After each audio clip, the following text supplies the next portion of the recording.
Hey everybody, Doug here from 2 Plus Tough. I'm going to give my camera just a moment here to make sure everything's working. For some reason, it's pulling up me doing a deep breathing exercise on my end, so I'm not quite sure why it's doing that. Fun stuff. Anyway, I seem to have figured out the internet problems from last night. If there are any more connection issues, I'll absolutely ask and kind of be aware of them. But yeah, I think we're pretty much all set to go for a 6-hour mega stream. And right here at the beginning, I just want to explain why I'm doing this. So there is a organization called Write Your Life. My uncle-in-law, who is a professor of literature, has been around the country, multiple places, setting up literary programs throughout the country. And one of the things that he wanted to do in his sort of retirement years, he's still overseeing projects, but he wanted to create a situation where inner city school kids from Tennessee could have a chance to get into better colleges. Just, it's a matter of teaching and equipping students to be able to succeed more than, the opportunities that our society offers them would allow.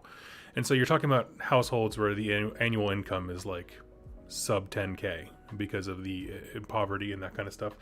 And so it's just giving those children a chance to improve their lives and their skills and be able to tell their story specifically for a college admission paper. So it's an 8-week long program where the writing assistants that you'll be funding will come in and teach kids for an hour once a week for 8 weeks. This is how you craft a narrative. This is how you inject, personal details and demonstrate your intelligence and your skills and that kind of stuff, and do so for the purpose of getting these kids into college and being able to succeed and thrive. So that is the call for why I'm supporting this specific thing. It was brought to my attention, again, full disclosure, by my uncle, but it's a nonprofit. He doesn't take away anything. And one of the things that I find interesting is when we're having the discussion of, how do we help kids that don't have opportunities. I know there's a lot of folks who are like, everyone in America has equal opportunities to succeed, and that's simply, there's always an opportunity to improve. That's true. At the same time, if no one teaches you how to fish, you don't know how to fish. And so this is that exact situation, empowering kids to give them the opportunity to change their fate and that kind of stuff, and then change their lives. So, yeah, any money that's raised from this stream, it is a non-profit stream for me. So like when money is donated here, it goes through the PayPal system of Google. I'm going to deposit that as a donation to Write Your Life. And so that's how it goes. If you're uncomfortable with that, in the links down below, I have a direct PayPal link to me as well as the actual page for Write Your Life. So you can absolutely, I would encourage you, donate straight to them. They hit their goal. So their minimum goal was 12,000, which they did hit.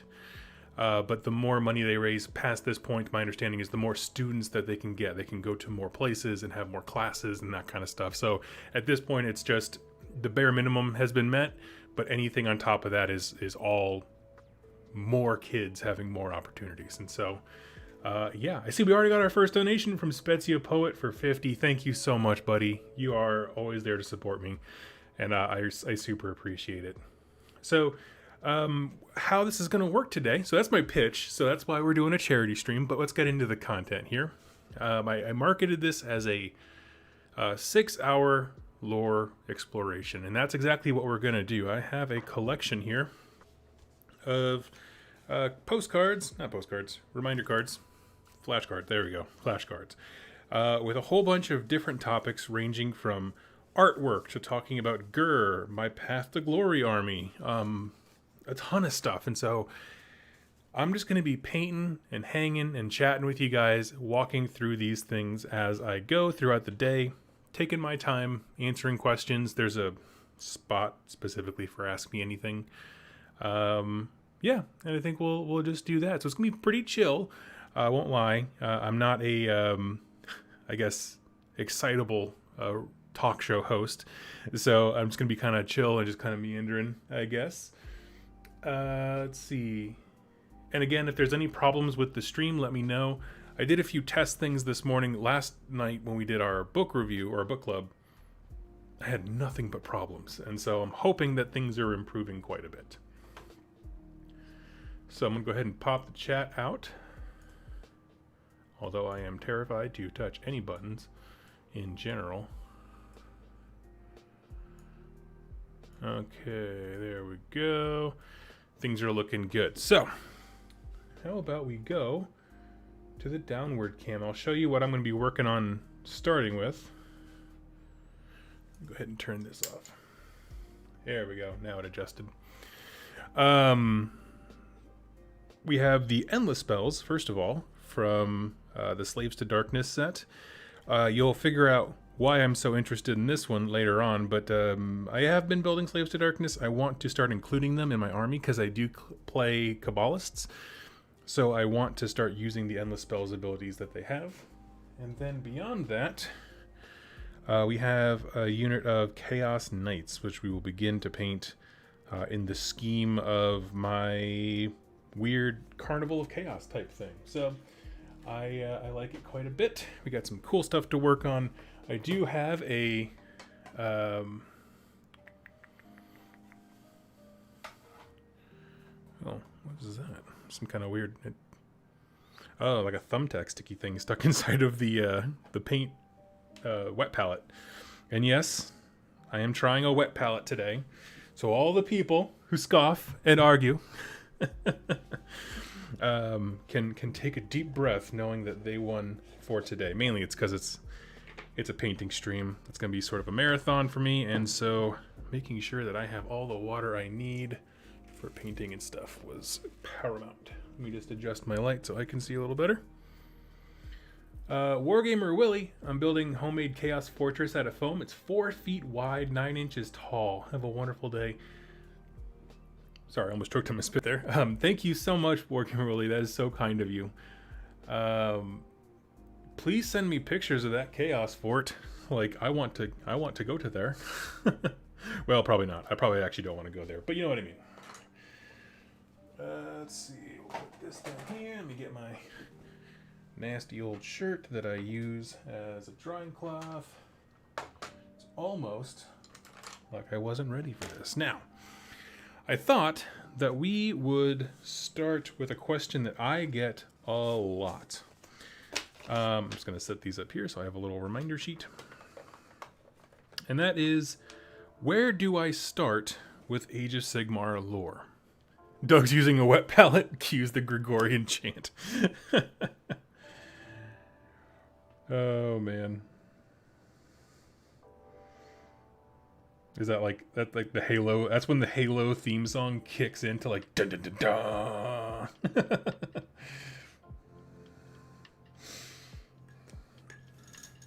But I can still annoy the crap out of people by leaving my brushes in the water. I'll try to minimize it in the beginning. I don't want my palette to get crowded, you know. The question I get asked so much is, where do you start with Age of Sigmar lore? Right? What books do you start with? Where should one begin the story? And I thought that addressing a question like that I get very frequently would be a fantastic place to start, as we're all just kind of buckling in for the long haul.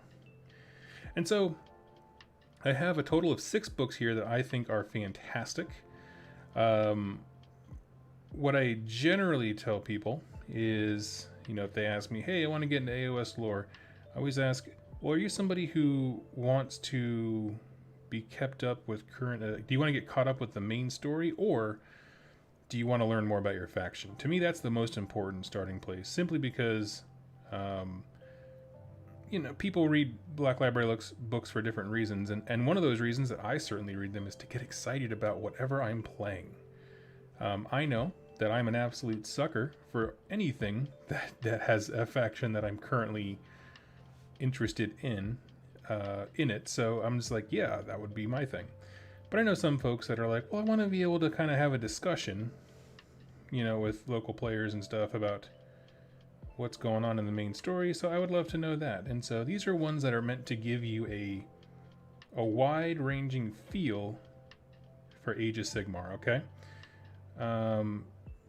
I would pretty much say, like, if you took this list and then added a book that contained some mention of your faction, because not all factions are covered equally, unfortunately, then I think you'd be in a pretty good place to have a good grasp on the lore. So starting off, let's see. Sigmar is clinging to a comet in the void. Go. Exactly, yeah. Tell me the whole story. No. I'm talking about actual books to point people towards. So let's see. The first one I have, and I wrote these in no particular order. Like I said, there's 6 of them, is the Call of Archaon series. Call of Archaon is one of the first things that I read for AOS. And it's actually one of the reasons I started the channel. Because it is if you don't know, it is a series of short stories that are kind of piled together, or compiled rather. And in them, 3 different Chaos champions hear the call of Archaon. And that is this idea that Archaon, to have like the best and the brightest for his Varangard, calls out to Chaos champions and gives them a chance. Now, what's interesting is that all of the champions he calls are dedicated to a god. Meaning one follows Khorne, one follows Tzeentch, and one follows Nurgle. There's no Slaanesh element, unfortunately. This was back when AOS first dropped, and so they still were like being real dodgy about what Slaanesh was up to or what that meant. Anyway, so we have this concept of these Chaos dedicated champions being called by Archaon, and they are basically put through a bunch of trials. Archaon has a Gaunt summoner who's responsible for basically enacting all of these trials to get the right champion in place. And it gives you a great insight into not only like how Chaos champions view Archaon, which is very deity level. Like they love the dude. Even though they're dedicated to the Chaos gods, like there's one guy who like really loves Nurgle. Like there's just something about the allure of working for Archaon where it's like you'll get to do more for your god working for him than you ever would on your own working for Nurgle. And I thought that would be an interesting idea. The different champions we follow are all individually extremely interesting. Oh, that guy, $50. Thank you so much, buddy. Oh, that means the world to me. Thank you.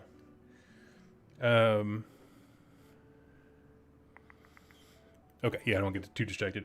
The champions we follow are all super interesting. To me, the most interesting was the Khorne one, which is not something I thought going into the book. Usually the Khorne champions are pretty, I'm going to say, for lack of a better word, straightforward, right? Like they're pretty to the point.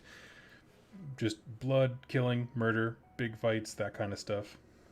And the story arc behind this guy, he basically has no voice. Okay? He can't speak. He's been given blessings of Khorne. He's been given blessings of Khorne for being such a good murderer. But then you learn his backstory. And he was the king of a nation forever ago. And a Khorne army during the Age of Chaos came up to his gates and just tore through the entire thing. Like, he lost everything. And so he decided to join the Khorne Warband rather than fall to it, specifically for the purpose of one day rising through the ranks and meeting Khorne face to face and trying to kill him. Okay, so his is like this whole revenge arc that is absurd. But he basically, he was like, oh, this is how I can get to the top and stand before Khorne. I got a bone to pick with him. And so that was his whole story. And he was bad-mouthing Khorne all the time. And so Khorne was like, shut up, and muted the guy. Like, he literally cannot speak except to, like, scream like a war cry. Like, in the moment in battle when there's no other words to say. So, I'll kind of give, and I point that one out. I hope it's not really a spoiler, because it doesn't change his arc or anything like that if you already know that bit of information, but it just shows the fact that, like, Chaos champions can look like anything, And that was a fun example of that, I think. Then you have stuff like the Nurgle Lord. He is really big into gardening. He has like this whole forest area. He fights some Seraphon, which is actually a pretty cool fight. What else? Yeah, I think those are the biggest highlights for me from that book. But the whole point I was trying to make was that it's a great introduction to the story because, one, they fight different kinds of enemies. You get to see what the different shades of chaos look like in different environments. They go from the realm of metal to the realm of fire to the realm of death. All these things are all over the place as they come to the what we know now as the 8 points. Well, that wasn't very well articulated back then. So that's a great story for chaos specifically, but also for, I guess, an element of world building. I always recommend that one. The next one is actually the book we covered last night, Dominion. So if you didn't catch it, I run a book stream, or I restarted it recently, a book club where we just kind of hang out, talk about some of the books and that kind of stuff. And I since I restarted it, I was like, hey, let's do Dominion since it's the intro to the current, I guess, main arc of AOS.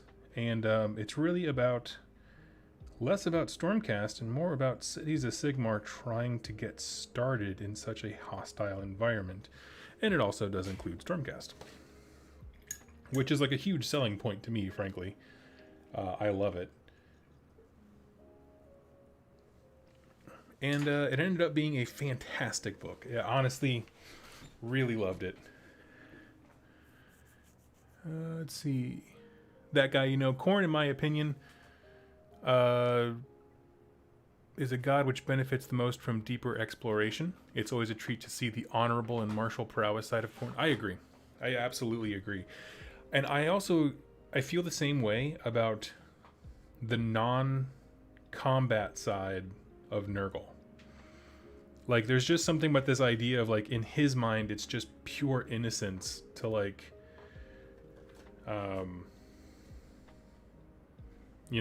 make a garden and all these kinds of things. We'll talk more later about the Chaos Gods and which one's the best, because that's one of the things on my little card sheet here. Let's see. All right, perfect. We're just going to throw some texture paint on the base of this. And then a wash over there. And then we'll actually be just about ready. Because these, I don't imagine I'll use them a ton. So that's kind of why I'm like, how much work do I want to put into them? But so yes, those are my big thumbs up for the Call of Archaon series. Great world building and just an interesting premise overall, I would say. As far as now, Archaon does technically make an appearance at the end, but I'm just going to give you a little bit. He's not like a main character in the story. He really does just kind of show up at the end as like, all right, you got a champion for me, Gaunt Summoner. Show me what you got. And so that's when we get to see the last fight of our champions in action. And yeah. Okay, we'll let that dry. That'll probably be a fun little time lapse in the background of this thing drying. And we need a wash for that. Which actually, I'm going to go super dark on it, so I am going to do...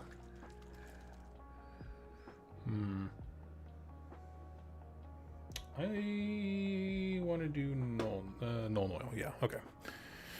So I thought that was pretty great. So Dominion, we just finished Dominion, like I said, had a book club about it. It was real fun.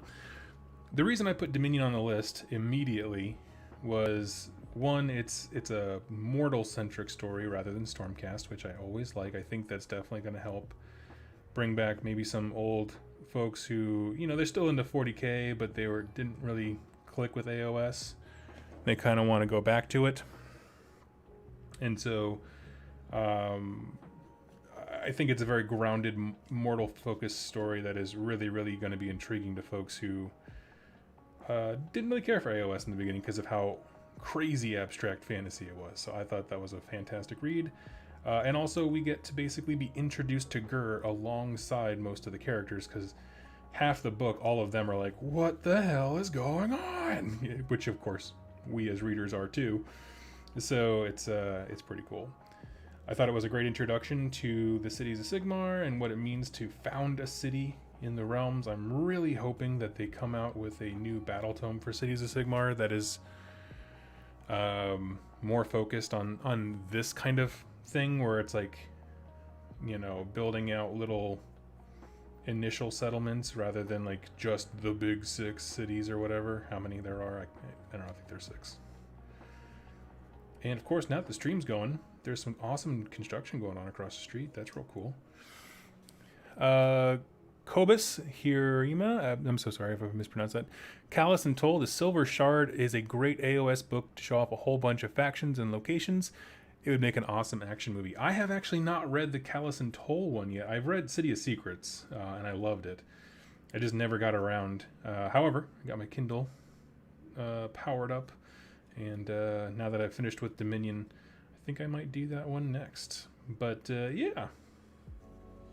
So that's awesome. That's good to hear. So any of those things where people can approach the book series with very little knowledge of Warhammer and get plugged right into a story, those are the kinds of things that I always like. Because there's no losing to it, right? You just plug in and you're like, yo, yeah, I get this.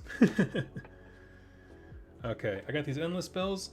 The last thing I have to do is basically paint the rim on all of them. So I'm going to put them off to the side and let them dry. Oh yeah, I just put wash all over that. I was like, why are the spikes sticky?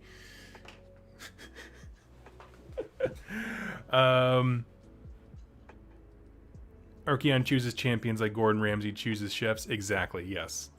Smogtown, sorry I can't give much at the moment, but want to bed behind you on this one, man. When things are better, I'll donate to the site trick. Well, thank you so much, buddy. Please do not worry about it. Every little bit matters immensely. It goes towards school supplies and making sure the teachers are available. And so, honestly, like, yeah, you're awesome. Thank you so much. So that's 2 of my 6 books. The third one is Soul Wars. Now, Soul Wars, of course, talked about it. Soul Wars, of course,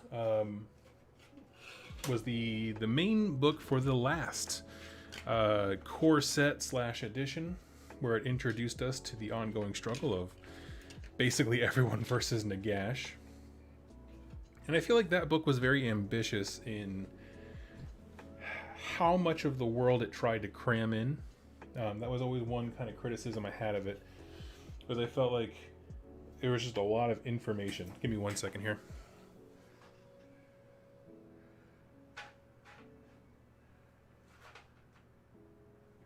Okay. Could not for the life of me find my paint without turning my head away from the camera. But yeah, Soul Wars was a fantastic, I think, introduction to the last arc of AOS. It does give you a sense of what all the different factions are like in terms of the Night Haunt, the nature of Stormcast and the struggle with their eternal nature. I thought was really compelling, as well as yeah, setting Nagash up to be the big bad guy. I thought it was wonderful. They had some cool characters to follow, with some fun little, I'm gonna say, Easter egg type things, with some of the Stormcast being notable characters from the old world. But all in all, I thought it was a fantastic introduction. Now, I do think it is very Death and Stormcast centric, as most of the those core box books are. In fact, I think that makes Dominion an exception to the rule rather than following suit. Dominion's not all just about Stormcast and Gobos.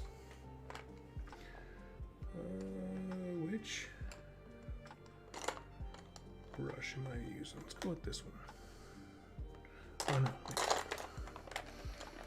Uh-huh. Here we go. Oh, Alex Lee, thank you so much. Love the idea of the charity. Thanks for all the streams. Oh yeah, absolutely. You have got it, my friend, and thank you for helping out. I'm just throwing down some Wraithbone to kind of have a base. I have all these guys with the gross sort of lightly Blanjitsu esque capes. And so that's what we're going to be doing. It'll take a bit to paint these just because Lead Belcher is annoying to go over with the base paints. I'm not going to lie to you.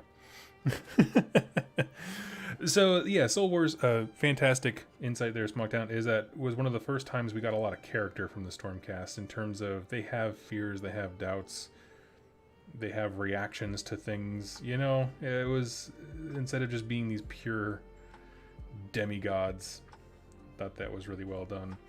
And I put it up there because, you know, I keep it there because, one, the Soul War stuff was super important, and, you know, anyone who's getting into the lore now, that's probably the most prevalent books, is stuff happening then, because, of course, we just started Dominion. But all in all, I did think it was extremely well written. The dialogue between characters was just phenomenal and on point, and they had a whole bunch of little side things, as far as one of the Stormcast being a character's parent, possibly, or at least that is strongly hinted at, and some other little things like that. That one was written by Josh Reynolds when he was still with Black Library. He has left since, but it holds up, I think. Is that Noel Smith? Thank you for supporting such a wonderful cause. Oh, thank you so much. That's so kind of you. So kind of you. Thank you for your support and hanging out. Let's see.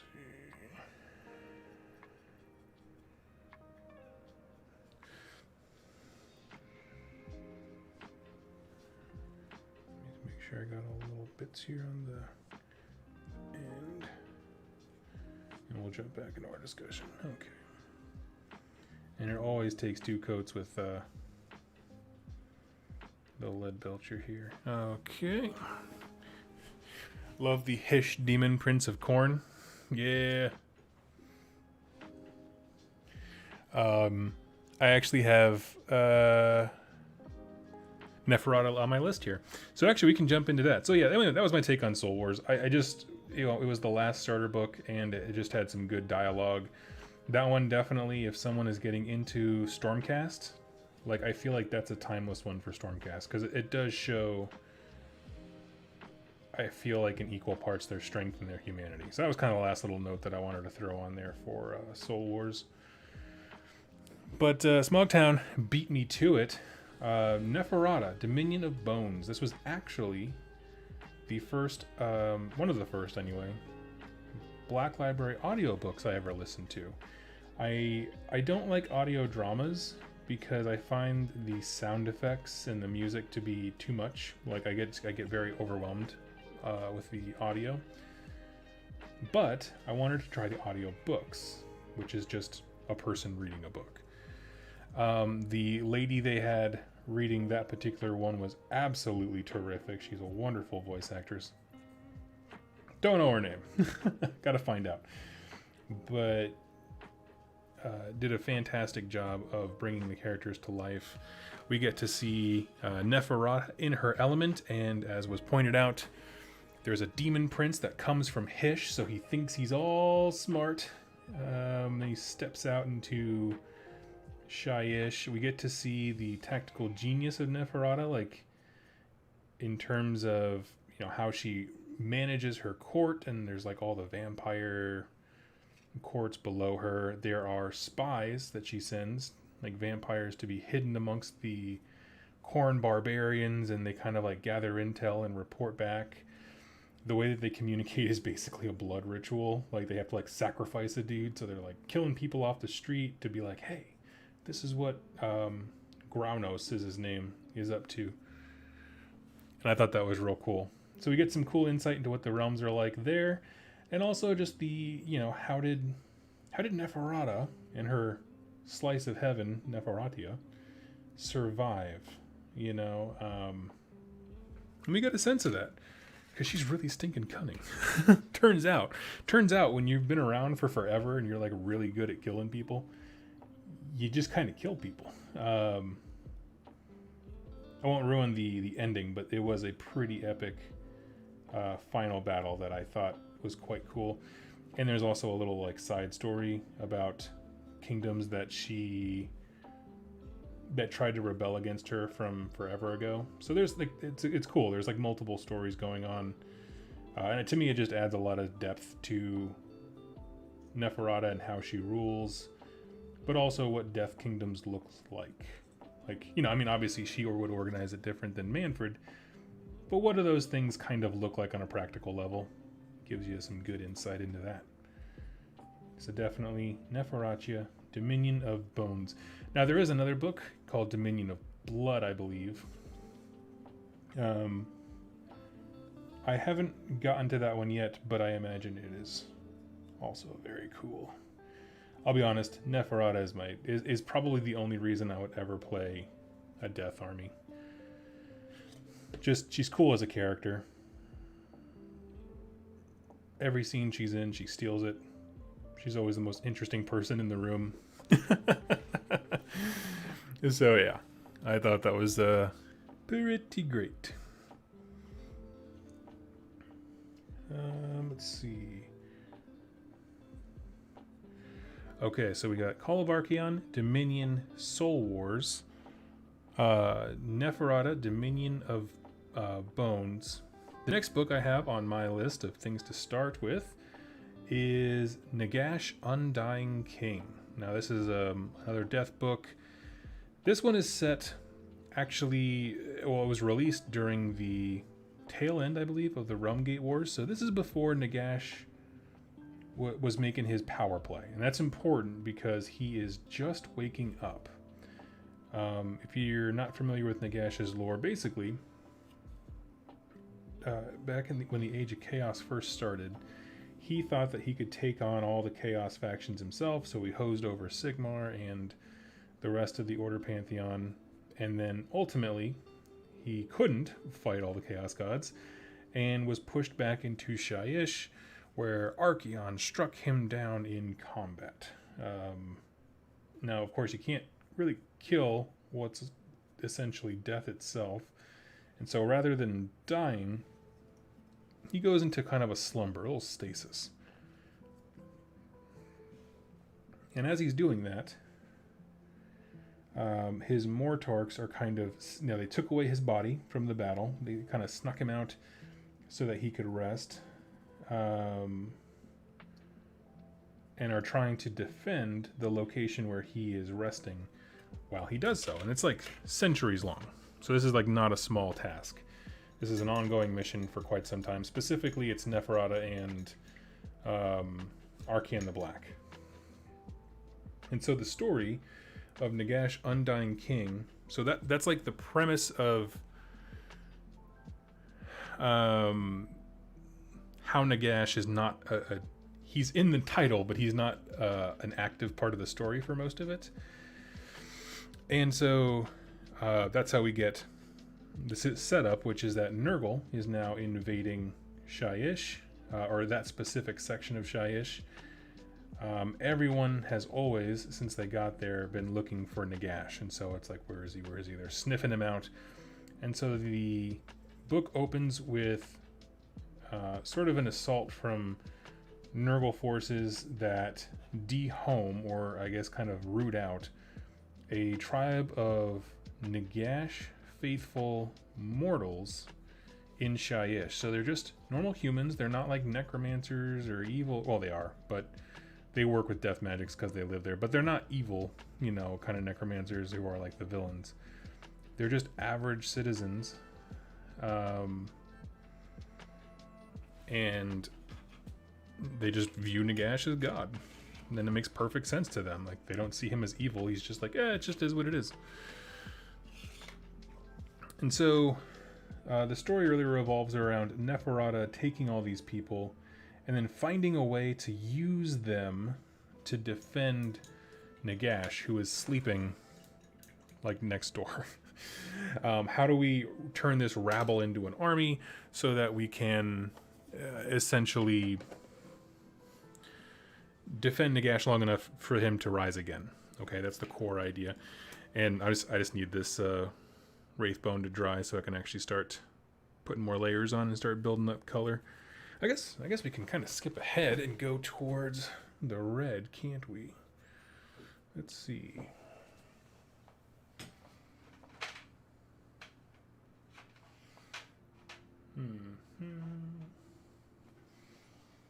Fist in red. Avalon Sunset. Sweet. These are our colors of choice. Heyo.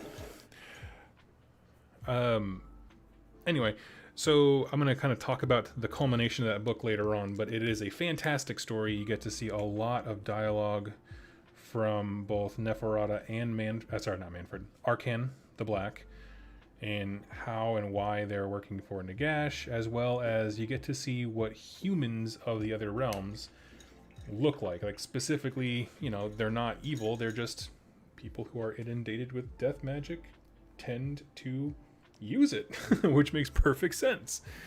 And so, yeah. Keegan, hope you have a wonderful stream. Oh, thank you so much, buddy.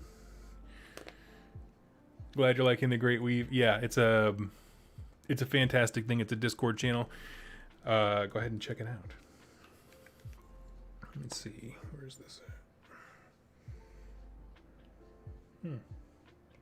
This particular bottle of Avalon Sunset is looking kind of gritty. Give me 1 second.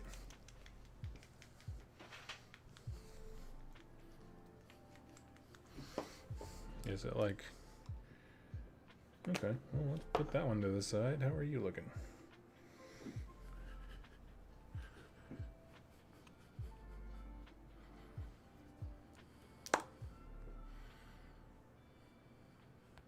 Yeah, weird. Okay. Sorry about that. I got distracted by my paint being a weird consistency.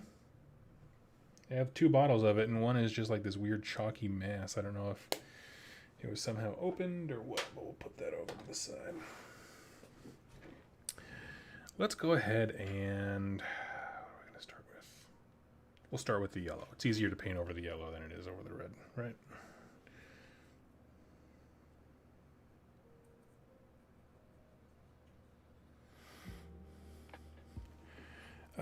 So yes, we have Nagash, Undying King.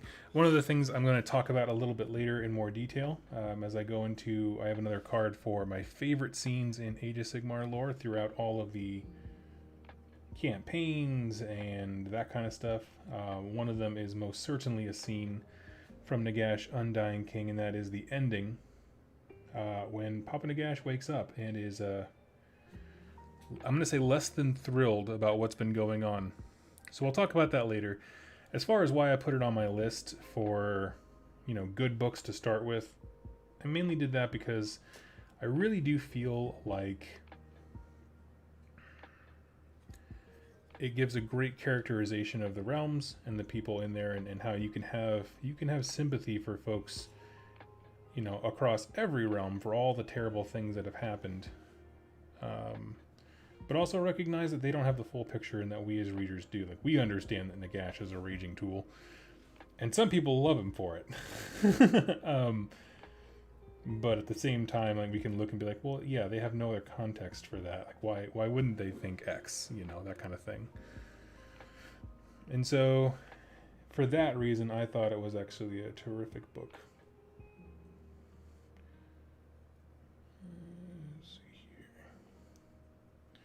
You know, I don't mind having these models like be... These things were somewhere between snap fit and... I mean, they're very monopose for sure, but anyway, I found them to be very kind of difficult to build around certain details of it. The last book that I have on my sort of section here on great books to start with is City of Secrets, and this brings us back to Gur. And the reason I have that on my list for a few reasons. One, it has Callus and Toll in it, which was mentioned in the chat. Fantastic starting point for any kind of story, just because they are grounded, somewhat relatable characters in terms of they're just humans, right? There's nothing special necessarily about them. But let's see, we're gonna do.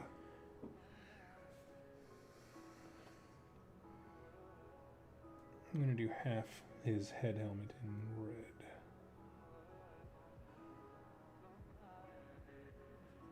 Right now I'm mainly just blocking out where I want the colors to be over like fully painting or anything.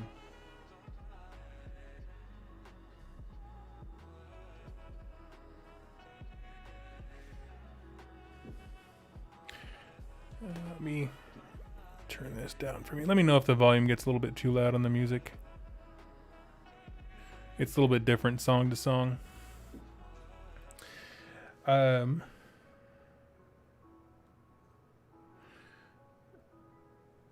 Yeah, so City of Secrets is a great self-contained book, and it introduces us in detail to the city of Excelsius, and that's a really important thing because it looks as though most of the 3rd edition narrative, or at least what we see of it right now, is going to be set in Gur, and the city of Excelsius is sort of our anchor point for the books there. And so I'm very excited to get folks to read that one, just because it gives you a sense of what the city is like, the dangers within, and it only gets worse from there when you get into Broken Realms Kragnos, and it all kind of starts coming apart at the seams. Okay, we got that. We're basically going to have another guy that almost matches him, but in reverse.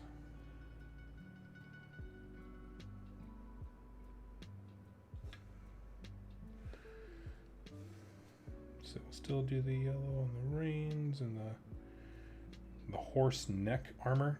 Okay, is anyone actually a history nerd? Like I am a history nerd, but not for like medieval time stuff. Did horses actually have neck armor, like these interlocking plates that go down the back of the neck like this guy has?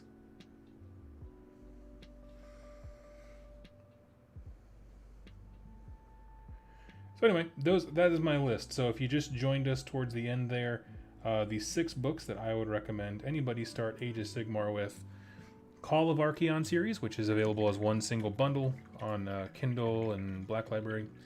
You have Dominion, which is the newest core book. We did our book review on it last night, our book club, and I absolutely love it.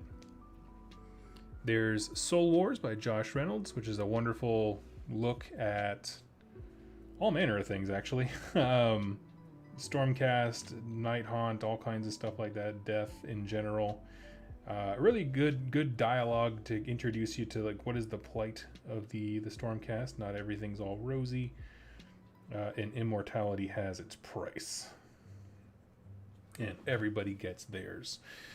And then you have City of Secrets, of course, for setting us up in Gur. It's a good one to read. It's not nearly as mandatory, if you want to get caught up on the main story as Dominion, but it's a great book nonetheless. And then Nagash, Undying King, and then Neferachia, Dominion of Bones. Now, one thing that kind of saddened me once I realized it as I was like writing out that list, I feel like there's not a ton of good books for destruction. Does anybody else feel that way? Where you look at it and you're just like, I feel like we need more. And that's why I put Dominion up there, because it is a great book, I think, for introducing us to the various, darker side elements of Gur and destruction as a whole. But there's really not a ton of books that I feel like showcase what makes a destruction army cool. You know what I mean? And that might just be me, I don't know, but it'd be nice to see more. This guy is the unit champion, so he's going to be kind of checkered everywhere. So we're going to fill it all in with yellow, and then we'll do our grid, our checker pattern with the red.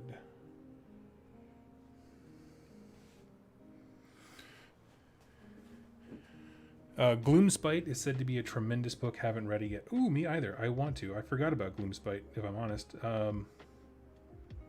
Yeah, that should be up high on my next list. I'll definitely be putting that up for patrons and YouTube members to vote.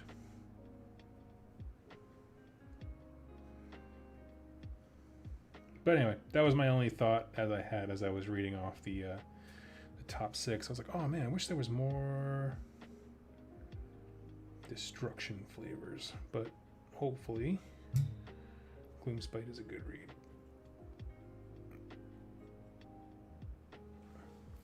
Okay, so there's my champion. I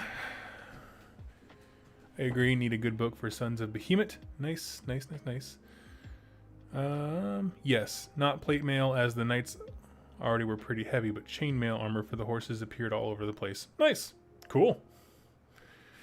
Would love to see some Bone Splitters love. I agree.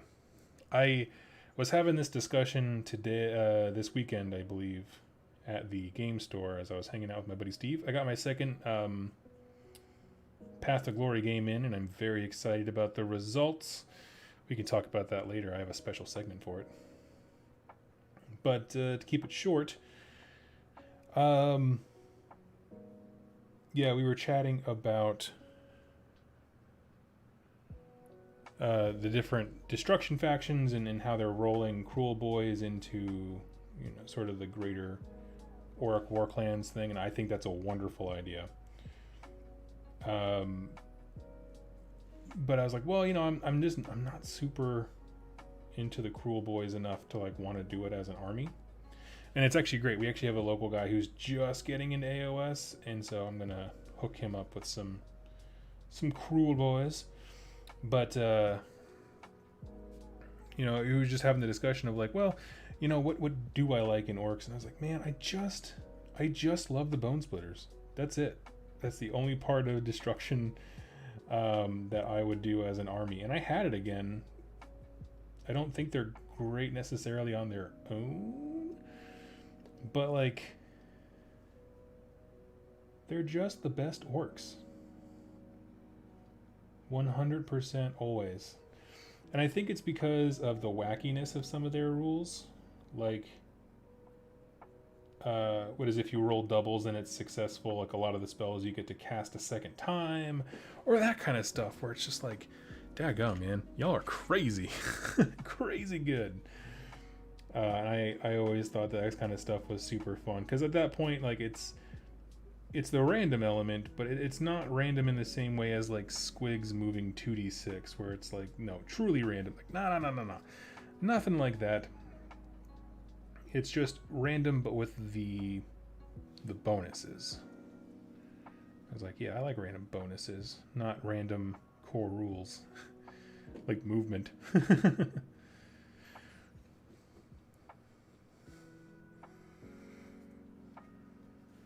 But let's see, we'll do kind of a quartered thing here. And this is extremely thin. It's not going to look all that yellow here in a second once it dries. But with a second coat, we'll figure out exactly where we want all the colors to be, and we'll go from there. Because all these other parts are going to be red and stuff.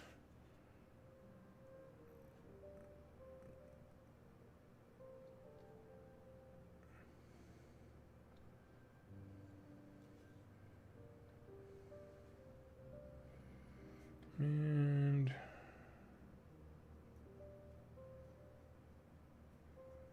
he has eye cover. We'll do quartered on the whole thing, so we'll put the red down there.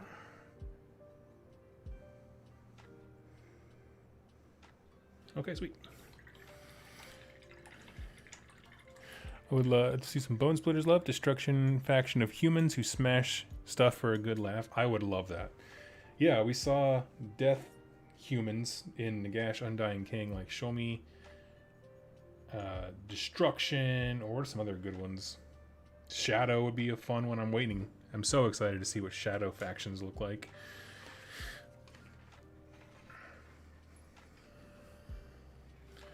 Never realized how technically advanced these cities of Sigmar are. Yeah, they're pretty they got it down to a system. And I appreciate it. I appreciate a finely organized, I guess, I don't want to say crusade, that sounds awful. A finely oiled machine when it comes to city building, because I was more thinking like, I love SimCity. That's what I feel like they all are. I know how to build a city, and then it just like immediately falls into dust.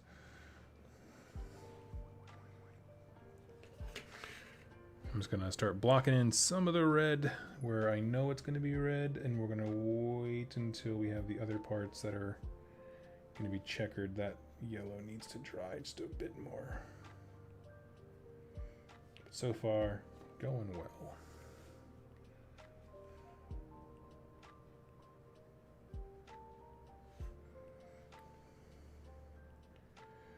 Okay, so that is my list of books to start with. We got into a little side conversation about the lack of books for Destruction Factions. Although go check out Gloomspite, because yeah, I do hear that that's a really good one. And we'll move on to my next topic here once I get this one little section done for this guy. In case anyone's curious, I am painting up some knights. Chaos Knights. Hopefully that is pretty visible. Alright, let's see.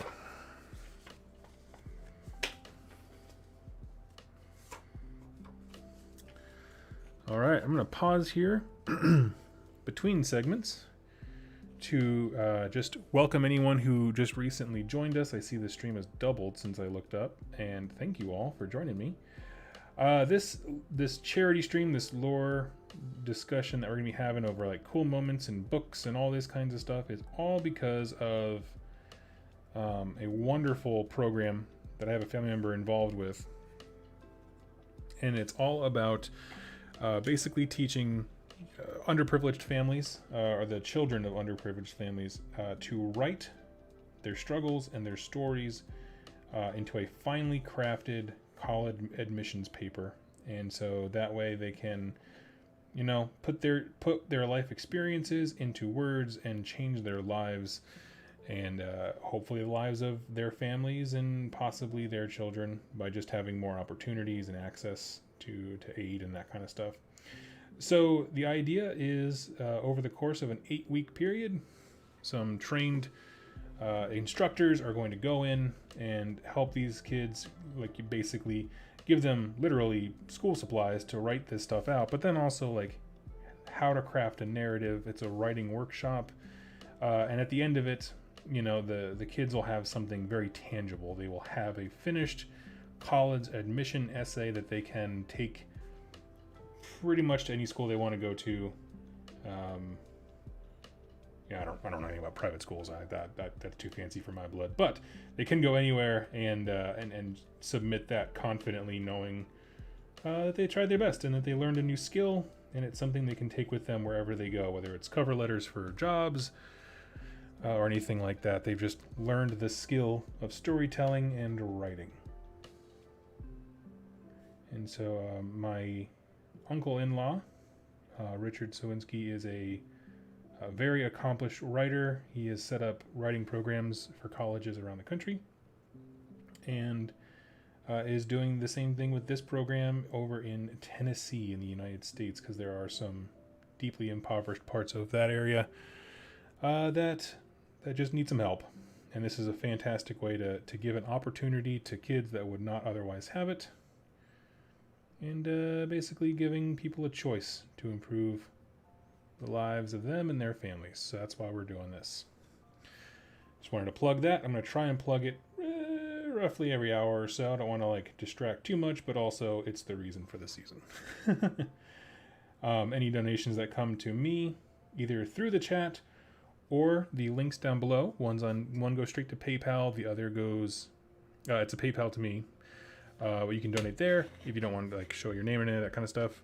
And there's also a link directly to the charity where you can give directly to them, and I would definitely encourage that. I would love to see their numbers up higher by the end of the stream. So that is why we are doing it. I'm breaking this whole stream into different segments with different topics, just so we can kind of keep conversation moving, and it helps keep my brain organized.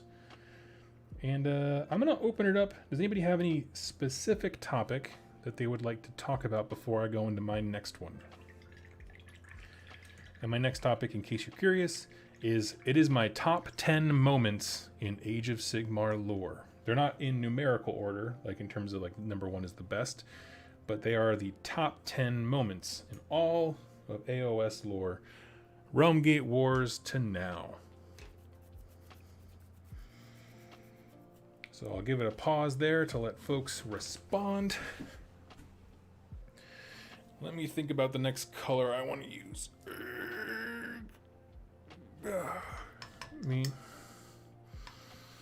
Sorry about this. I know it's blinding. There we go. I just needed a little more light to be able to see what I was doing. Now, essentially my plan here is to lay down all of my base colors and then go back and pick out details and stuff after washes. I'm doing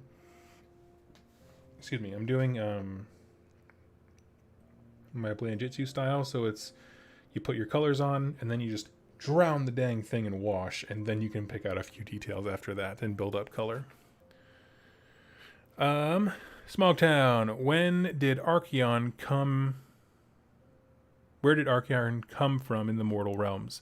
So my understanding is that once the old world exploded, he went into the realm of chaos. Like, the 4 chaos gods fight over that area, but it is one area. And so he went in there and was smashing and conquering and basically carving out his own universe. And then when chaos came to the mortal realms, he split out of there and conquered the 8 points for himself. That is my understanding of how it worked out. Because he wasn't in the mortal realms before the chaos gods like influenced it. So I think those initial tearing of reality when demons started pouring into the mortal realms, I think that's when he came in.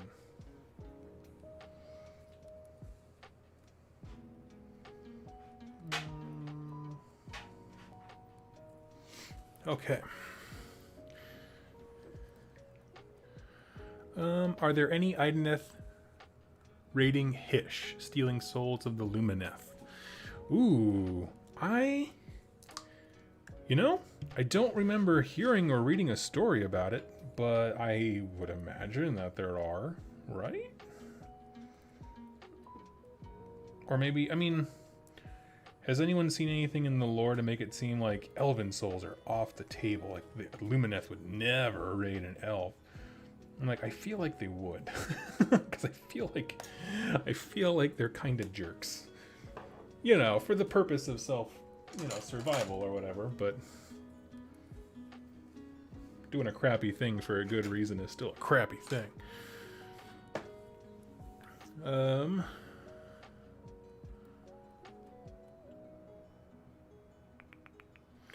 Leading into that, what was the moment that got you into AOS? I remember being very apprehensive about the setting and had to find an entry point.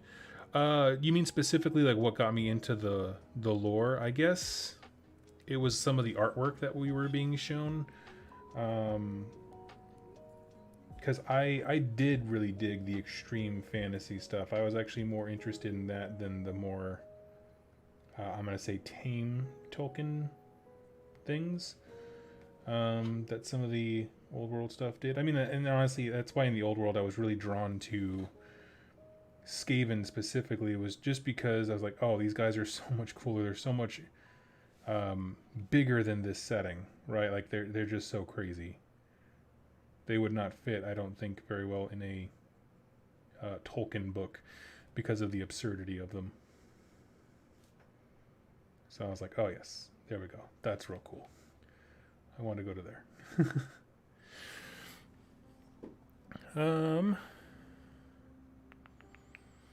As far as a specific moment, I didn't really have one. The models really did a lot of the work for me. I was having a wonderful time with my buddy Shu from Rerolling Ones. We were playing when we were just making up missions and Rolling dice with no points. Yeah, I suppose I don't really know. I don't really know what the selling point was. That's a hard question.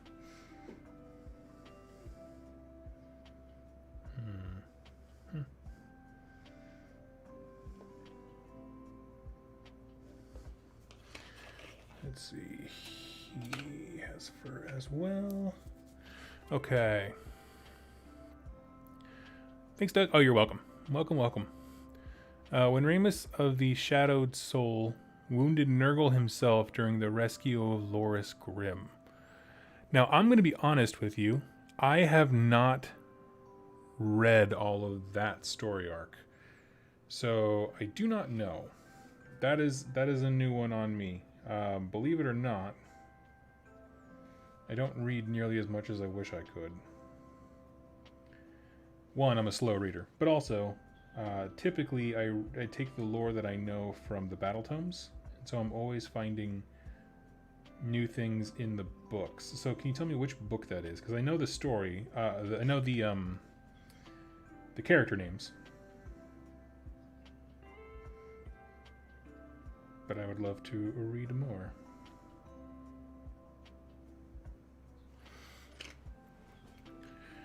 Can we all agree a Cogfort model will be to AOS as a plastic Thunderhawk is to 40k? Exactly. I want a Cogfort so bad.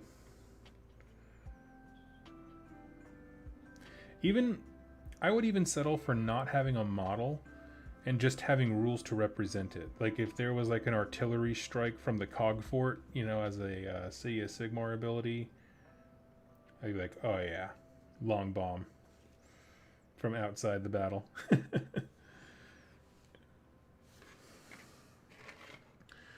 see, we'll give some of the horsey some brown tails. Not all of them, but just some. Basically, part of the thing I try to do with this paint scheme is use as few colors as possible, and then just control contrast for the rest of it. With like the amount of washes I put on things, and so even though animal fur is different than horsehair, they're going to be painted with the same base brown, and I can build off of that with different colors. Like I said, at this point I'm just blocking out stuff, and then we're going to wash the ever-loving heck out of these things. And honestly, that's the only downside of this paint scheme, is it takes forever for all these washes to dry. Oop.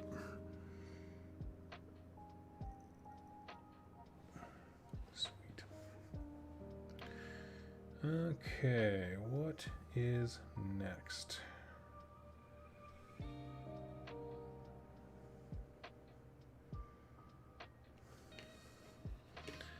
Suppose we can probably paint one of the horses brown. Let's see. The first Gardas novel by Jay Reynolds. Okay, sweet. I will check that out. That's why I don't like being called the lore master.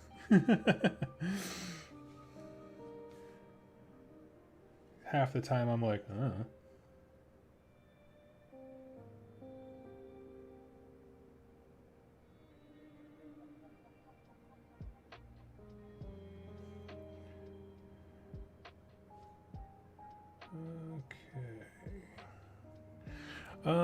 looking for more questions here before I go in my next topic here.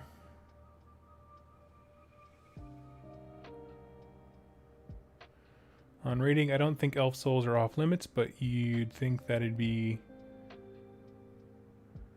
Oh, they'd be scared of Daddy Teclis wiping them out. That's a fair point. Maybe it's just like you're not necessarily off the table, but we don't really want to disturb the delicate balance of being ignored that we have going on here with our father. Dearest father.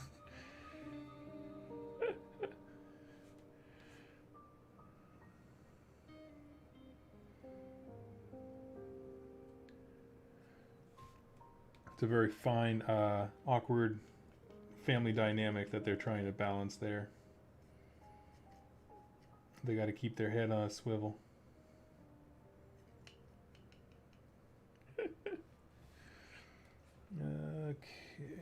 flip over, start getting the horse. Got to start with the horse's butt.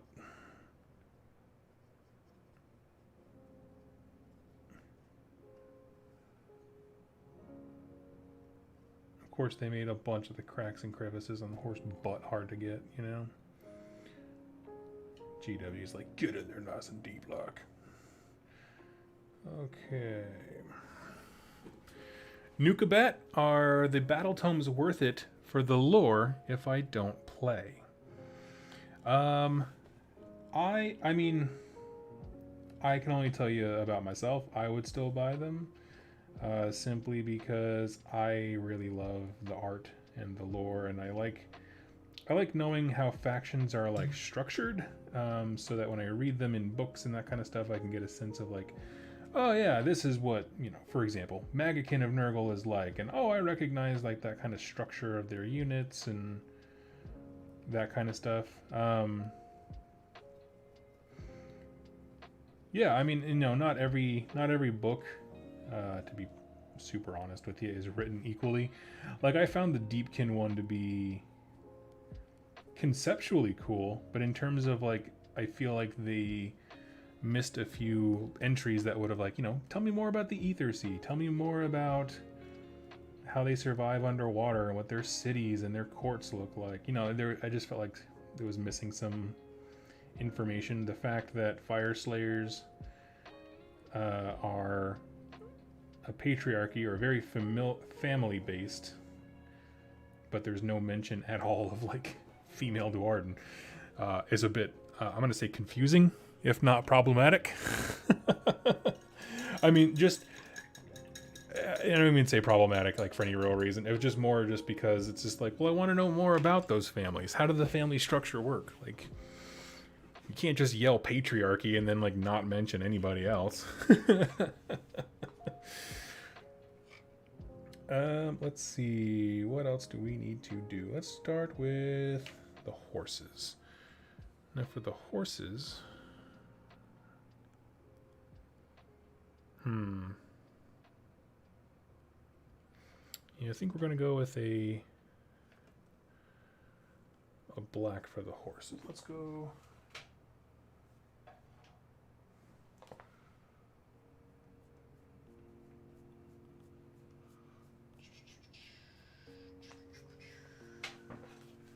I have this. I got, let's see.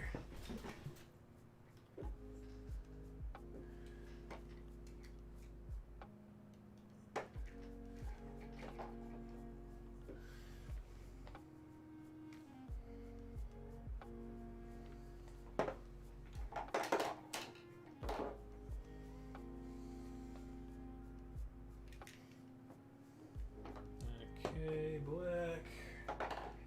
We got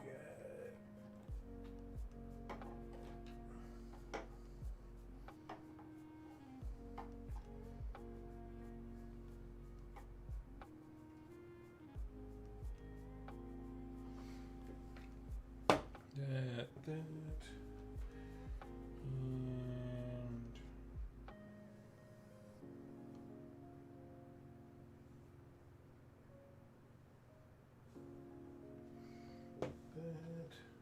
Sorry, taking so long. Give me 1 sec.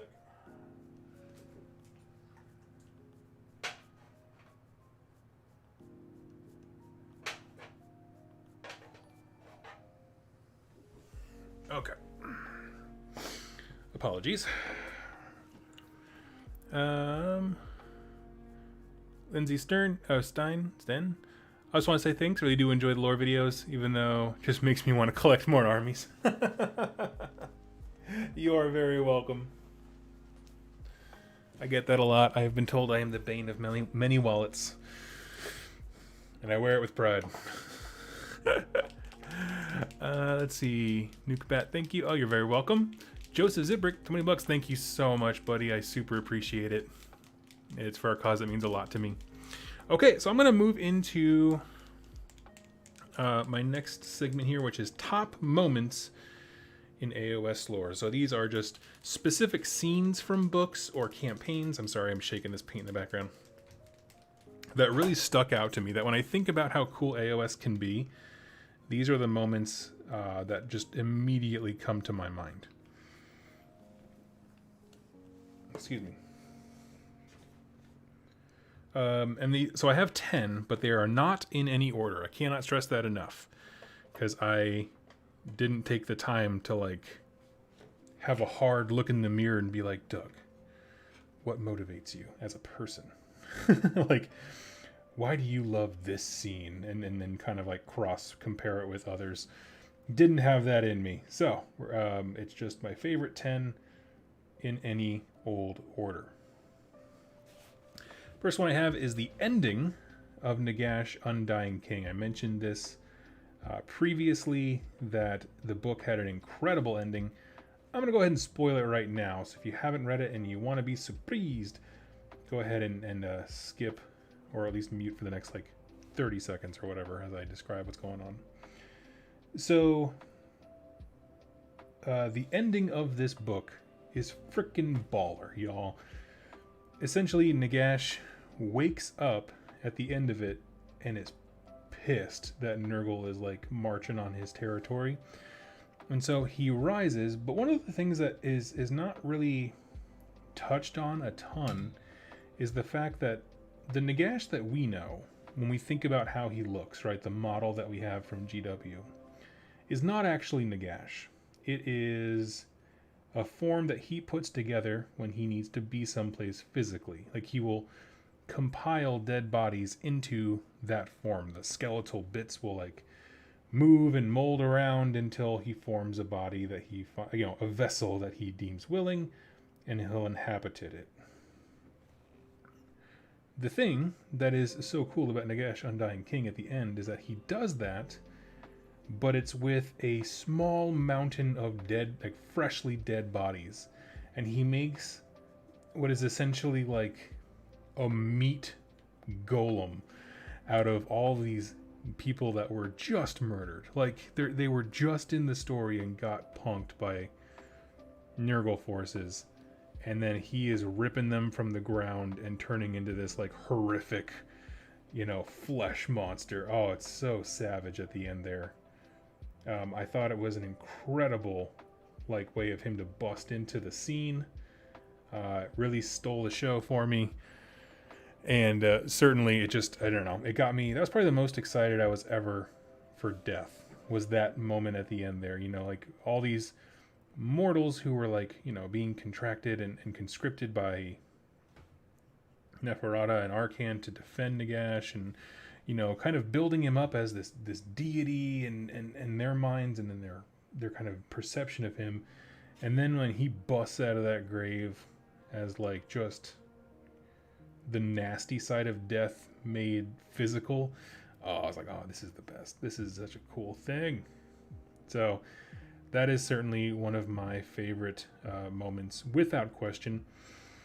Another like honorable mention, I should say, from that book is the conversation between dead siblings, where the humans of the area basically are necromancers, and they do that to their own kin. Like, basically they'll de-skin them, res them back as skeletons, and now they're a part of the community in a new way. They have limitations because they're not perfect, resurrections or whatever, but they are a functioning part of the community. They act as guards and stuff, and I just thought that was a really cool way to bolt stuff on there.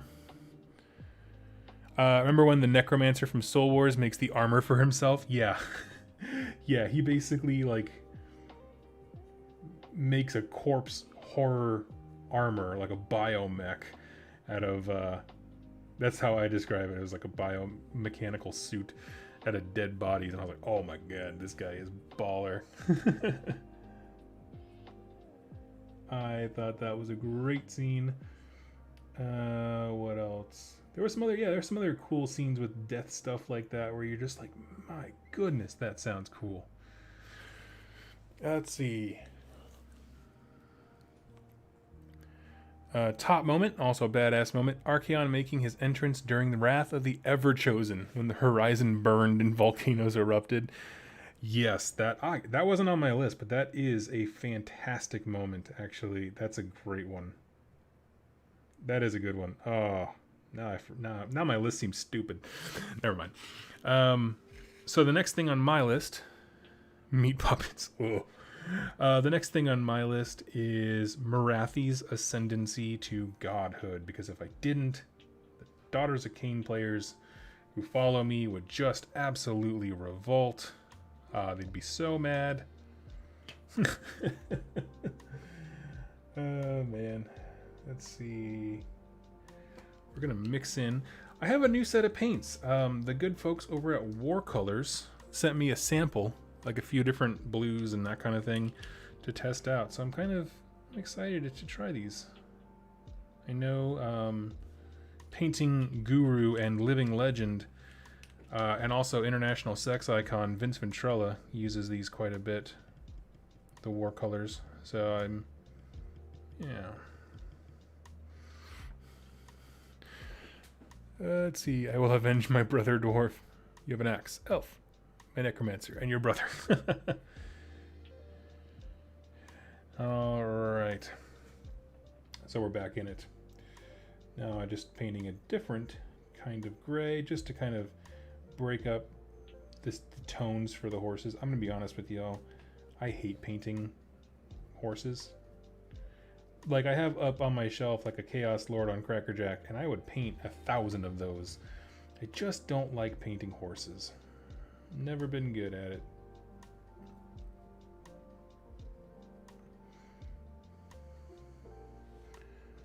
Just always feel like they look derpy at the end, you know?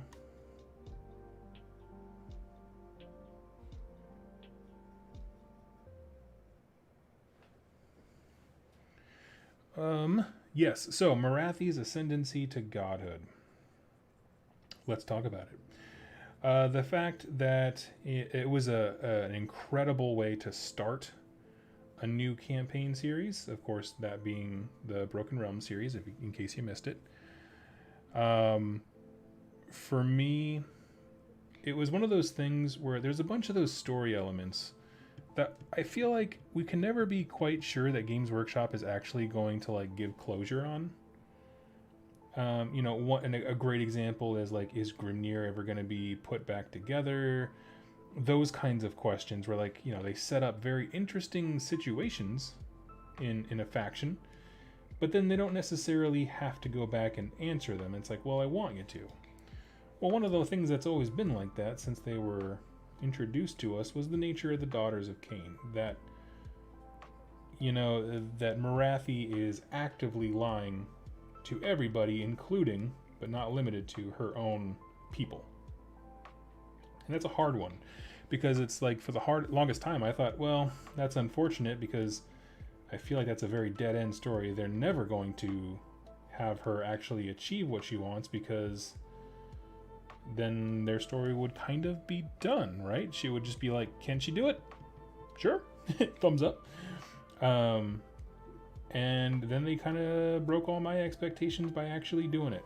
Now, of course, one of the reasons they were able to do that is because the model offered them an opportunity. You know, the fact that it's 2 models and now you functionally just play them as one. It didn't require a new product to represent that or anything. So I felt like that was a very smart move. But just in terms of general,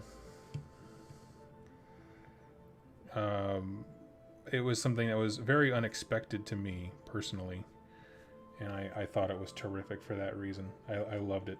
Now, the question then becomes like, well, what other stories would they be willing, you know, to give us a solid answer on? It's like, yeah, dude, I mean, I want them to do something with Grimnir. I know that Gotrek has basically become his proxy, and I'm totally cool with that. But give me a story where it, like, or at least a campaign or something that solidifies, you know? Like, if he just became their heroic champion, living avatar of Grimnir, and there was no questions, and he could fight with all their armies and all these things, you know, like Teclis in relation to his children kind of a thing. Make Grimnir the grumpy god that he was always destined to be. I would be really cool with that, but I want it to be more official than like, well, he's basically the Fire Slayer guy, you know. For all intents and purposes, like, well, that's not the same thing as being universally lauded as a deity.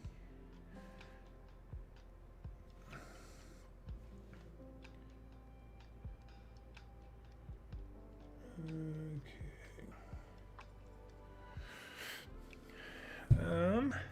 Let's see, the next one I have, so that was Nagash at the end of Undying King, Marathi's Ascendancy. This is a tiny one that I wanted to throw in because it makes me happy. There's all different things in AOS lore that bring me joy, not just epic titanic struggles, but also little cheeky moments like this. And so what I have is that in the Auric War Clan's Battle Tome, or at least the current one, there is a story of the orcs raiding a citadel belonging to Archaon the Everchosen, and they would tear his statue down and put up an idol to Mork. Or Gork, whatever. And then Archaon would get mad, he would send a new army, and they would rebuild the statue to Archaon. You know, it'd be there in full glory, and the orcs would come through again, they'd tear it back down. And then the third time they tried doing that, when they, instead of tearing the statue down, they decided to kind of mess with him and put up a... basically, they only tore down the head and put a giant grot head on top. And so I thought that was the best thing ever. Like, the moment that they like just dropped a grot head on Archaon to make him look like he's the joke, I thought that was a great moment. I know it's not tied to a specific, you know, intense scene of action and stuff like that, but scenes like that make me happy, where it's just like, this is just how some factions are always going to interact with each other. The orcs do not take any of this stuff seriously, and I am here for every bit of that. Because sometimes things just get a little too dark and a little too serious, and it's nice to have a little levity. And that story just kind of solidified to me. It's like, one, why Archaon really hates the orcs. Because they're a pain. They are an absolute pain in the butt. But also, they're pranksters, you know? And I don't think he's like, I don't got time for pranksters. And orcs are like, you got time. Better make time.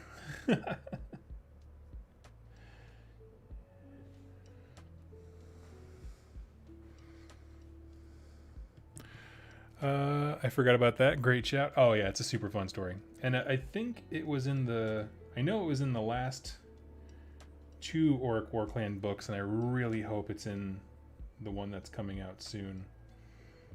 Because that's the thing, the bigger a battle tome gets, the first thing to go is some of those tiny stories that add character. Like, I feel... I don't know. I have this concern that the newest Stormcast book is going to be light on the lore, because they just have so many pages dedicated to units now. It's like, man, you gotta...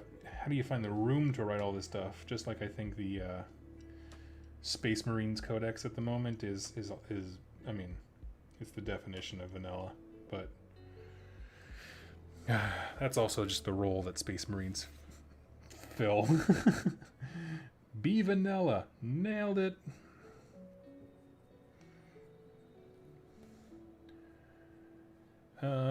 Okay, next thing on my list. So we've got pissing off Archaon with orcs. What is the next thing? I have 1, 2, 3. Oh yeah, this is actually a callback to the Realmgate Wars. It is when the Fire Slayers put a control rune on a god beast, Ignax, I believe was his name, and they were able to... There was a Fire Slayer in particular who was able to essentially control the god beast, but just for a few moments. Like, every moment that he controlled the thing, it aged him like 100 years. And so he didn't have very long, but he held on just long enough to make sure that Akshi's gate at the All Gates was secured. And I thought that was an incredible story. Because it was like this cool tense moment where you're like, he crawls on top of the God Beast, plants the rune. It's like, okay, technically now he has control. Okay. And then he tries to like steer the thing, and it's like lurching and fighting, and it was just a great tense moment. But essentially, when you control that, like it is like a super weapon unto itself. Like he just, I don't know, the idea of like pointing that cannon that is the God Beast at something just sounded terrifying and awesome in equal measure. And I thought that was a really neat moment. And it was also one of the first times that the Fire Slayers themselves really made a fantastic entry. Like, they had showed up, you know, the characters had been introduced and all these kinds of things, but I didn't feel like they were a meaningful presence until that moment, because they didn't contribute a lot to any of the battle plans or anything like that. It was really, you know, oh, we're finding other races, and it's like, okay, what about them? Not much. Is pretty much what the answer was. It just, eh. Like, I feel like when they first met the Sylvaneth, they were just like, cool, trees that talk and don't like us. And that was basically it for the Sylvaneth until Alariel got introduced, and now all of a sudden they had a reason to like hang out and work together. But at first, I felt they were very vanilla. Because they just didn't do anything. So yeah, once all that got out of the way with the Fire Slayers, and they kind of had a more active role, the fact that they were able to plant a rune on a God Beast and steer it, I guess is the only way to word it, for a couple minutes was pretty cool. And also the description of the Fire Slayer guy on it, like aging in real time, I thought was real cool. It seemed like a cool opportunity to make like a heroic sacrifice without, I don't know, having to be ultra dramatic and all those kinds of things. Okay, I've already got his tail done. Next one that I have, let's see, we're at 11:30. I have the Call of Archaon series. Now, I did mention these earlier, so I don't mean to repeat myself. But the Call of Archaon series as a whole, you know, looking at it for best moments, when you have moments of flashback with the Khorne champion, you have moments of intrigue and insight for the sacrifices that I guess the Tzeentch champion made. Basically sacrificed his whole city to start his Path to Glory journey, which is I'm going to say, an ambitious start. And some of the scenes with the Nurgle guy, as far as like how competition looks in a Nurgle warband, because, you know, they are on the whole fairly jolly dudes and gals. Like they're not, I guess I've never seen a female Nurgle outside of the Underworlds model, but I would love more characters that are female in Nurgle. But yeah, there's just some cool moments of like the Khorne fighters in Shyish, because they can't get any blood, and they're like, this sucks. Wonder if we will hear about Malarian again soon. Did he receive a portion of elf souls as well? And what did he do with his? Well, we know that he got a portion. That was the deal with the others. The only person that didn't want to get cut out that had a possibility to be was Marathi. And so if she got some, he got some. How about that? As far as what he did with them, no idea. No say. So anyway, I just wanted to bring that up. The Call of Archaon series, I don't want to dwell on it too much. Like I said, we did talk about it earlier. But if you're looking for cool moments, Chaos Champions, you know, all at each other's throats, all trying to to prove that they deserve to be a Vanguard. It's full of drama and personal struggle for each one of them. So it's a really cool story bit to dive into. So I highly recommend that. So we're going to move on to my next one. If you're just joining me, these are my top moments in Age of Sigmar lore. And we're looking at Black Talon. So, if you haven't read it, Black Talon First Mark is... I think that one's an Andy Clark book. Someone correct me if I'm wrong. But it's a novel about a Stormcast Eternal named Neve Black Talon. She's a Knight of Zeros, so she's a scout, essentially. But like an officer scout. And her job is to scout and root out what's going on with this Nurgle army. And so, in the process of that, she bumps into a mortal that lives in Guran.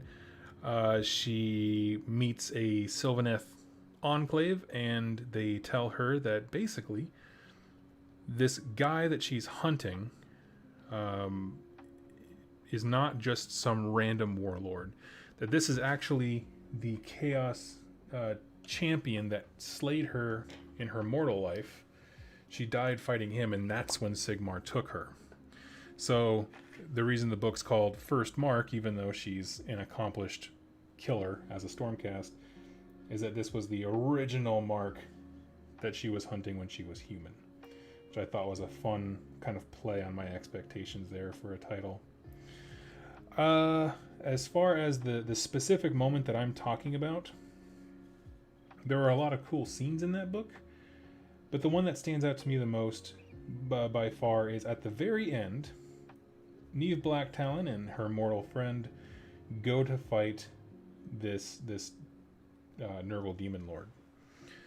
And as they're fighting, the demon, not demon prince, the Chaos Lord shoots a blast of like Nurgle magic. It would be like an arcane bolt, by any other name in our games if we were playing together. But the author takes the time to fully describe how horrifying it is to get hit by a blast of Nurgle energy.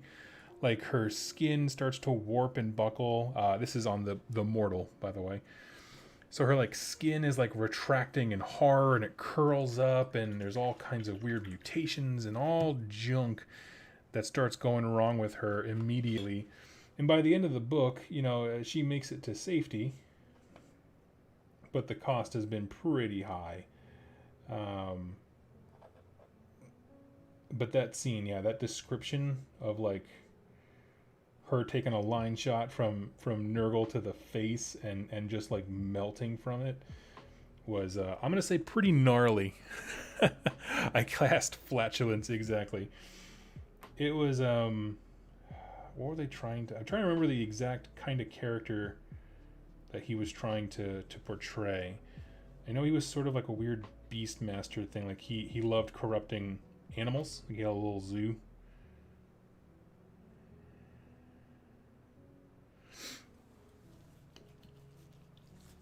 But it was a gnarly scene where, most of the time, I feel like main characters have enough plot armor in Black Library books, and the way that he described it, I was just like, oh, this girl, she's toast. Oh, it was just I guess it reminded me of my childhood when I was watching Dragon Ball Z, and a new enemy shows up, and of course, Krillin, #Krillin did nothing right, shows up and is like, I'll take him, and then just is absolutely backhanded through a mountainside, and you're just like, that's what that felt like. Of just, there's a Stormcast Eternal fighting a Chaos Lord. Cool, that's what they're made to do. And then there's just this scrappy scoundrel human who is like, I got this, and then just gets absolutely smashed.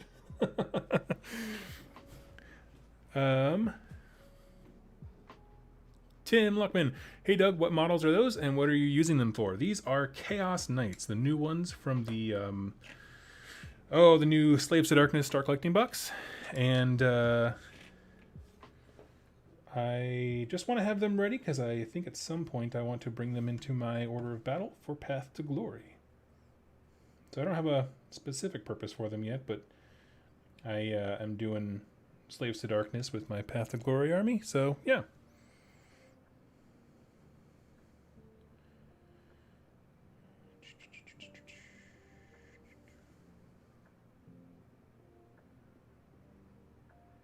And just kind of zigzagging around the eyes there.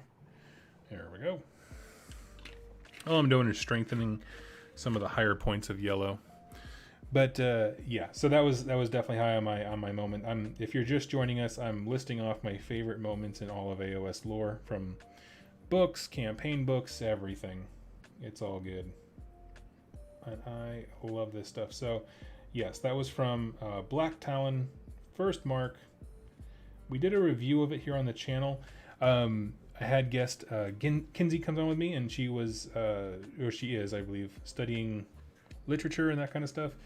And so she has some great insight into, you know, the actual like writing, the mechanical writing aspect of it, as far as how the book is actually laid out and the pacing and stuff. I think I liked it more than she did, but it was still a good book, if you ask me. Oh, nice, got thrown off by the colors. Yes, I'm doing sort of a John Blanche style or esque theme, which so it's a lot of yellows and reds because he doesn't use blues. If for the most part, there's some specific paintings where he does. We're going to talk about John Blanche a little bit later, as one of my segments coming up is my favorite Age of Sigmar art, or I should say Warhammer art. And so I'll be showing off some of the best pieces, and then just having a long chat about why I like them, why they mean so much to me, why they get me into the game. There are some pieces of art that just get me excited for Warhammer every time I see them. And you can too. Cool.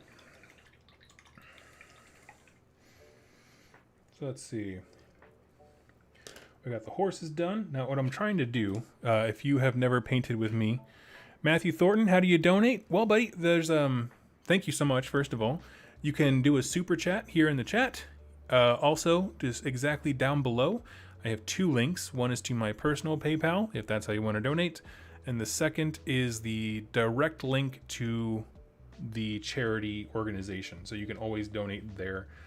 I just left the other ones there because I set them up earlier. And so I just figured if anybody, you know, wasn't sure of where to donate, they could always just throw it in my PayPal or super chat. But all of those options are perfectly valid. And hey, if you do donate straight to the charity, please just let me know. I would love to say thank you personally. Okay, next scene here. That was Black Talon. Another throwback to the Realm Gate Wars is when Gardas Steelsoul nukes himself to shut down a Realm Gate. This was weirdly early on, I would say, in the epic story of AOS, where they're trying to take one of the initial gates from Nurgle, and Gardas is seeing that the battle can't really be won by normal means, and so his only choice is to go and like nuke, or he basically straddles the sides of the Realm Gate and asks that Sigmar take him up, in which point a lightning bolt from the gods comes down, shoots Gardas. That was later on, right? Because that was after he got out. Oh no, I'm thinking Vandus. No. I'm thinking Vandus, right? Vandus nukes the Korgus Kull one, right? Is that what I got confused on? But yeah, so that whole scene of, it's not so much the actual character that I'm talking about, but it's the notion of a Stormcast using his immortality as a weapon, of just like, what do? Oh, you put yourself in situations where you can die, but you'll come back. I know none of the Stormcast enjoy dying and reforging, but like, it's not the same as your enemy dying, because they ain't going anywhere. I love that we have rules that are connected to the Stormcast blowing themselves up. Yeah, yeah, it wasn't Gardas. It was because Gardas went in there and got chased around by demon princes, or great unclean ones. It was Vandus. You're all correct. Thank you so much. But yeah, so just that concept of how a Stormcast can detonate, and honestly, that comes up so much as I was playing my buddy Steve when we do our Path to Glory games. The whole idea of Stormcast exploding when they die is, first of all, extremely thematic and cool, but secondly, real good in game. Not gonna lie to you. When it's the Stormcast keyword and a unit of Gryph-hounds runs up and they got 3 wounds each and they're blowing up on your face, real good. Not much else to say about it. Turns out hitting the self-destruct button might be the best weapon that they've got. Who knew that they were the weapon the whole time? Let's see. Okay, we'll stick them there for now. Let's move on. I want at least one guy's shield to be all like a split down the center. And this guy, I wanted him to mostly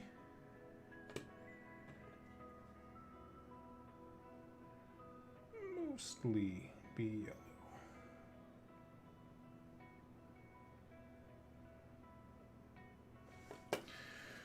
So anyway, yes, that was, apologies, I wrote it down wrong at the coffee shop I was at, and then just read it now and realized as I was reading it that I was wrong. Yeah, it wasn't Gardas.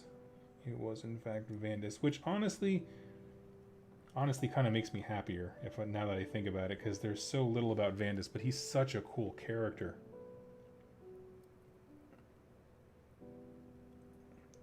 And also, can we just talk about the fact that, like, so he has premonitions, and it makes the other Stormcast very uncomfortable, because, you know, it's kind of like a possible hiccup or flaw of his reforging, and so it has them all kind of on edge. But at the same time, it's like, yeah, but you also have a city called Excelsius where prophecy is like a full-time income for people, so I'm not really quite sure how nervous they should be about it. But whatever, that's just me.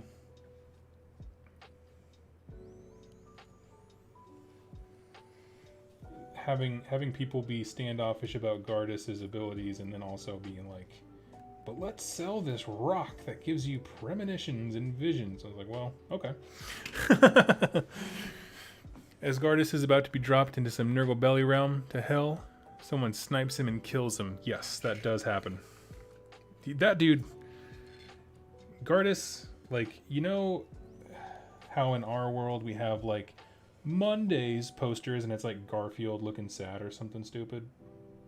Gardas is the Garfield of the mortal realms, just like the embodiment of having a bad day.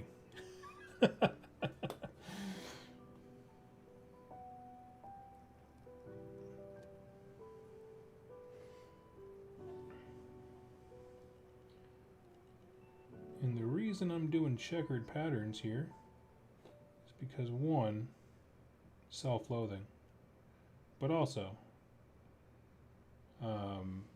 I like that when I do checkered stuff on chaos, it actually makes more sense to have it be off, like almost like the armor's warping and none of the squares are quite right.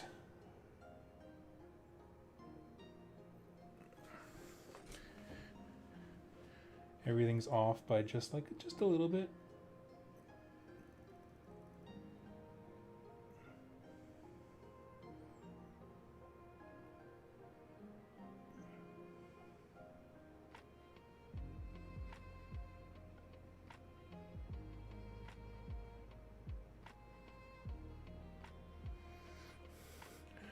Let's see. Okay. So we'll move on from my classic blunder of confusing, we'll call them first season characters. We'll talk about who's next on my list.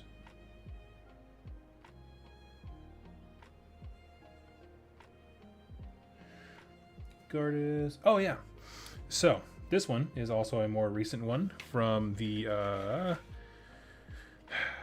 Broken Realm series, and that is Bellacor's Betrayal of Archaon. So, in case you haven't read it, in Broken Realm's Bellacor, the dude puts on quite a display of usurping Archaon's authority. So he doesn't like obviously take over all of the dude's armies or anything like that. Nothing quite that crazy.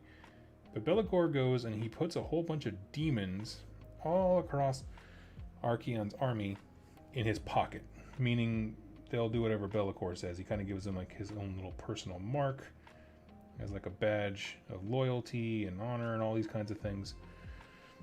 And so Chaboy Be'lakor then is like, okay, well, we need to detonate a whole heckin' ton of realm gates all at once. I'm gonna get my boys to do it. And so that's exactly what he does. He calls his legions in and they start betraying the mortals around them and other demons, and basically he creates a chaos undivided civil war on his own. And that to me was one of the best scenes, because not only one do I want more challenges to Archaon, I really do. Like, I think they wrote him a little bit too good, if I'm honest with you. Like, every scene, every fight he's in, he just owns them ever he's fighting immediately. Like, there's just no contest. And so I feel like having Be'lakor be like, no, you're not doing the best job ever. Like, you're not the best ever chosen. You're not the best anything. You are a nobody. And, you know, and kind of contest that. I was like, oh man, I needed that. I needed that so bad to feel like somebody else was trying at least to get the attention of the gods. I mean, I know technically a lot of people are trying, but on Bellacor's level, right? Like he can do more than the average Chaos Lord, yeah.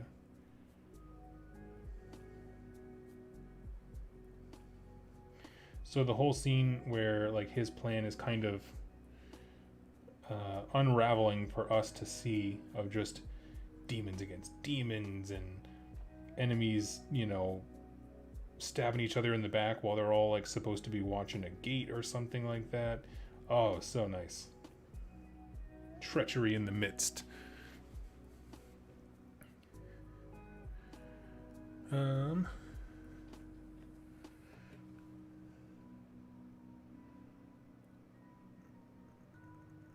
see.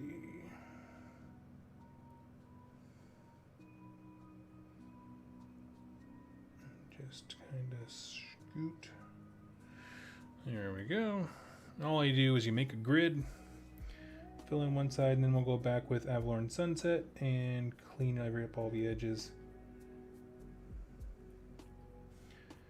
It's a little bit of a pain, but ultimately it's quite a bit of fun. I love the effect of the red and the yellow checkered, especially when they are not uniform. Like, to me, that's the fun part of it, is that it doesn't look right, and it shouldn't look right. There should always be something kind of wrong about a Chaos Knight, no matter how deceptively noble they might first appear with all their bells and whistles and stuff. Let me grab a brown here for the straps on stuff. There we go. Rhinox hide. 3 simple words changed my entire painting mentality. Oh, 3 foot fabulous. Yes. Oh man. Yeah. Honestly, that's been my my motto for a very, very long time. Probably about 3-4 years. I mean, you know, I say a very long time. That has not been a long time at all. But in the grand scheme of, I've only been painting for fewer than that, not a lot of time to have a catchphrase. And I actually learned that from watching Bob Ross.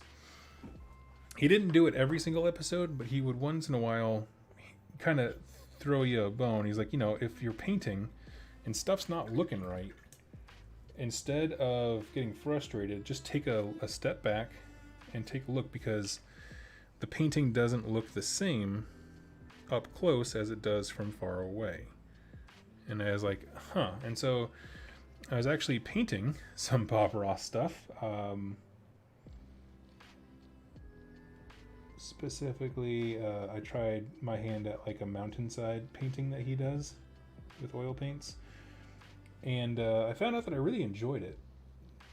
But I was having that problem where I was like, I am so close to this that I see all of the tiny imperfections of like where certain colors meet and that kind of stuff. And the second I took a step backward, I was like, oh, those details, they literally melt away because you can't see them. And so then I just started applying that to my painting, and never went back. Now, obviously, if you are trying to win a competition or something, that's totally different. And there's nothing against spending a lot of time on detail. I found since I started talking about the 3 Foot Fabulous thing, a lot of folks have been like, man, I wasted so much time on these details. When I put them on the table and you get that perspective, you're like, none of that matters. Of course, like I said, if it's for competition or you enjoy those things, absolutely keep trucking. Do you think we'll ever see a new Everchosen? I don't know.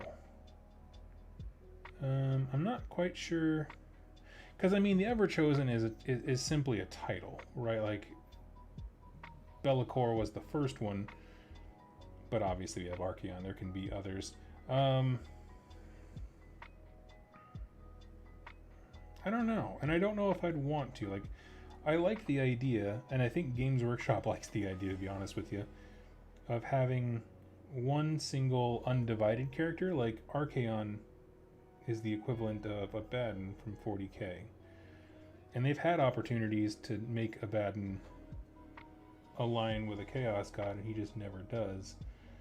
So I think they enjoy having a non-committal bad guy, so to speak. So I don't know if they'll ever add anymore, because I think that they want that to be like a special thing, like, and that kind of gives them a little bit of significance. But I'm not opposed to it necessarily. Like, that would be a cool arc to follow of, like, are there other people even trying, right? Is there anyone else who's searching the realm specifically for artifacts to acquire them, specifically for the task of, becoming the chosen of the Chaos Gods? Because, I mean, nothing says another character can't do that.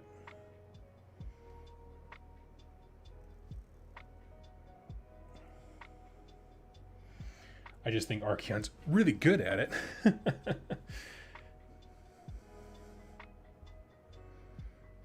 Okay, so we got that there. Archaon's just too perfect. Honestly, I'm taking a break from my list here. I still have 2 more, my top 2. My thing with Archaon is not that he's too perfect. My thing is that Dorgar is the perfect one, where it's like all the fights he wins, it's just Dorgar snatching people up. And it's like, yeah, I understand that, like, that makes him seem badass because Dorgar's his mount. But at the same time, it's like, get off the frickin' dragon and start punching people yourself if you're going to take all the credit. Because right now, if they made Dorgar his own model, nobody would care about Archaon. I'm just kidding. That's a joke. People really would care. But you know what I mean. As far as, like, I feel like narrative-wise, whenever the killing blow comes, it's always from the mount, which does technically ring true for the game, because, as an inside joke, mounts always do more damage than the actual riders. It always seems that way when we're playing. But yeah, I feel like Dorgar is OP and Archaon's just kind of there, literally along for the ride.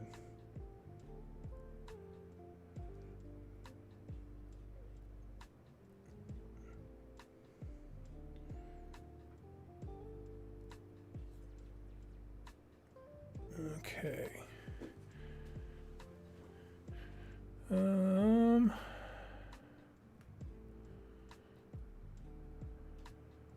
Oh, I love the debate between Archaon and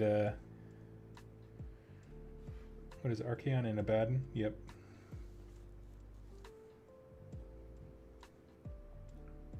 Yeah, he did split the galaxy in half. I'm gonna go ahead and give him credit for that one. That's what you might call a dilly of a pickle for the Imperium of Man.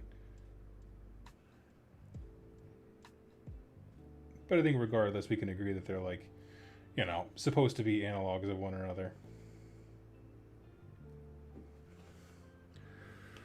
Okay, so we got those. And again, I'm just picking out the boring stuff. Straps and whatnot. I have some different color ideas for the, there's like cloth and that kind of stuff that's on some of them. So we'll go back and do those later, but for right now, all the little straps on the horse legs holding up their shin guards, as well as stuff like the saddle.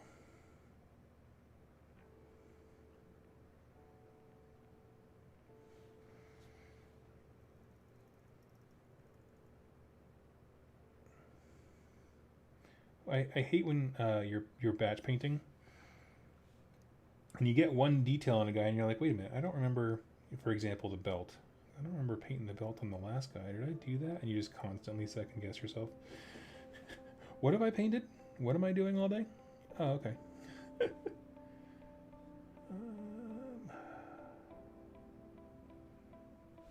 and the stirrup.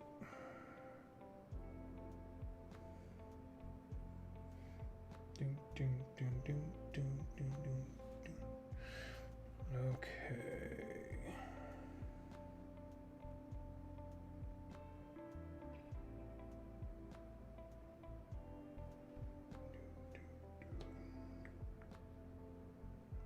Alright, so I'm going to go back to my list here. Like I said, I got two more. The first one here is Alariel's Charge during the Realm Gate Wars. This is a thing that I mention a lot in my lore, so much so that I was actually... some viewers poke fun at it because I bring it up all the time. But when Alariel takes on her war aspect in the Realm Gate Wars, she leads a charge on the All Gate leading from Girion to the 8 points. And when she does that, the description of life magic exploding around her was truly cool. It was a fantastically well written scene. As she's running and like forests are erupting and Sylvaneth are bursting into life and all these just very insane, over the top things are going down as she's moving like a storm. And I fell in love with that scene the second it was written. She just, I don't know, because like the whole time, and I still kind of feel this way. I feel like a lot of the Sylvaneth lore is like getting their teeth kicked in by Nurgle, but that's it. Like not really like anything fun to read or follow up on, but just constantly getting their teeth kicked in. And at a certain point, that stops being interesting to me. Show me some cool Sylvaneth stories, you know, show me how they're fighting back, that kind of stuff, but it all kind of reads the same after a while of just, and they rotted, and they rotted. And again, they rotted. But when she leads the charge and it's like life is erupting all over around her, oh man, that just absolutely stole my heart. It was one of the main reasons that I've often thought about doing a Sylvaneth army, was just that scene. Now, of course, she doesn't bring that same vibe to the tabletop. I don't know anything about Sylvaneth in this current edition, so I'm not going to comment on the gameplay, but I just mean like when she like that specific scene isn't, I don't think, represented on her war scroll at all. That when she moves, you know, stuff just explodes around her. She can summon something, but that's about the extent how that plays into the gameplay.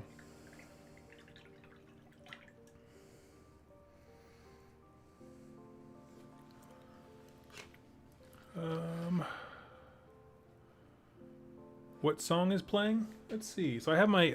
This is a. I'm not. I don't have monetization on, so I just have Spotify playing. This current song is "Reflection" by Purple Cat. I have a. So I have a playlist on Spotify that my wife and I listen to, and it's just called Lo-Fi for Nail Art. One of our favorite things to do to wind down after a stressful day.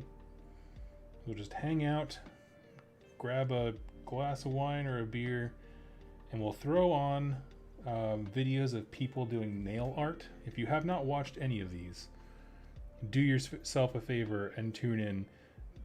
When you see people using nail paint as just a true art form, there are few things cooler. And so we created a playlist, and so she and I will have that playing in the background while we're just kind of like decompressing and talking about our day, trying to develop emotional resiliency and intelligence and all that kind of stuff. Wholesome stuff. But it's the playlist is called Lo-Fi for Nail Art.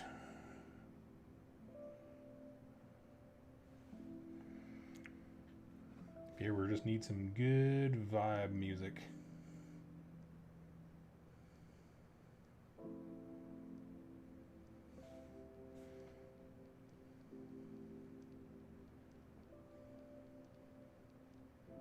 I'm just picking out some of these weird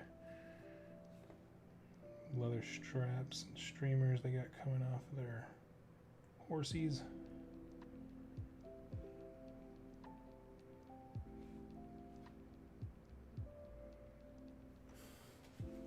Oh, forgot that hid my chat.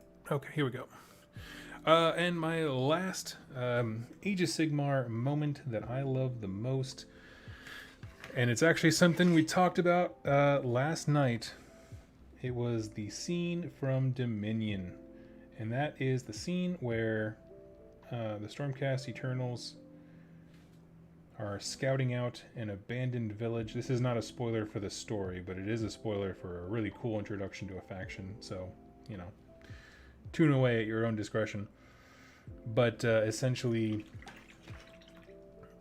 all the town's villagers were rounded up by the Cruel Boys, put into a net that was linked to a floor trap, so that as our hero goes to try and save them, the trap gives out, and he ends up killing a whole ton of people because he sprung the trap. The net falls, and all of the human survivors fall down and are crushed into an absolute pulp.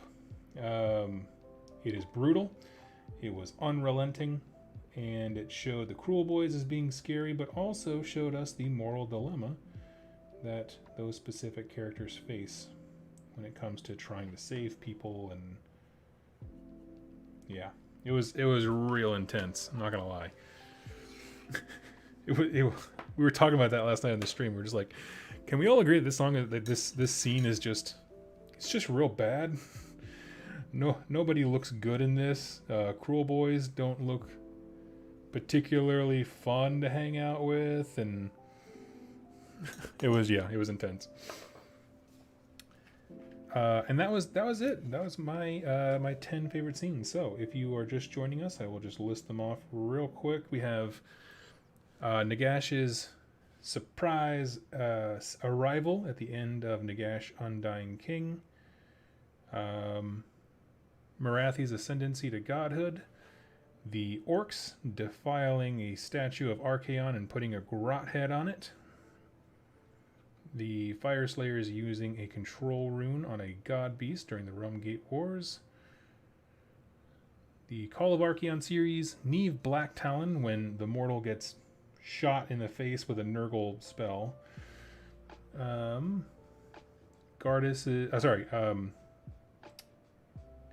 Vandis's self-sacrifice to blow up a Rumgate during the Rumgate Wars.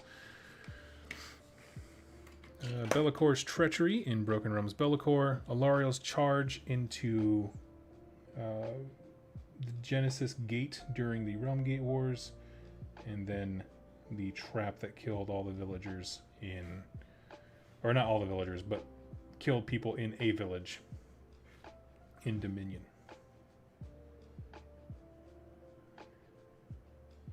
I'm going to pause here, and on the hour, let me take a sip of water, and then I'm going to do another plug here. If you guys are not familiar with why I'm doing this stream, there is a organization called Write Your Life that my uncle-in-law, who is a very accomplished literary professor, he is putting on, where they're trying to equip underprivileged kids across the U.S., starting in Memphis, which is where they are outside of Tennessee, and or I should say out there in Tennessee, but essentially going into these impoverished areas and teaching kids to write about their struggles and their life experiences, specifically for a college admissions paper. So it's just equipping students to just articulate their struggles and what makes them, you know, who they are, you know, and basically it's just teaching people how to write professional level papers, but also in such a way as you can communicate your story in a meaningful way that can just really enrich the lives of people reading it, and set you on a course where you can be a writer or just get into college and do whatever you want. So I like it. It's a tangible way to help people rather than just, you know, throwing money at, you know, at a system or something like that. Like, they literally leave the program with a college admissions essay ready to go. And so if you want to contribute to that, there's a few ways you can. You can donate to the super chat right there in the stream.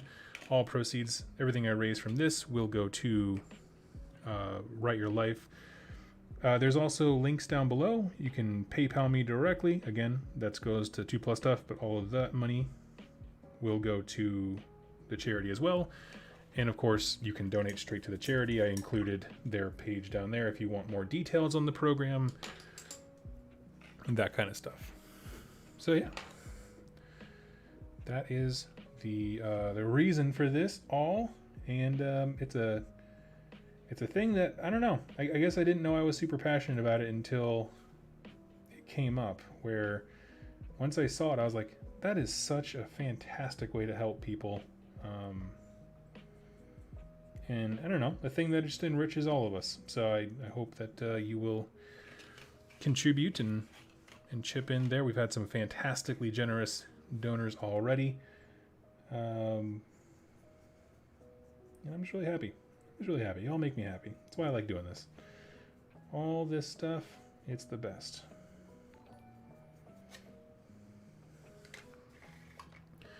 Just doing one last little thin brush on of Wraithbone, and then we'll start,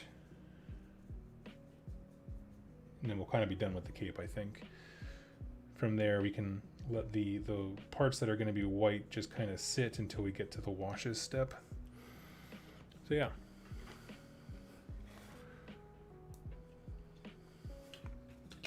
Let me see my little index cards. What's our next topic?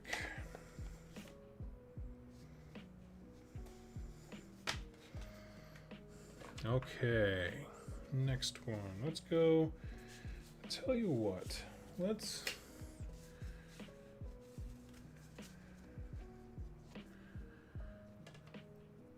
I'm going to reach a point here pretty soon where I just need stuff to dry. And so I have a few things that'll like do share screen with the computer or that kind of stuff when we get to those. So that'll be in just a few, I think. But in the meantime, I thought it would be a good chance to answer a question that I get asked a whole heck of a lot and does define me as a person. That is, which Chaos God would I follow and why? And I thought that I would toss in my personal rankings of the Chaos Gods. Which one do I think is the best? And so on. So, starting off with the ranking. because that'll kind of give away my thought, is Nurgle, Tzeentch, Khorne, Slaanesh. That's my personal ranking. If you are really into Khorne or Slaanesh, I apologize, but that's how I feel about it.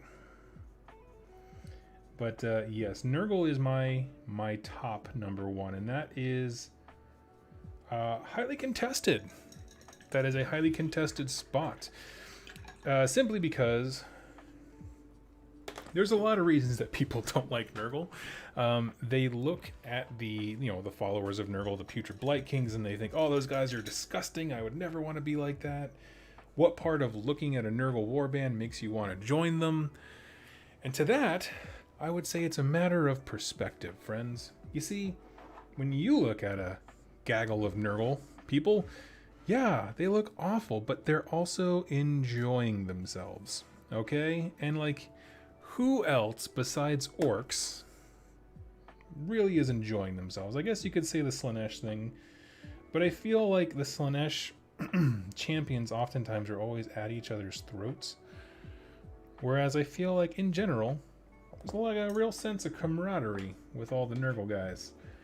Yeah, they have champions that are trying to be number one, but they also have a bunch of champions that are just like totally chill, which I'm here for. Okay, we just got to do some bone bits, and then what else after that? The metal trim, but that one will go pretty quick, I think. So anyway, that's my ranking. I'm curious as to what y'all's rankings are. So I put Nurgle as the number one Chaos God, and then Tzeentch. Tzeentch and Khorne are kind of tied. I kind of ebb between the two of them, if I'm honest with you, for number two. And the reason for that is, like, sometimes I just really appreciate the straightforwardness of Khorne, and sometimes I appreciate the machinations of Tzeentch. Right, and it's so hard to know which one seems cooler in the moment sometimes. But that's it for me. I'll say right now, I'm more into Tzeentch because I've been reading a lot of stuff. I reread Cursed City. No, City of Secrets. Reread City of Secrets, which has the Tzeentchian cult kind of infiltrating the place, and so that got me a little amped for them. And so I put them a little bit higher on the list. But that probably won't last. Let's be honest. So scroll down here, and we're just throwing some Xandri dust on all of the skeletal bits, horns, and so on. It's weird how many horns are on a horse, but you know, it's whatever.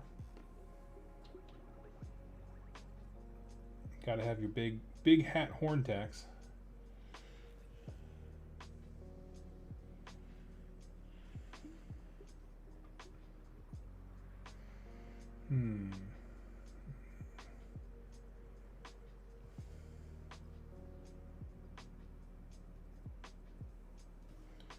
Apology, let me just grab this little detail here.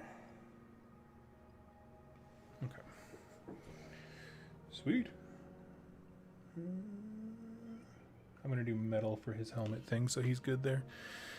As far as why I would want to be a Nurgle follower, when everybody else looks at the Nurgle followers and is like, ew, why does Doug like them? Well, I think, yeah, it's a matter of that perspective of like, once you embrace the Nurgleness, like, those things stop to be gross. Like, they literally don't perceive them as gross. And that to me is a big deal, because if you're going to be tethered for forever to a deity, you should probably like, you know, kind of what their jam is. And, you know, resilience. They have a fantastic healthcare plan because you never get sick because you already have all the diseases. I just think it's a cool sub-faction. They got some cool stuff going on. What else are they really good for? I mean, just not dying. just not dying. They're real good at that. as was indicated by my buddy Steve when we were playing our Path to Glory game this week, my Blight Kings did some serious work in that game. Holy smokes. They took me pretty far on my quest. They actually helped me complete my quest. And just did a whole bunch of damage. They took out a Celestar Ballista. He did roll really bad, though, on the Celestar Ballista, to be honest. It was, like, real bad. He even did the Give 'em Hell or Unleash Hell, that thing.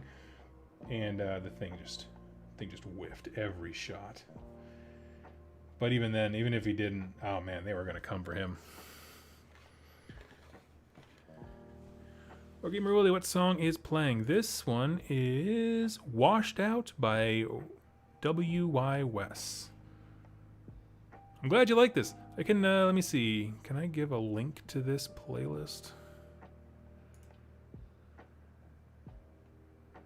Copy link to playlist. Okay. Let's do this. If y'all want to have some chill vibes, there's the link to my playlist. Oh, weird. For some reason, the chat didn't show me the last 3 donations until I typed that playlist in. I am so sorry, guys, for not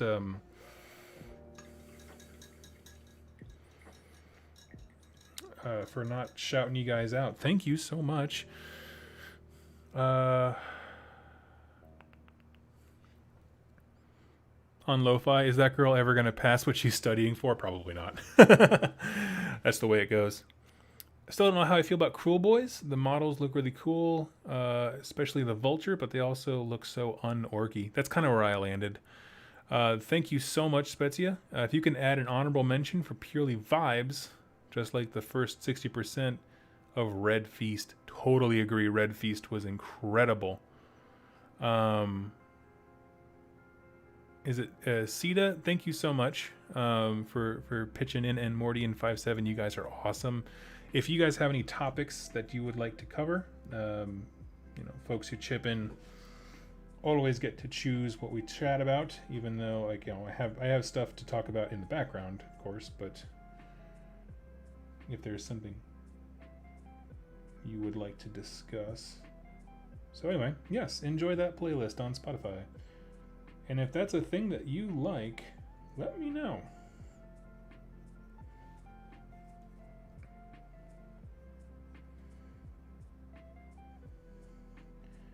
It's always hard to know what kind of stuff people, what insight folks want into my world as far as music I like and that kind of stuff, because I don't want to ever be one of those people that's just noise. Ever.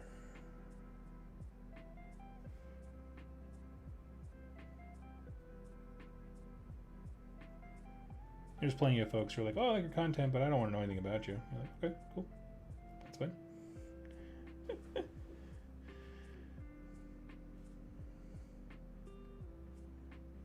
Let's see, what else? That's a dude's head. We don't need to paint that. That's a Stormcast helmet. Sweet.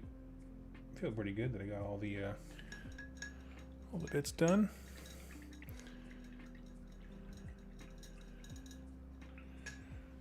You would go Slanesh, excess of food and drugs and sex, least of all the violence part.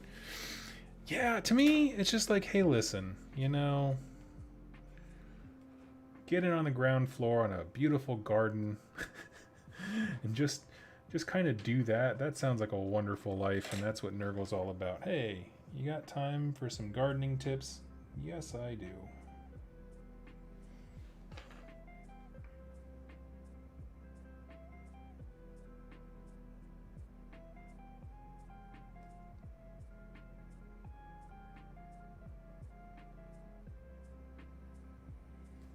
Just cleaning up all of the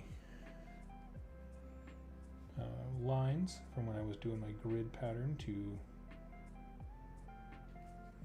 paint the faces and junk, or paint the checkered patterns. Oh, I'm getting ahead of myself. Got one more guy with horns. Hey Doug, hope you're doing well. Still working on the Rivendell display board. Nice. That's awesome. Would love to see pictures of it.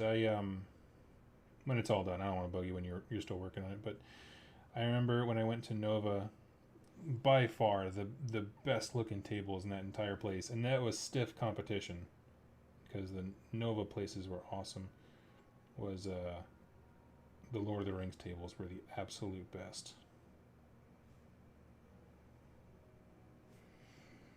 They just people, I don't know. It was like people who really love like scale modeling, like specifically scale modeling, not Warhammer or Lord of the Rings, but like train guys. That level of time and effort got put into it, and I was just like, holy smokes. Looks like a miniature movie set.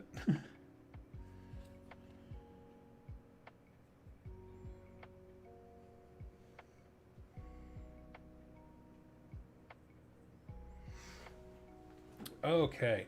I didn't have a whole lot more to say about the which chaos person I would be. You know, I went Nurgle because they have a lot of positive vibes going. I'm just kind of chilling, you know? And after the end of the day, that's all I want to do. I just want to chill. Ain't nobody got time for all this crazy stuff about destroying everything.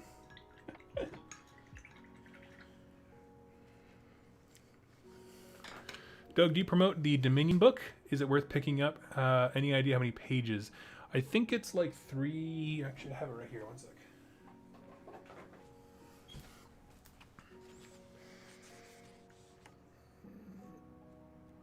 It is. It's about 330 pages, and I do absolutely recommend picking it up.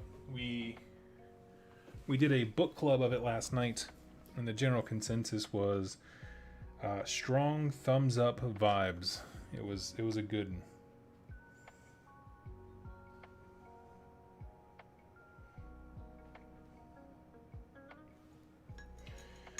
Okay, I'm gonna knock out some of the lead belcher here. Let me throw this back on, just because I'm not gonna be using it for the next little bit. But yeah, I do like it quite a bit. All the Broken Realm stuff was awesome, but I really want to see what happens next in the 8 points with Catacross and Archaon. Yeah, absolutely. I totally agree with you. That's a story arc I'm intently interested in. Although I don't know, because like I guess I feel like at the end of the Realmgate Wars, I had no idea what Archaon was doing. Like, does he care that Catacross is there? He doesn't seem to.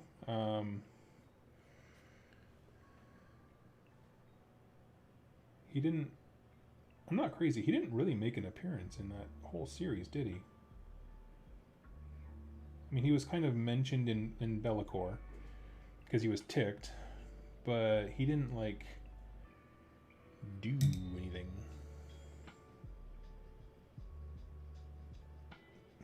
You know, in the traditional sense of moving the plot forward. That kind of doing anything. Right now I'm just kind of cleaning up. I primed these guys with lead belcher, and so I'm just kind of cleaning up the spots where I got a little messy.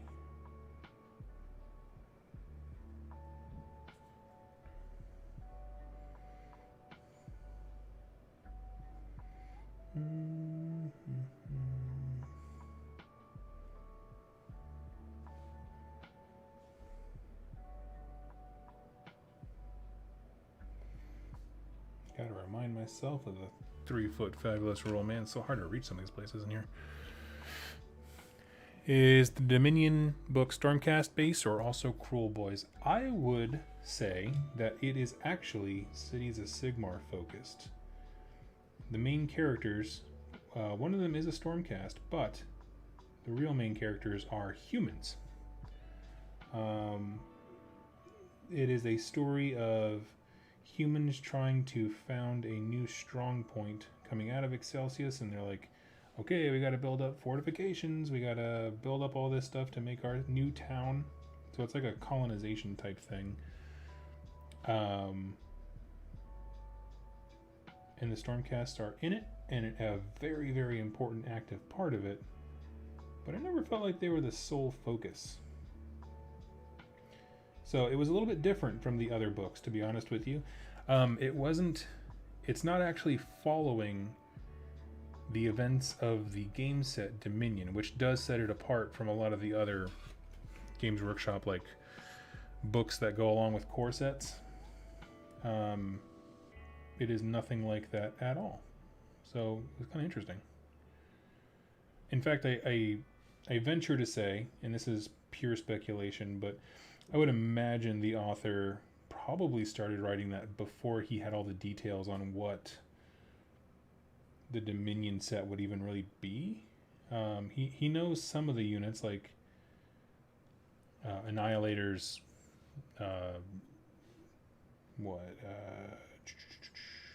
Knight Arcanum, those kinds of things, like, you know, the actual troops that come in. But, like, for example, Cruel Boys show up in actually very little of the book. They are introduced in quite possibly the most baller way, as I mentioned earlier on the stream, but they actually don't show up in person till later on, which for some of the people who joined the book club, that was not their favorite thing. They're like, oh, I wanted to have a book about my faction. And I thought it was a phenomenal introduction to them, because we get to learn with the Stormcast, who have never encountered orcs like them before. And I felt like that was a really cool treat of just like, hey, these guys don't know everything. The whole book, they're like, yeah, orcs don't fight like that. That's not orcs, you know? And then basically you get to see them manipulate orcs by having them like fight and duke it out and all these kinds of things. And then when it comes to the Cruel Boys, things don't work. Old strategies don't hold up anymore. And so it makes it a very cool story.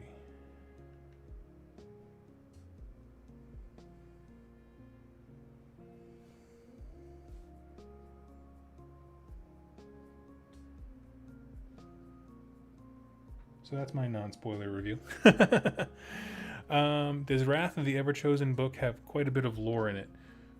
I mean, it's a campaign book, so of course a lot of the space within the book is dedicated to like rules and stuff.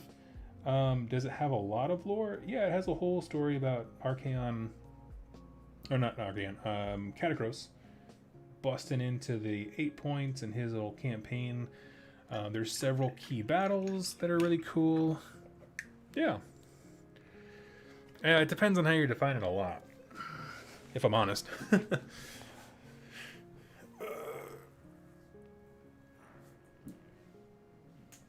me take a sip of water here.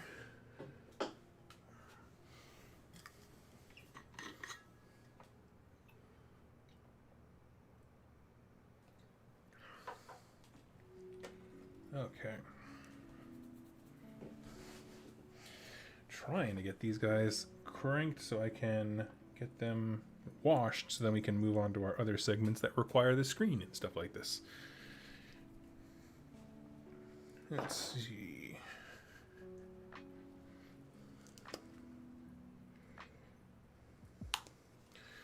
Almost. So as far as like how much lore is in there, I think there's books with more, but that one has a really cool, like it follows a specific army, the invading force, and so I like that when you can see the different missions that they have to kind of figure out a way past to be able to get to the all points.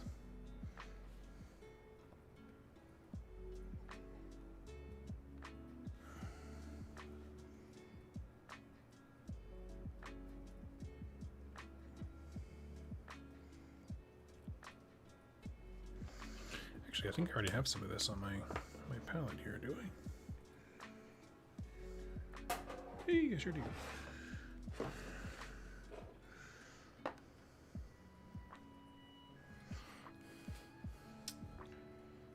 Okay.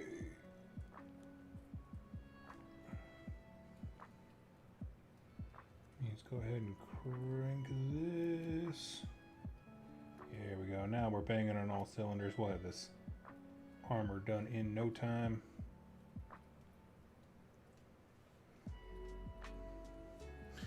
So let's see what we got for our next question here.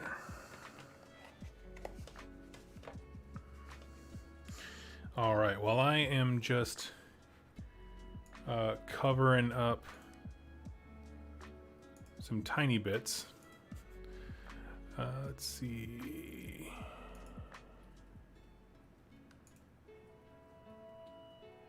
We will go to Gur. So if you haven't seen it, this is the map of Gur that we have at the moment. It is quite impressive, and I love it quite a bit. So it's notable locations here from the top view as we get into our discussion on it.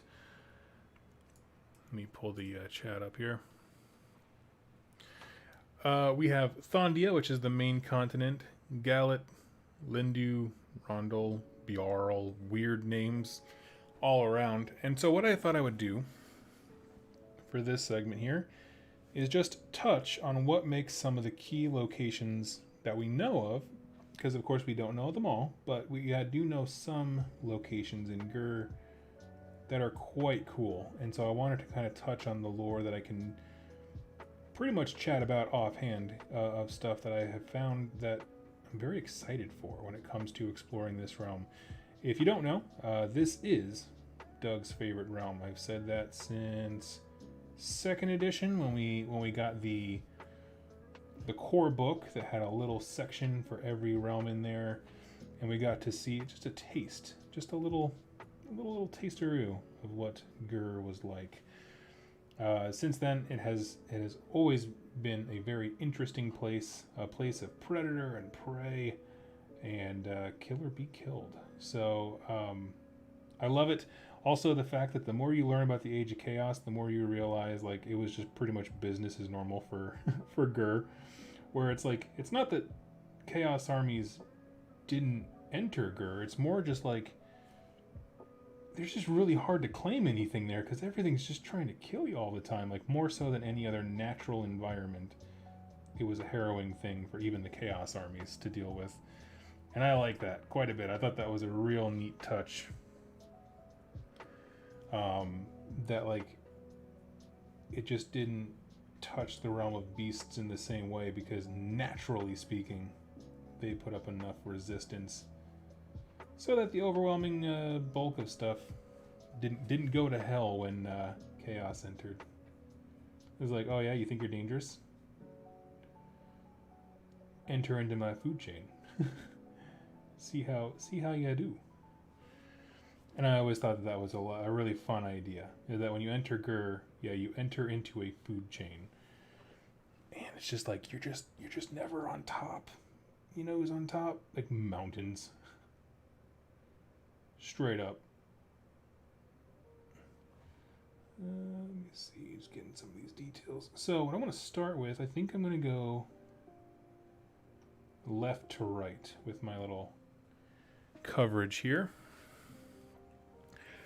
And if we go to the far left, we have a very important location. And right there, I'm circling around it, is Beast Grave. So if you're not familiar, I have a video kind of talking about it a little bit later this week, or this coming week, I should say, where we talk about Beast Grave in a bit more detail. I cover the lore for Dire Chasm, which is the most recent Age of Sigmar, Warhammer Underworlds, there we go, expansion. Dire Chasm takes place at Beastgrave, and it is essentially a great example of what Gur can be like, lore-wise. So we have this mountain called the Beastgrave, and it is a living entity unto itself. Essentially, it will lure in people through like sending out dreams of like big artifacts or money or whatever it thinks it can ensnare people with. And then when they come into the Beastgrave, the actual mountain range, they'll get locked in amber, and that's essentially how it hunts. It just shows you what you want, lures you in, and then it consumes things. And of course, it can also slowly roll over entire towns and nations and all these crazy things, because why not? Dude's gotta eat, right? And that was the location that the prison that was the city of Shadespire broke open into. City of Shadespire, if you don't know, was sort of in between realms, and it was a place where Nagash cursed the people because they tried to basically get rid of death in their society, and so he created this prison. They were all locked inside, and then the prison broke after the Necroquake, and its guts started basically leaking out into the Beastgrave. Well, now the mountain is ticked, because the mountain is hungry. There's one thing you should never be in Gur, and that is hungry. And so now it's essentially people trying to navigate the mountain at the same time as escape from it, right? They're trying to, like, okay, how do I survive the attacks that this can throw at me? But also, you're not just trying to survive, you're trying to get out. Because for the folks who came from Shadespire, it's just a bigger extension of that same puzzle. And so I like that quite a bit. I thought that was a really neat story.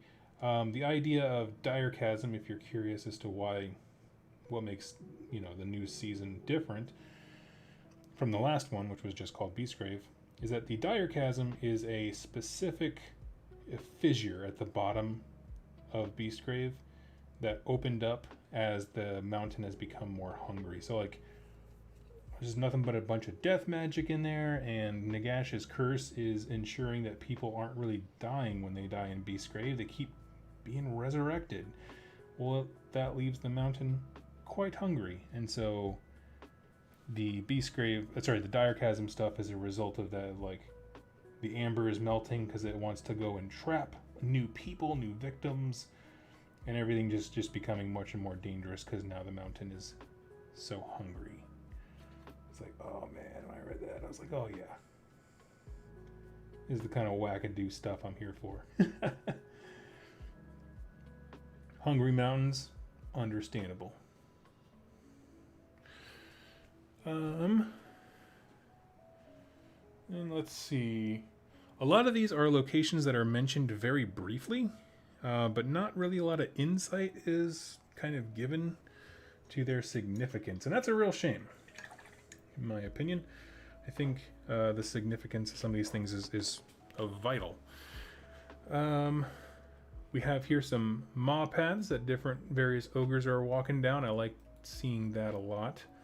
And to the north, we have the Tusk Vault, which, if I'm not mistaken, is that the Storm Vault where Gordrak got the giant god beast head that we saw in Broken Realms? I believe it was called the Tusk Fort. I've certainly seen it in various lore bits. But one of the things I wanted to highlight about Gur is, like, and honestly, one of the things I love about Age of Sigmar in general is the natural geography. It just always astounds me when I see cool features like this of, like, the continents are trying to eat one another.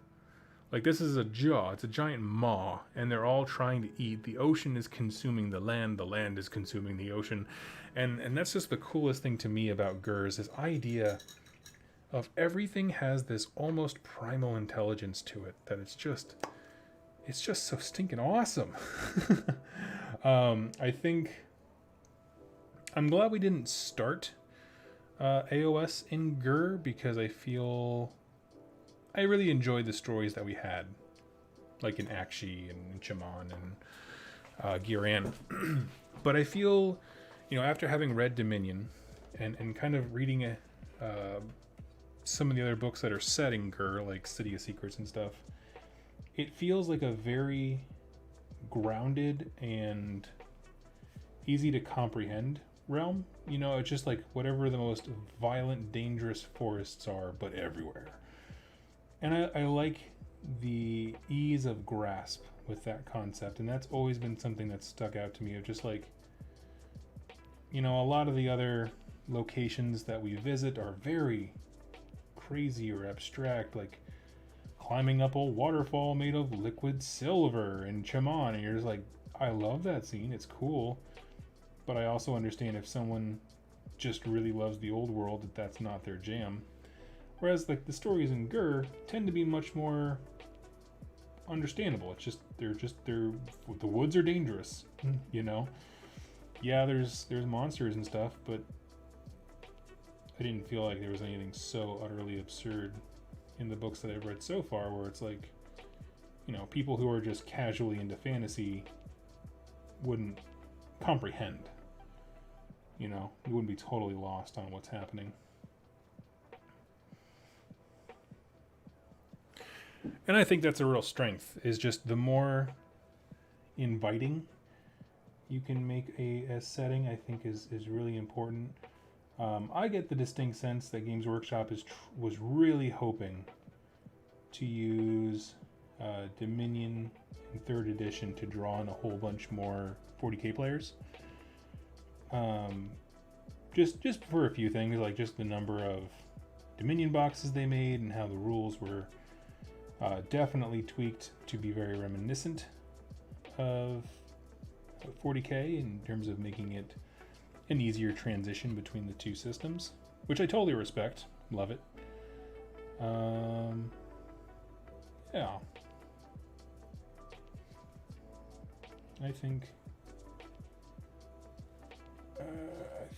Gur makes a fantastic, easy entry point for people who are not used to the kind of more extreme fantasy setups that AOS has to offer. And so I always really respected that they did that with these stories that I've been reading. So that's why I love this part of Gur. Now we're going to keep moving here with our little map. Give me just a hot second. Make sure I didn't miss any sides of this weapon. Let's go on a lure tour. One of the things that's really fun to see is all of the maw paths. They just carve these little circles, like concentric rings. And you know, you read it in the book, but when you see it from an aerial view, it's really cool to behold. Twin Horn Peak is right here. I'm circling it with my mouse there. And if you don't know, that's where Kragnos woke up. That is where he was sealed away by the Seraphon many moons ago, and has since woken up a very grouchy god. He's a fascinating character, Kragnos. I'll be honest, I liked Broken Realms Be'lakor the most, in terms of having like a central villain that I kind of root for. But Kragnos' story is very, very fascinating, because he's not evil, and I like that. I like that, you know, he's vengeful. He's not nice by any stretch of the imagination. But we never get the sense that he just hates things. He just likes to fight. And that took him very far in his old life. It's taken him very far now. I like that he is... The Chaos factions seem... I mean, from what we know from the Cruel Boys, they consider him a god. But they also consider him one that can be manipulated. And that's an interesting take on, I guess, destruction deities. Like, I feel like, with the exception... say most other factions don't seem to think that they can, like, pull one over on the gods themselves. Right? I mean, if they try... It's for an enemy. It's not their own deity. Like, none of the Stormcasts are trying to pull a fast one on Sigmar. But if you haven't read or haven't seen my video for the Lore of the Amber Watch, which is the story that comes with the Dominion set, the Cruel Boys are trying to basically ruin the continent of Thondia, which is where Kragnos is from. And so the reason they're trying to do that is to basically whip him into a rage that will never stop. And that way, like, a new era of destruction will begin as he is leading the charge. And they'll just join in. Even though it was they who are poisoning Thonda to make it so dangerous and so bad and so uninhabitable, they're going to basically, like, ride his anger wave. So they're intentionally pulling one over on him to get him mad. And I just found that to be such an interesting concept because, yeah, none of the other factions really do that. And I'm torn about it because on one hand, it's like, well, I wanted him to feel like a god, right? Like a destruction god. And he does. I mean, he certainly has the model and the rules for it. But, yeah, the idea of just pulling one over on him, it never occurred to me that they would do that. And I like it. I mean, I really do.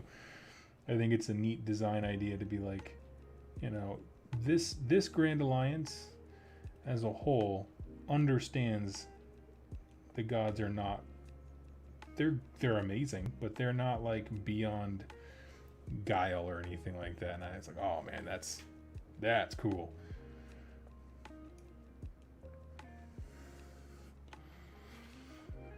Let's see, as we move on, we talked about one thing I can say, this little city down here, Rhyme Lake. So my sorry, having this weird like hiccup thing. My Stormcast Eternals are the Knights Excelsior, or at least a division of them, a brotherhood of them.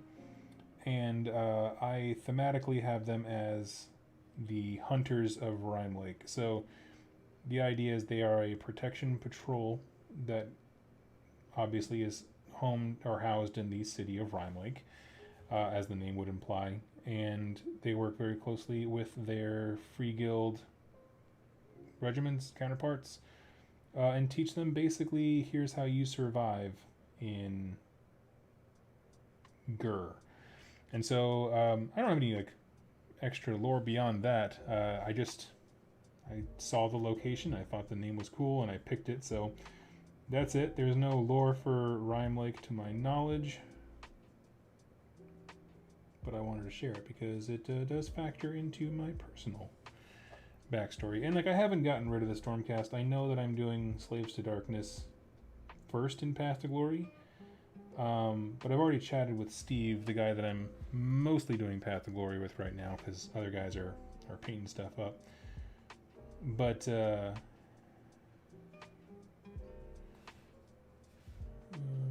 was I going to say? But he plans on doing multiple factions, so I'm pretty happy about that. So that means I have an excuse as well. I can, you know, give people other games besides just the Slaves to Darkness and be like, oh yeah, now some Knights Excelsior pop up and they're being cool.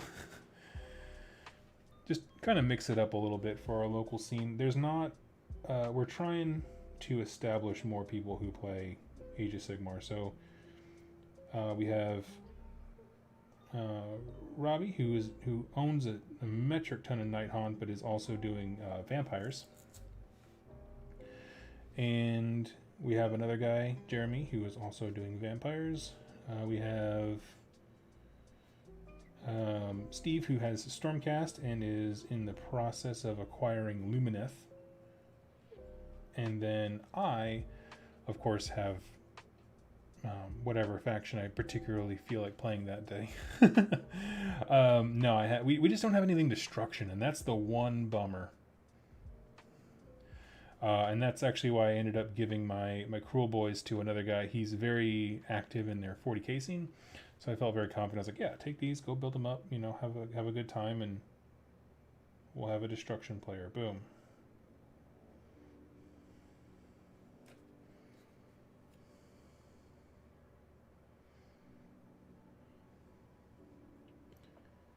But yeah, I wanted more factions to be represented. So that's why I'm like, yeah, I'm more than happy to go just play whatever.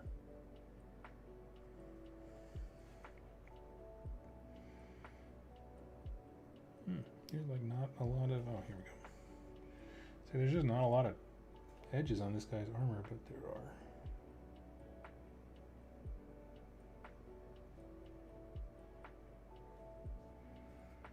There. Okay.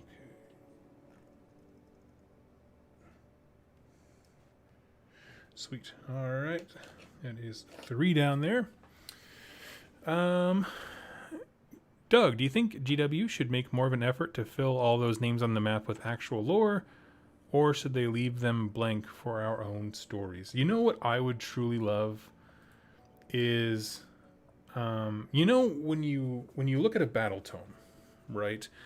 It'll have like, this is how a Stormcast chamber is organized, and then you get to see like the timeline, those little tiny short snippet stories that I love to read, where it puts those characters or that army into context. I think that's what we need. I would love that for each realm. So like, let's say the Gur book comes out, it'll have this map, and then on the pages afterwards, it'll just list off like Rime Lake, and then it'll just give a small history, you know, only like a paragraph long, of why that location is noted on the map. You know, because there's some places that like it sounds like there's a kick-ass story behind it. Like one of these is called like a hero's charge or something like that, where you're just like, okay, some cool event happened here. Wonder what it was. Would love to know. So I would say yes and no. Like I don't want every single one of them to have a story, because I want there to be locations where people can choose to have, you know, their own thing. But I do truly love the idea of like, you know, if they have a specific name, like a person's name, like why was it named after that person? What's so special about this guy? You know, just tell me. You know, it don't have to be anything great. It could be he was the first pioneer to cross this, you know, pass, and that's why it's named after him. That's fine. That's a fine story. That's why we name crap in our world.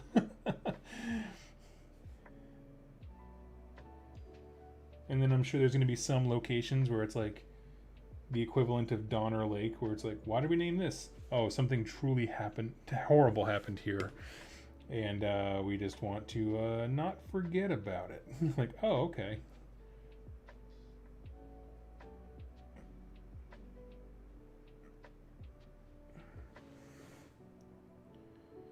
And we'll go back and clean up all those recesses after the wash.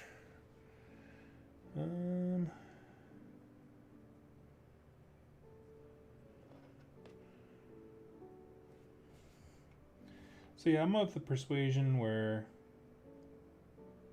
I want some of the locations to be covered, but certainly not all of them, because it's hard, because when AOS first started, there was so little lore. It was a struggle. Like, I understand that the design team wanted to create a sandbox for players. And what I would used to say, and I haven't said it in years because I haven't needed to, but you know, if a sandbox is too big, it's just a desert. There's nothing there. You got to give me things to play with and information and stuff. And I do feel like it's just that they've improved upon that, but I don't want them to take away all the freedom. You know, I think they've learned a lot as a company in terms of, for some reason, how much gamers need permission to do things is a really important topic that they've had to address, I think, when it comes to like narrative and open play stuff. But yeah, I think they're getting better about how much information they put into things. Alex, what map is this? This is the map of Gur, Realm of Beasts.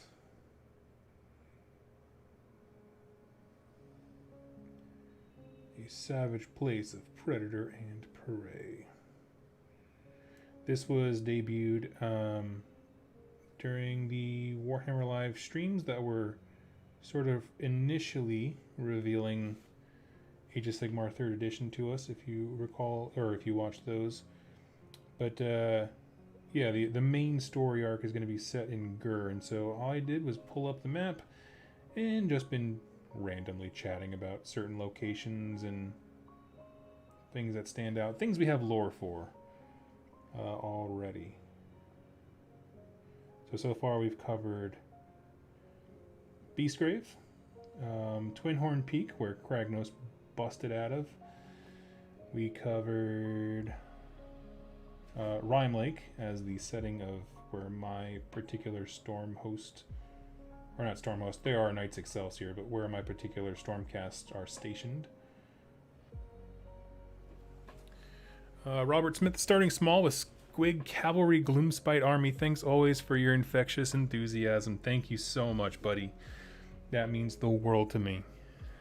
As we come up to the 1 hour mark, I get to do my spiel again. Every hour on the hour, I've been trying to just kind of announce why we're doing the stream. And it is a charity stream for underprivileged kids, specifically in the Memphis, Tennessee area. And basically what they do is they go into these schools where the families in the area have an extremely, an extreme below poverty income. And they teach those kids of those families to turn their life stories into college admission papers. And so at the end, I love how practical it is. They walk away with writing skills as well as a fully printed and edited by a professional college admission essay. And so I think that is a tremendous idea. It equips kids who otherwise would not have much of an opportunity themselves to go out there and improve their world and that kind of stuff. So I think it's a fantastic cause. There's a few ways you can donate. One obviously is just doing super chats. I have monetization for this video turned off, so any super chats that I get are going directly into the funding for the organization. It's just called Write Your Life. And beyond that, there's also links down below. You can give directly to the charity, which would also be amazing. Just let me know if you do, because I want to thank you personally. And what else is there to say? Yeah, all the links are down below. If you want to read more details, they did a pilot program and it went really well, and so now they are kind of looking for funding. Now the goals on their, it's like an education version of GoFundMe, but it's like specifically for education projects, that kind of stuff. And so they already met their minimum, but the more money they raise, the more students they can have participate. So just trying to help some kids out. I'll be honest with you, the last fundraiser I did was Toys for Tots, and I was thinking, why do I focus on stuff for kids? And I was like, man, my childhood sucked. It wasn't fun. And I just would love to improve somebody else's. That's all.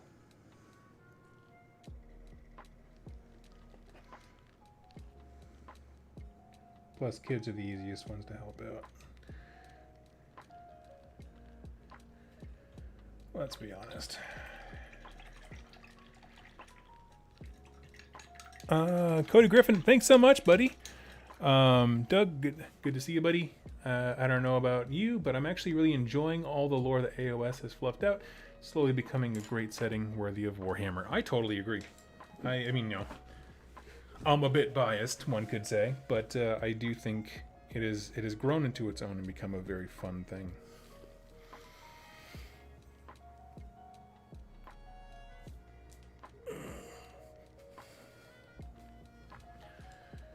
The only realm we kind of know in totality is Hysh. That is correct, but we just know the shape. Same could be said about Akshi, maybe. We know the general shape, that they're all generally discs, but yes, Hysh is the only one we have like a mega bird's eye view of the entire thing about, which is cool. I like that that's kind of their thing.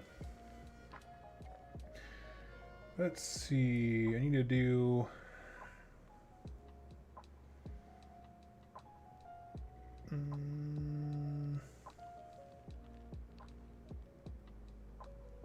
I'm trying to think of what I need to get done before I can do the washes.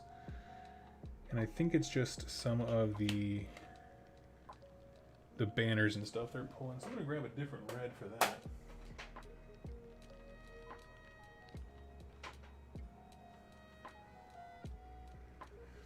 I'm actually gonna go into a Screamer Pink.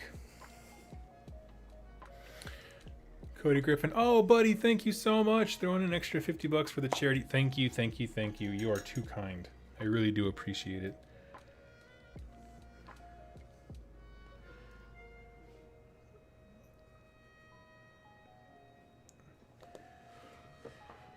Truly, truly.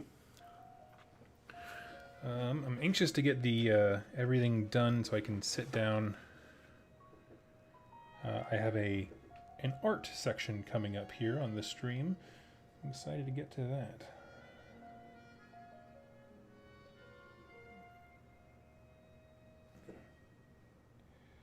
Basically, I want to show off the pieces of artwork that make Warhammer so fascinating and excite me.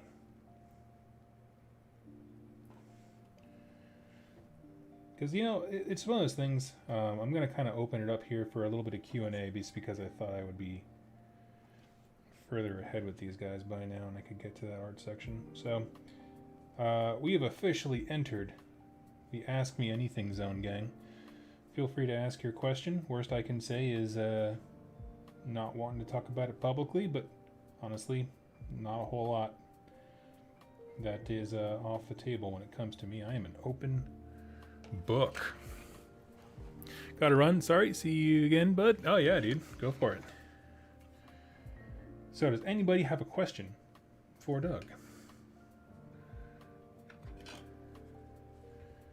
that I may answer? Any burning curiosities?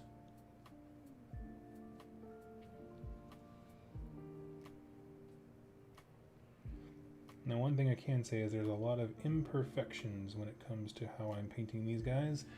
But the thing is, one, cleanup after you got some colors down is way easier than trying to get every detail right before you do your wash. And also, full secret, washes tend to cover up a multitude of errors.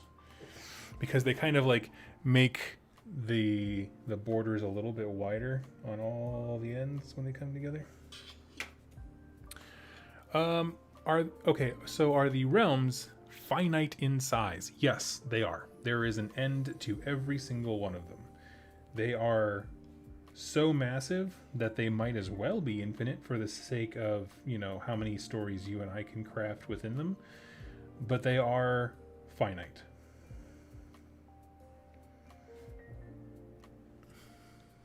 How much of the realm is still unknown territory? Yeah, no problem. So when we have gotten maps and stuff of the realms, typically they only show us one continent of many. If you look in the core book, you can actually see, let me see if I can find my copy here nearby. But you can get a sense of how big they are because the slice they show you is kind of put into context. For example, Nagash's army, when they were collecting shade glass, or shade sand, or whatever it is, grave sand, for building his black pyramid, he would send skeletons out to the edge of the realm, collect it, and come all the way back. So there is always an end. What else? Question. What do you feel the focus for 3rd edition releases going forward outside of edition battle tomes? Personally, I feel we don't need any new armies. We need range expansions. Oh, I see. Going forward outside of edition battle tomes. Yeah. So instead of just what are some things coming up on the horizon? I kind of am in the same boat. I am not anxious to see more factions. I'm anxious to see more story. I'm anxious to see more Path to Glory stuff. Yeah. I'm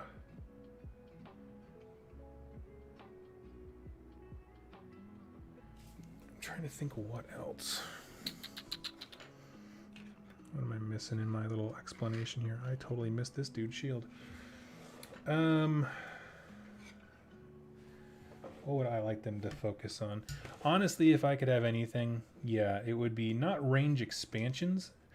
I'm fine for some models to go away, but just replace them or something. I kind of want all of the old world factions, meaning any army that had models that existed before they came into AOS,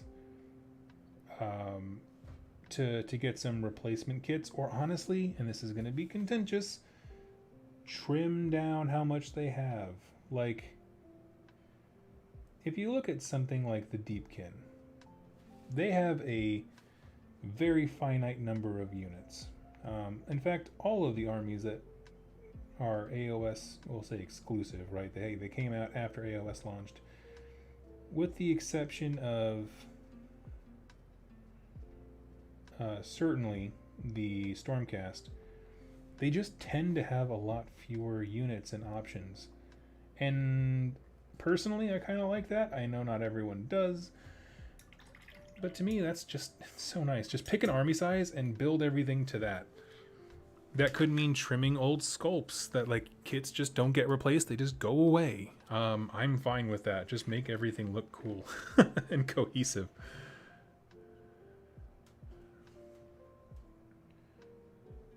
Let's see, got a little bit there that I missed. Sweet. So I'm just waiting for those reins that I painted to dry. And then we're going to douse the entire thing in washes. A couple layers of them, honestly. And just let them sit for a good long while.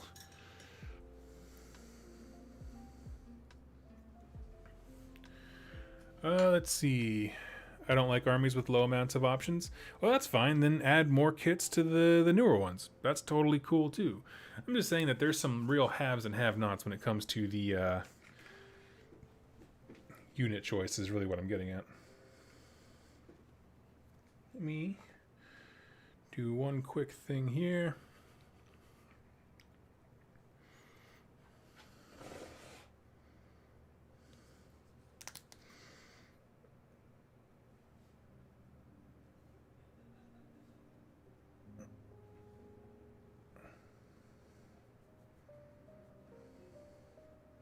And I'm just throwing some black on my mixer brush because I have the endless spells that I originally started with today. I just need to throw a black rim around their bases. Nothing fancy.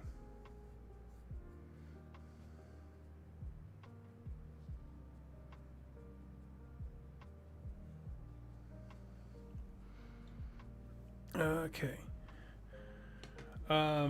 So yeah, I would really enjoy an expansion of other stuff. One thing I want them to do is get rid of Cities of Sigmar as a book. No, and I love the idea. I don't think it'll change drastically. What I mean is go to the same transition that like Soulblight Gravelords did, where it's like, I understand that this was your first attempt to rally all of these various factions together.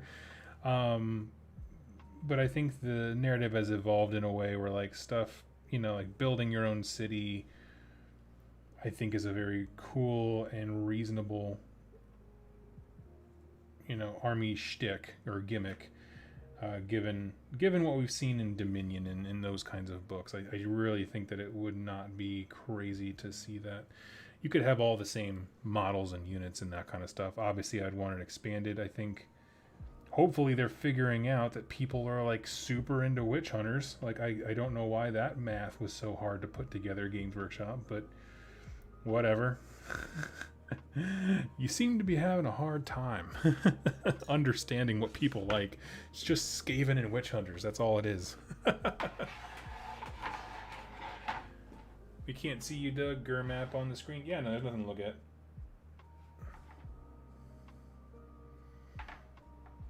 I'm just throwing some more water inside my wet palette. Here we go.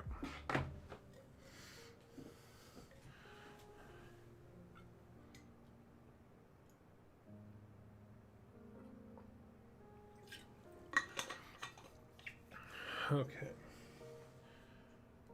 Doug, are you a guy that travels for gaming? I'll be honest. I really like one-day events where I can drive there and then just get a few games in and then chill.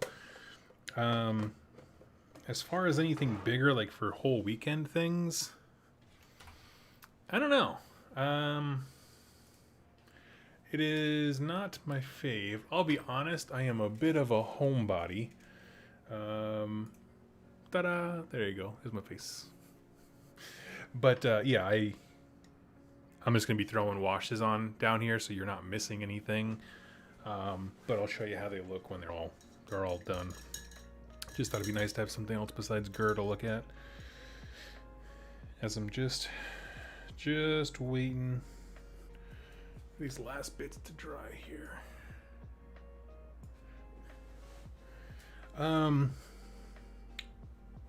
What question was I just answering?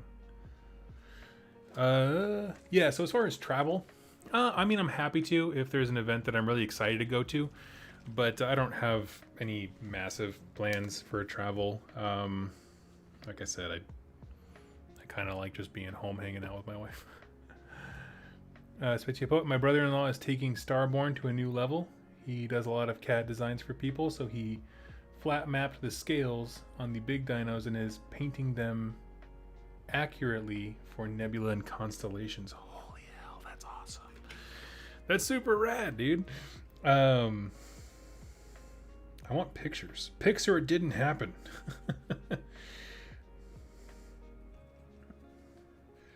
We're just dousing this guy in all kinds of wash. That's the nice thing. We're going to talk about John Blanche's art here in a bit, but love his style because it's just like gritty and dirty and messy and imperfect. And I was like, you know what? I can do that. I can make something look gritty and dirty and imperfect. Turns out, easier than you might expect.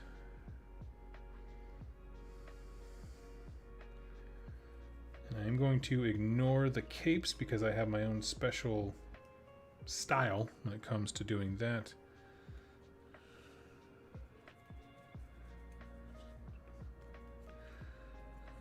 Let's see.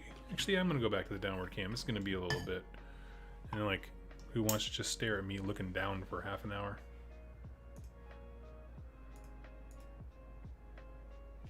Downward cam. There we go.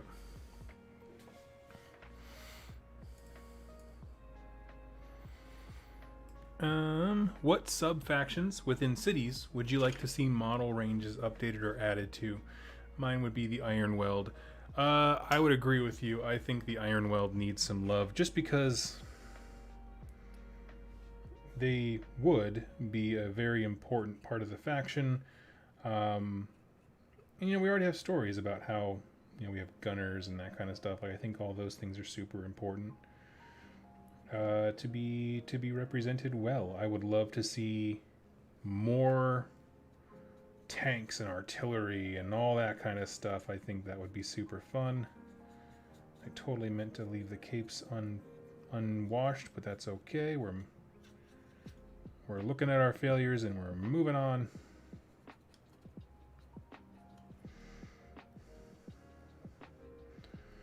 And again, we're just throwing this. This is a thick boy shade of Agrax Earthshade. And from here on out, after this one is dry, we're going to build up the colors just a little bit. This is how I do my Blangy style for my stuff. We're going to build the color up just a little bit with highlights, and then I have a whole series of washes that are actually super thinned out. But you'd need to have that strong contrast layer for this to work. And so that's what we're putting in now. And just make sure there's no paint that's pulling in huge puddles. You can have little ones along the edges of stuff, but nothing too egregious. I gotta hold this up in the light so I can actually see. It's a little bit too dark on my downward cam. Cool. Good. So yeah, we are gonna build the color up a smidge more, so it might seem super pug fug ugly, but it'll get better.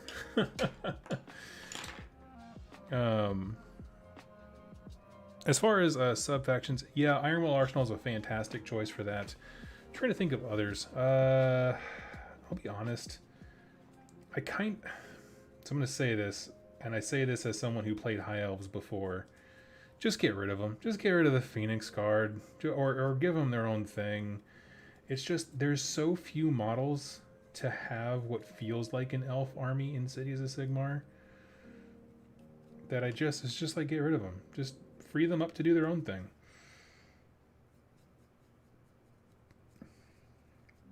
I don't like the Phoenix Guard stuff. Didn't like it when I was a High Elf player. I don't know. Give me, kits that the, what are they called? Just handgunners and that kind of stuff. Nothing super crazy or fancy. Just different kits to represent mortals with weapons. I would love, I think, a true boom for all Warhammer fans, not just Cities of Sigmar players, but if they made a kit that was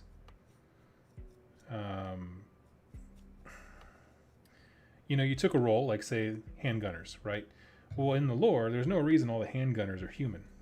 Absolutely not. There are Dwarven handgunners as well as elves and all those kinds of things. If they made a mixed kit that was just a bunch of different races and different poses with different types of weapons, us and the Necromunda guys would absolutely lose our minds with joy, because that opens up so much kit bashing. And it's just like, those are kits that are designed to sell for Cities of Sigmar, as well as all of these other 40k factions that people would absolutely love to see models for. And so I think that those would do well. I mean, certainly they have done well at that task when it comes to the Warcry warbands, which had all those different crazy various types of races and kits and that kind of stuff. Kit bashers love them.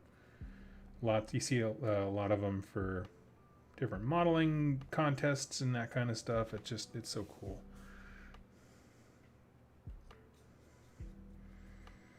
Yeah, at this point I'm just going to throw a little bit of brown on here just to make them all kind of match the leader who I did it accidentally for. That's all right.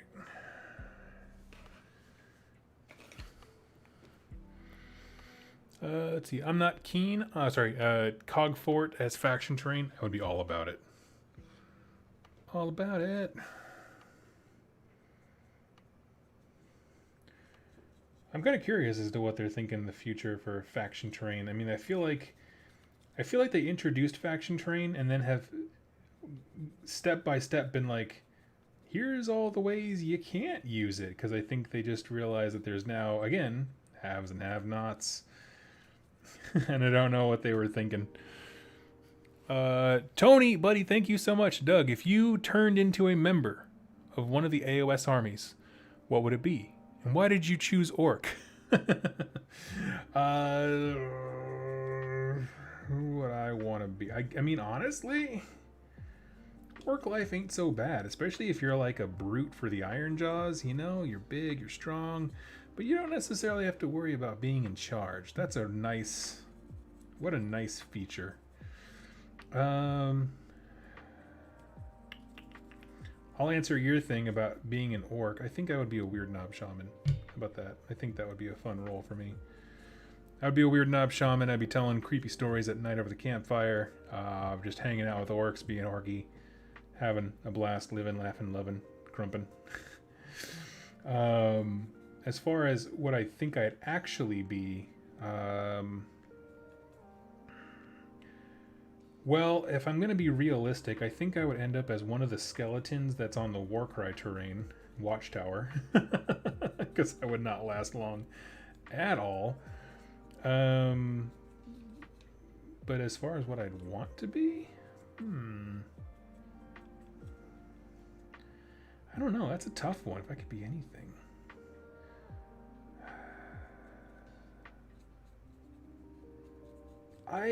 What would be a really cool thing, honestly? Being one of the guys who rides on the back of the Leviathan. I think that would be a cool job. Just like straight up, just like riding what is essentially a Godzilla level monster into combat. Even if, you know, he's not getting punked that quick, you know, no one's taking that guy out too fast. But, yeah, I think that might be my happy place. Because I want to feel like I have some measure of safety, however fleeting, in the Mortal Realm setting. Like, nothing stays safe for very long. But I want to have that sense, at least when I go into battle. Right, once I'm there, all bets are off, but yeah. I'd be down for that. I would also be down for a steam tank crew member. For much of the same reason, you know, feeling safe as you go in. Feeling a sense of pride as you're chilling out back in human territory. Oh yes, I work on the Big Dog, which is a name that I just now came up with, and is going to be the name for any tank that I own in the future. The Big Dog.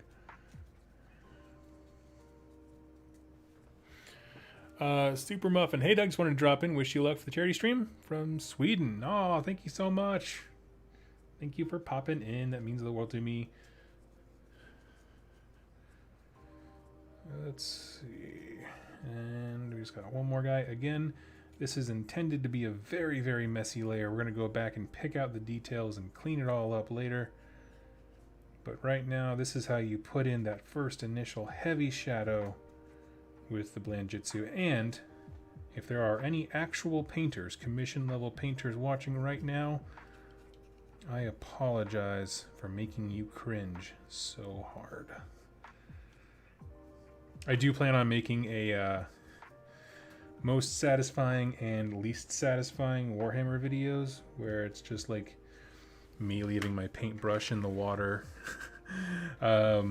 dunking the brush straight into the wash, all those kinds of things that, like, you know, we all know we're not supposed to do, but we do it anyway all the time.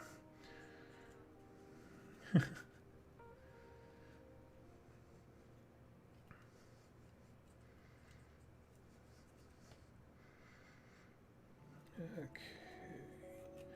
Yeah, I'm gonna get the bulk of the horses all done in batch painting, and then what I like to do is then go back through and pick out the details of each one, like, separately. So, like, you know, I get all the armor, the capes, and generally the horses all done. Then I'll go back and be like, okay, this guy's got a couple of heads hanging off the side. Let's paint those heads up, you know, that kind of stuff, and kind of just break it down into layers from there. It helps a lot with not getting bogged down in the details too much when you're trying to batch paint.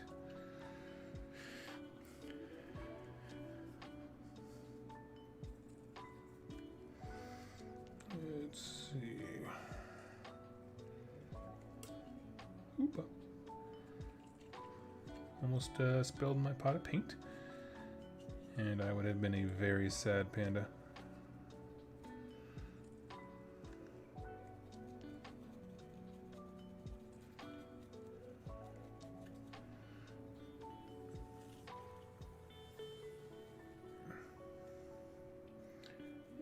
Some big buildup of yellow.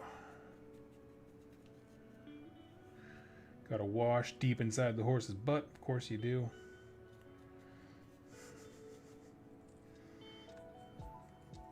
And there we go. Now they're just going to be sitting and drying, I'm sorry, for a bit. I have a fan next to me, like, kind of pointing out openly to the room, just to kind of have some airflow.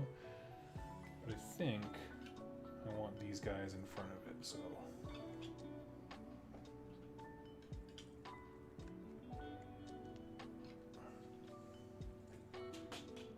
Here we go.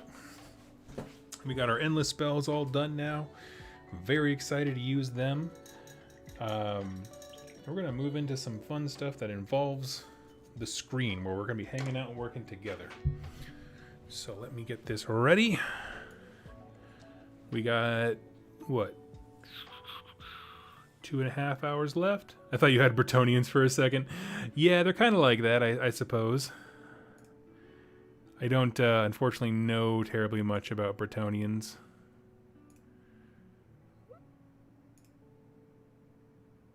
Okay. Perfect. There we are. You guys can see what's on my screen. And I have a few things for us to work on together. The first one for my next topic, let's go ahead and click out of that, is going to be taking a look at some of the most influential art for me regarding, let me turn that off, it's a little bright. Most influential art for me regarding Age of Sigmar in general, but also just Warhammer. These are just different pictures that I have found across the web and over the years of enjoying Games Workshop that have really brought me a lot of joy and inspiration for painting and stuff like that. I thought it seemed to make a lot of sense to kick it off with a few John Blanche pictures, because that is the kind of thing I'm going for when it comes to my Slaves to Darkness army. Lots and lots of, you'll see lots of oranges and yellows and reds. And I actually found out that the reason he doesn't use blue very much is because blue fades, whereas these colors tend to stick around. And the amount of effort and talent that goes into these, I know not everyone's a John Blanche fan. I'm not really a fan when it comes to the conversions per se. Like I tend to just buy models that I like, and so I don't have to worry about conversions. But yeah, I do think his art style, more so than any other, really conveys a concept. And so, you know, when I look at this, what I'm seeing is like death supremacy, right? He's just a bursting forth. It's all centered around the leader there, which it is absolutely true for death armies. And so I just love it. I find that kind of stuff to be inspiring. When you have a good look at, when a piece of art conveys to you the feeling of a faction and some of its underlying lore. You know, we have a cool standard. We have obviously a skeleton lord on steed with a whole bunch of undead dudes at various states of decay. This guy's still got some skin. There's some skeletons there at the bottom. So I love this stuff simply because it evokes such imagery. The tower in the background is something that seems like it's straight out of the Necropolis, which is really cool. Stanley Martin, thank you so much, buddy. That means the world to me. Does anyone know what the symbol on the flag represents from the new Realmscape objective marker set? Symbol on the flag. Let me see.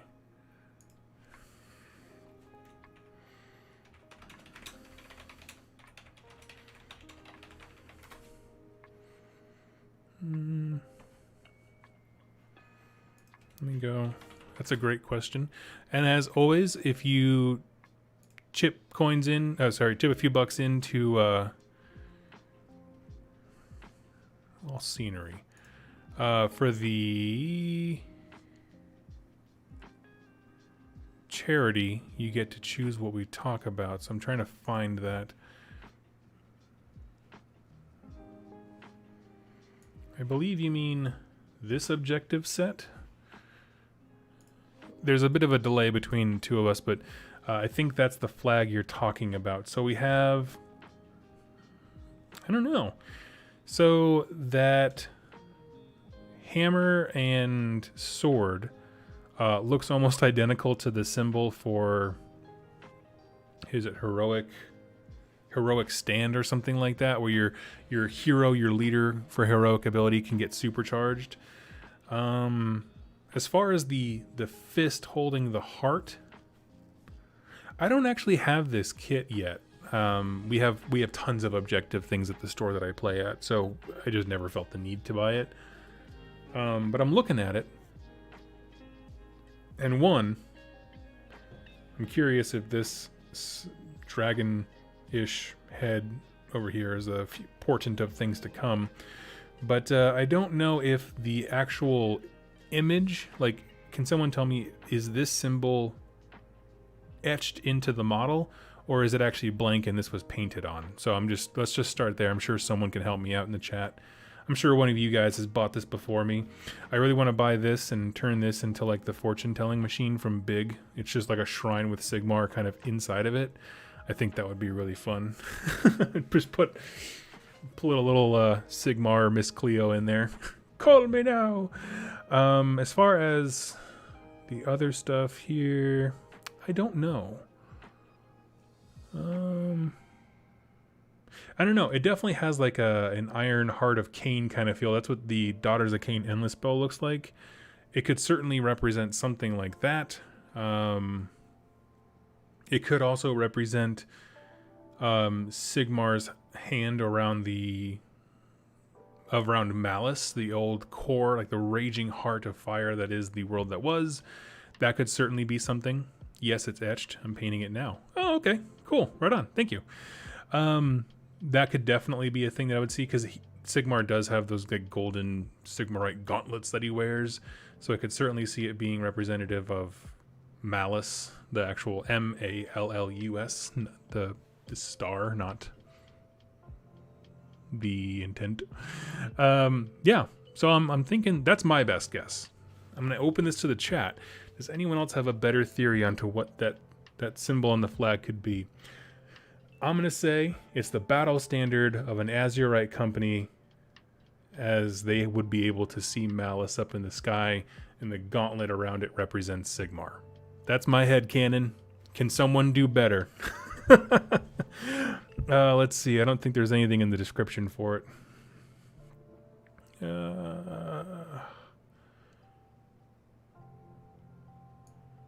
Future Crusades sometimes come across these ruins. No, add thematic detail objectives to your game. No, they don't really explain them all. Yeah, that's my best guess. Anyone else can do better, let me know. I would love to have more stories. You can certainly paint it as a heart, I'm sure. Have it be bleeding. Make it fit with a Daughters of Cain focused city. So this is a piece of artwork that I like. I'm just going to go through a few that are in Blanche style. This one I picked out because sky grots are a thing, if you guys are curious. They are canonically recognized in one of the, at least one or two of the short stories. Skaven, we just covered that recently. I don't have a specific story name for the grot ones, but they've mentioned grot pirates before. And so I would absolutely love to see that. And how they would have a very different relation to the Bad Moon is a cool idea. Just because, you know, when you can fly, all of a sudden, you know, waiting for a celestial event to occur is a little bit different. So I like that quite a bit. I love the idea of these kind of out there pieces of art. Again, I don't actually know if this one is specifically by John Blanche, but I do know that it's his style of things. Like, he loved the grinning circular faces on what are now the Cruel Boy shields, that kind of thing. It harkens back to a lot of that artwork, or this kind of artwork, I should say, where we have huge roving bands of grots on the ground and then a sky armada. And this is something that I really, really want to see in AOS, like so bad. I'm trying to imagine what I would want a sky goblin army to be like, because I need them to be different than Kharadron Overlords, right? Kharadron Overlords, where you have a few ships that sort of act as big anchor pieces on the table, and then you have a few units that, you know, that they're numerically disadvantaged. They don't move terribly fast outside of their ships, but they can be deployed to cover an objective, to grab a piece of land, to shoot the enemies, that kind of stuff. So I want the grots to do something different, right? And I would love it if they had the same boarding rules that the Kharadron Overlords have. That would be rad. You know, I mean, for the sake of simplicity, like keep them similar in the mechanic of people getting on and off of a thing. I have no problem with that. But I guess where I want the factions to differ is I would love for the grots to have like boarding actions, which is these ships are super crappy, but if you get into base-to-base contact with them, all the grots inside can attack with their melee weapons rather than shooting. That would be a really cool thing, as like they just bumper car with these crappy ships and then just upchuck a bunch of grots on there going hog wild and attacking things. I think that would be so stinking fun. I would want to give them some form of detonation rule, like in 40k. When a vehicle blows up, you roll a die. Usually on a 6, something happens. It does, you know, a number of mortal wounds, to any units nearby, friend or foe, and the size of that blast, and either it's a D3 or D6 is determined by the size of the model. Something like that would be awesome here. In addition, I think it's the Orc book right now, but it might be a different one. You can basically spend a command point to auto detonate. So instead of rolling the die to see if you roll a 6 if it explodes, it just explodes. And so some mechanic like that where, yeah, you have ships, but there's an aspect to them that is so unreliable that you can bank on how unreliable they are and just have them blow up. So yeah, I think Grots would be more melee ships, battering rams, boarding parties. Exactly. That's what I was kind of going for too. Something that would represent the different kinds of technology that they have, but still the same concept of mobility. Sky Gubbos actually have a small cameo in an Overlords of the Iron Dragon novel. I want to check that out. That's one it came up on my poll for my patrons of books to read numerous times. And it just got outvoted by other stuff, but it is a thing that I'm very interested in reading for that exact reason. And now that this last week I went and treated myself to a Kindle. My other one, I had like one of the old first gen Kindles, and the thing was like, it needed to be taken behind a shed. It was so out of date. They kept putting all these updates out there, and the thing just couldn't handle it anymore. So I got a new Kindle, and I love it. So I'm going to go check that story out regardless. Yeah, so I would love for them to have some kind of boarding action. Ramming would be great. Auto detonation would be cool. What else? I'm trying to decide if I want them. I would almost love to have tiny ships. And I understand that the gun hauler is a tiny ship. There's only 2 guys riding it. But I'm more thinking, like, imagine a cavalry unit. So something literally the size of one of these knights, okay? And they have a fairly chunky base. The Marauder Knights are on a smaller one, or Marauder cavalry guys. But something on this size base where it is literally like a small rowboat with some kind of like engine or balloon attached to it, with 2 or 3 grots with like javelins. Think if you were to take some of the skinks that have, hoodwas or something like that on the back of some of the beasts, if that was its own ship, like where it is this small, where you could have a bunch of little guys flying out there, and maybe they move 2d6. If you roll double ones, one of them blows up. You can do all kinds of dumb grot things with them, but having something this sized, like that base size, with a few flying rules and that kind of stuff, I think would be super compelling. Games Workshop, that's a freebie. But if you had a unit, a unit was either 3 or 5 of those things, I think that would be tons of fun, because then you could have airships that are cheap spam and not just the KO way of like, these are fantastic shooting platforms. At least lore wise. I don't actually know. Are you a KO player? Like, let me know in the chat. Do the ships do more? I mean, I know they do. Well, I know they do more now because they have more wounds, and the rules changed so that if you have a certain number of wounds, you count as more on an objective. So I know that the ships got better, but I don't know because they're not monsters, I don't think. So I don't know. I would love for them to have a little caveat that's like, for the purposes of Rampage, they are monsters. Winged Squid Riders. That would be cool. That would be real cool. I would love traps to be a part of their thing. Like, you say winged squig launchers or riders, and I think that's a really cool idea. I'm on board for it. Also, what would be really cool is, like, what if you had a ship? Okay, let's say it's their big preeminent ship, and you got to place a trap squig. So whether it's like a balloon with a squig kind of like straddled to it, if anything bumps into it, they take a damage thing. So you're basically throwing squigs that can fly out there, and if anyone bumps into them, they get to do like D3 mortal wounds or something like that. I think that would be super fun. It would be a way to control the table. There would be an immense amount of board control at that point. But yeah, I think that would be cool. There's a Magic the Gathering card called Goblin Balloon Brigade. That is my view of flying gobos. I like it. I like it a lot. Yeah, I'm trying to think of things that would just cause chaos, because like they're not actual chaos, evil, but just like catastrophe. Yeah, so I'm thinking like really crappy guns, short range things like squig mines. Yeah, and then a bunch of mini boats. Maybe some teleporting things so they can like really play shenanigansy. Ever play Gears of War? Remember those barges? I don't. I played like 30 minutes of the first one, and then I didn't get bored. I think my buddy just had it, and I just never had a system that played it. But interesting. I will check that out.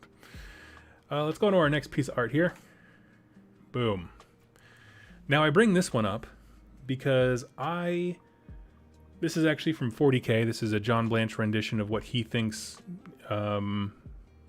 the nobility of the Imperium is meant to be. And I absolutely love it. This is actually something I want to see in Age of Sigmar as well.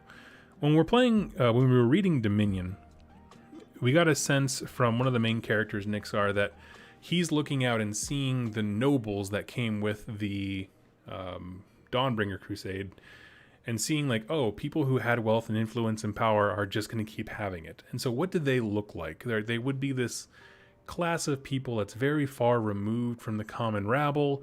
They would probably have their, if falling to Slaanesh is a constant threat, which it is, you would have decadence and all these kinds of things represented. And I think that very over-the-top leaders and the way that they dress and that kind of stuff would be a very long, like that. A kit like that would go a long way to making Cities of Sigmar feel like it's not just a holdover battle tome. Like I mentioned before, how I want Cities of Sigmar to go to the same way that Legions of Nagash did. I'm sorry, I'm getting tired. My brain's skipping. I want it to go the same way, where they basically take the focus off the main cities that they have and kind of open it up to where more things can be built. There's more freedom. And so one of the ways you could do that is supplement the faction with a ton of heroes, just like Soulblight did, except instead of vampires, you could have nobility or different races representing the same job. So you can have a free guild captain that's a Dwarden or something, just play around with what the design space of that faction is built around, which is just variability, lots of different stuff. So yeah, I would love to see some designs similar to this kind of get brought into I want to say a huge thank you to Jesse and John. I just saw on my phone that they went and donated onto my PayPal. Thank you guys so much. I really do appreciate it.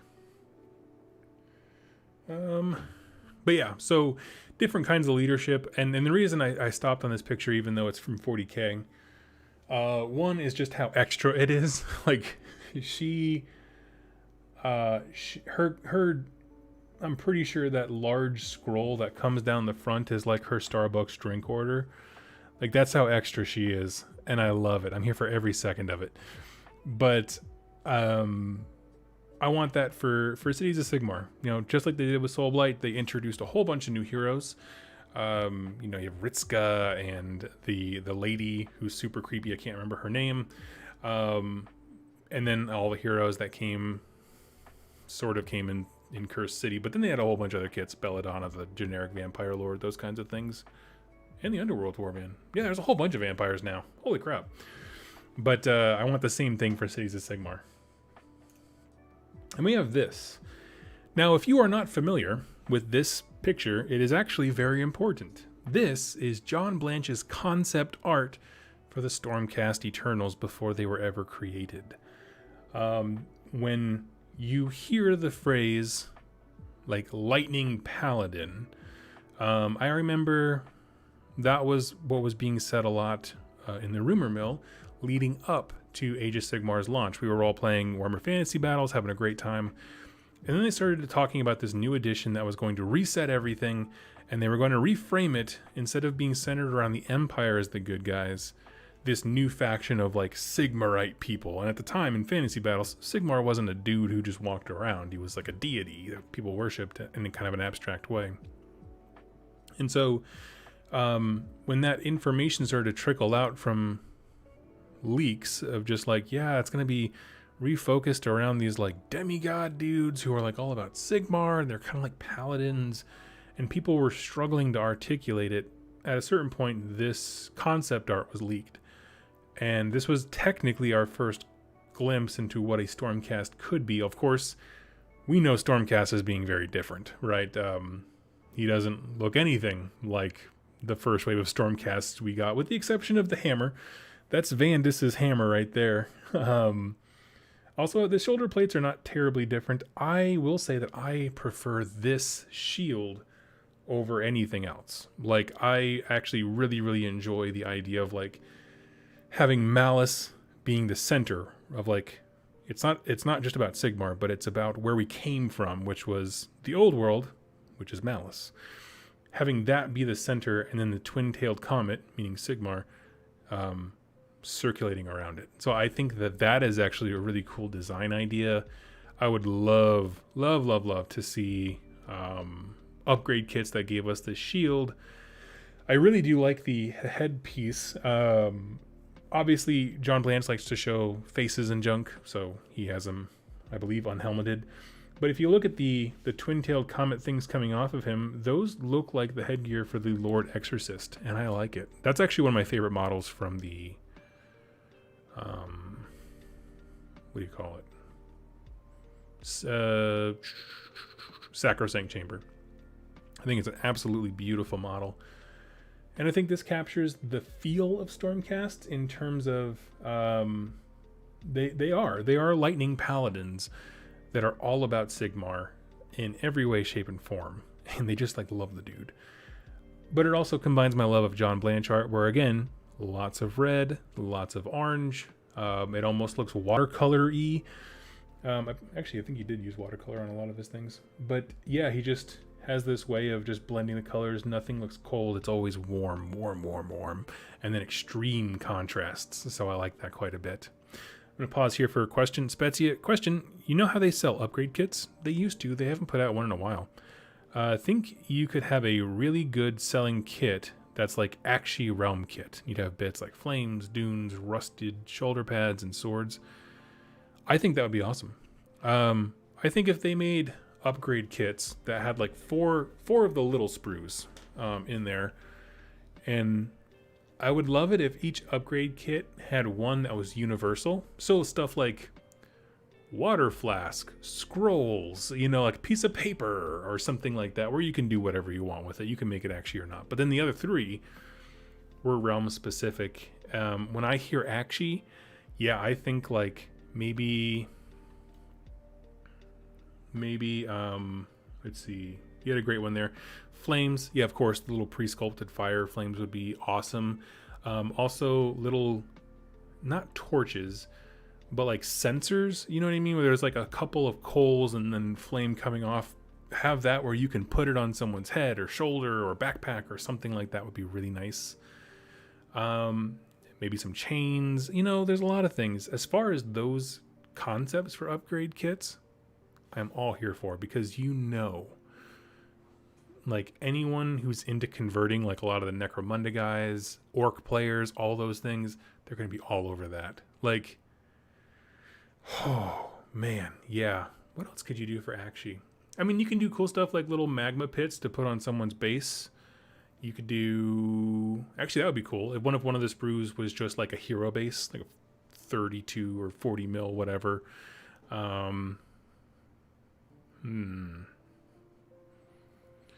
Yeah, maybe some trinkets with like the symbol for Akshi on there.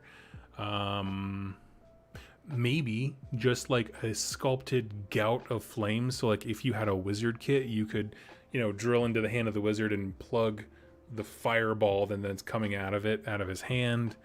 There's a whole bunch of cool stuff. That's a great idea, and I'd love to see it for every faction. I think the only one that would be sort of uninteresting, if I'm honest,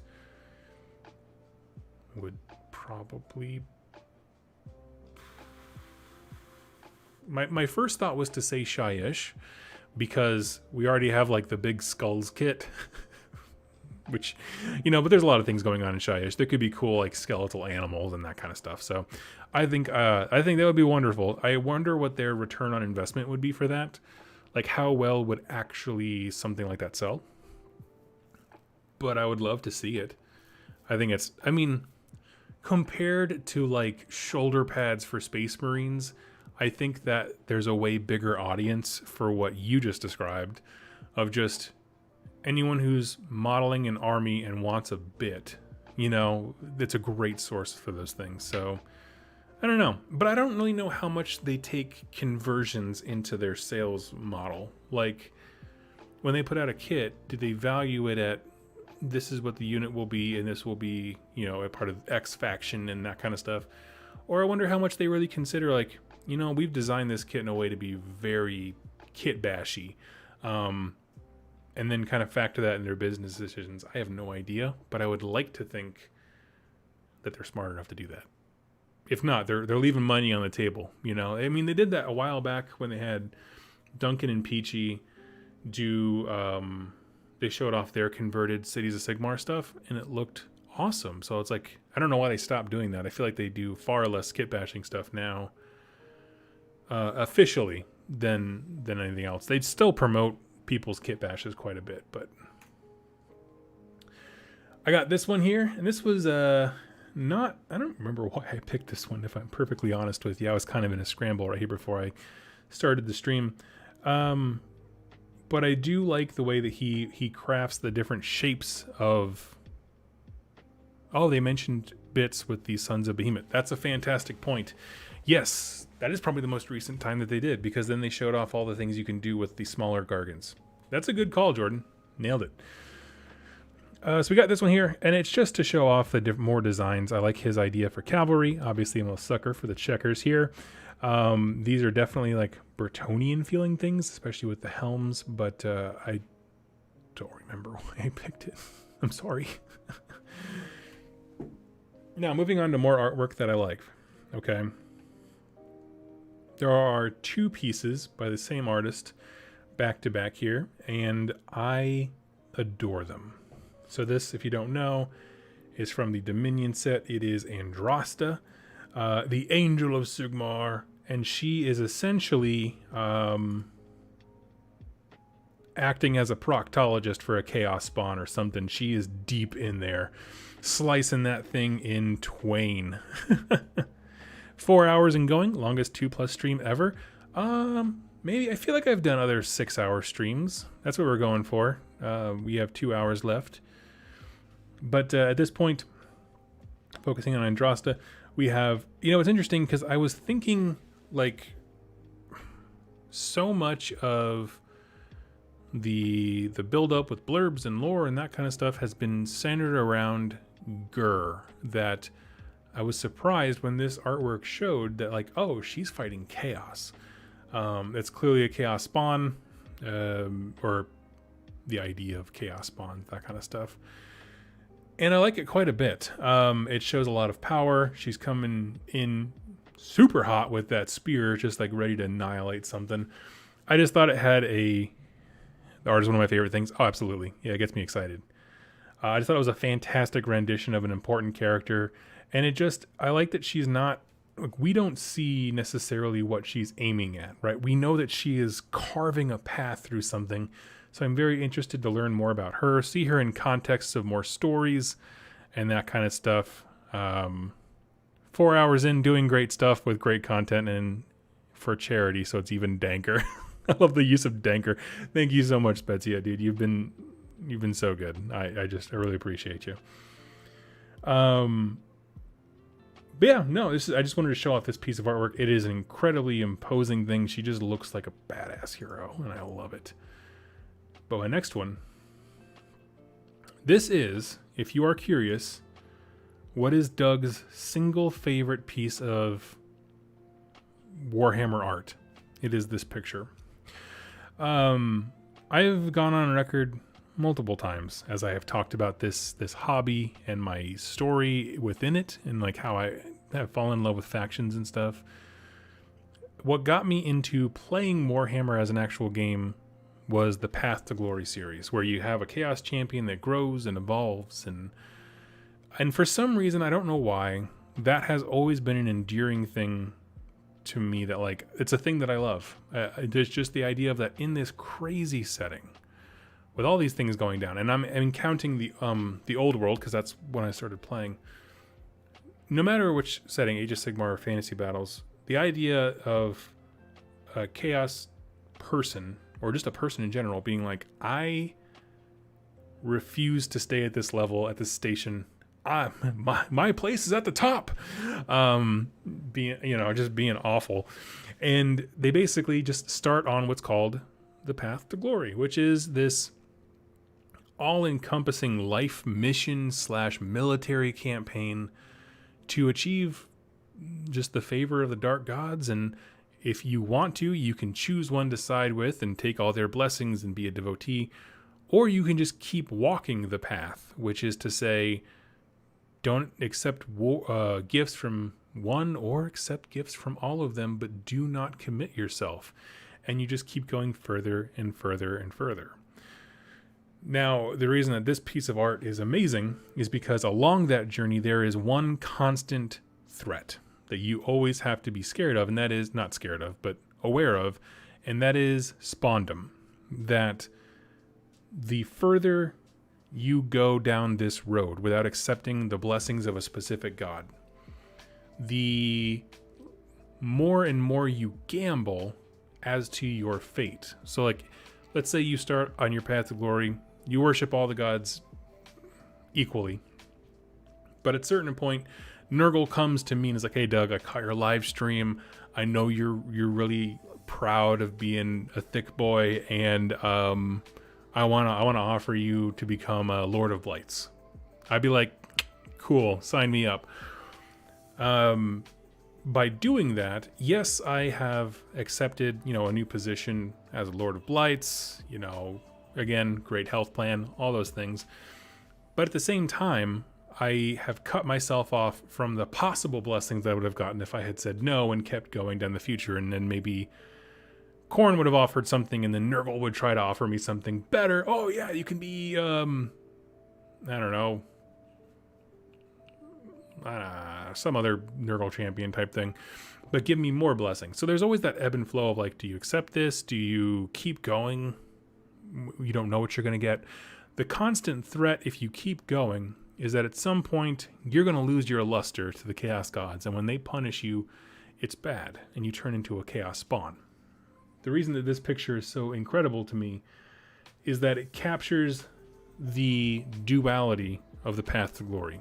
On one side, you have this chaos champion. Again, he's got skulls in his hand, he's got an axe in one arm, and he is looking up. He's constantly offering things to the gods. Again, the idea of the path to glory is you are attaining demonhood at some point, so like, you keep your eyes focused on the prize. And that's exactly what he's doing, right? He's marching forward. He looks very heroic in his pose, very imposing in his pose. Let me just adjust my chair here. I need to get a new one. It's starting to do all these weird thing where it doesn't want to like stay up. It kind of like sinks down over time. But you get this weird situation where like, he represents staying on the path and all the good things with it, because he looks powerful. He looks like confident in a world that is so crazy. But the backside of him, the flip of that, is that ever-looming danger that it's all going to turn into nothing. And I like that quite a bit. And that's why this piece of artwork has always gotten to me, where it's just like, this is it. For me, this picture is Warhammer, right? There's this, on one hand, the pathway to getting everything you ever wanted, to never feeling unsafe or unprotected again, mixed with the eternal danger that comes with that quest. And so, as much as I love Path to Glory and all the things that it represents, this picture, I feel like, sums all that up. Now, what's interesting is this picture is not actually that old. I actually messaged the artist on Instagram. Let me get his name. Apologies. I try not to look at my phone. I'm streaming, but I do actually want to get his name.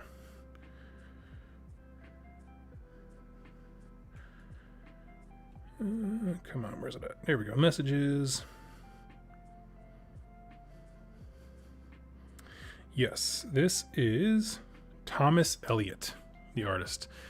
And I actually reached out to him after I found out that this was Thomas Elliott, and I was like, hey, I wanted to thank you. Like, this is my favorite picture in all of Warhammer. I believe this came out with the Slaves to Darkness book, if I'm not familiar. If I'm not wrong, can someone tell me if I'm wrong? But he also was responsible for the Andrasta picture. So he's just an incredible artist, very talented. Spezia, when I built my Andrasta, I cut her head off and put a helmet on her. On her model, it's too much of a Karen cut for you. That's funny. That's funny, because I have a friend my age who has a haircut like that, and so I just never got the sense of Karen, but I know what you mean with the Karen haircut, but I never picked up on it. But that's cool. I like the helmeted heads. There are some cool ones out there. So anyway, I just wanted to gush. This is my favorite picture in all of Warhammer. I hope you enjoy it too.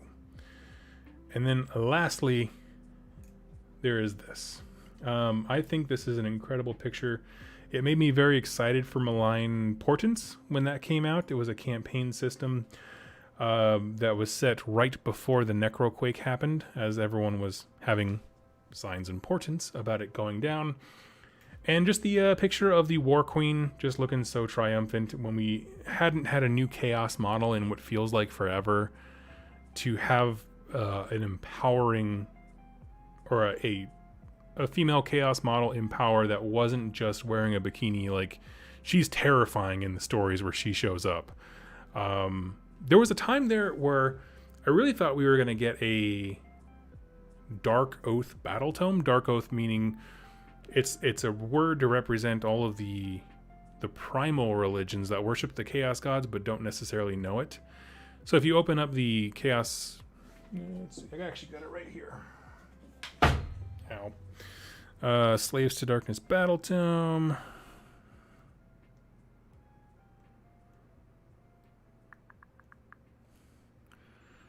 And coming. Okay, so if you look on, actually I'm going to go back to the screen of just me. If you look at the battle tome, you have a page dedicated to the Chaos gods, of course, right, as we know them.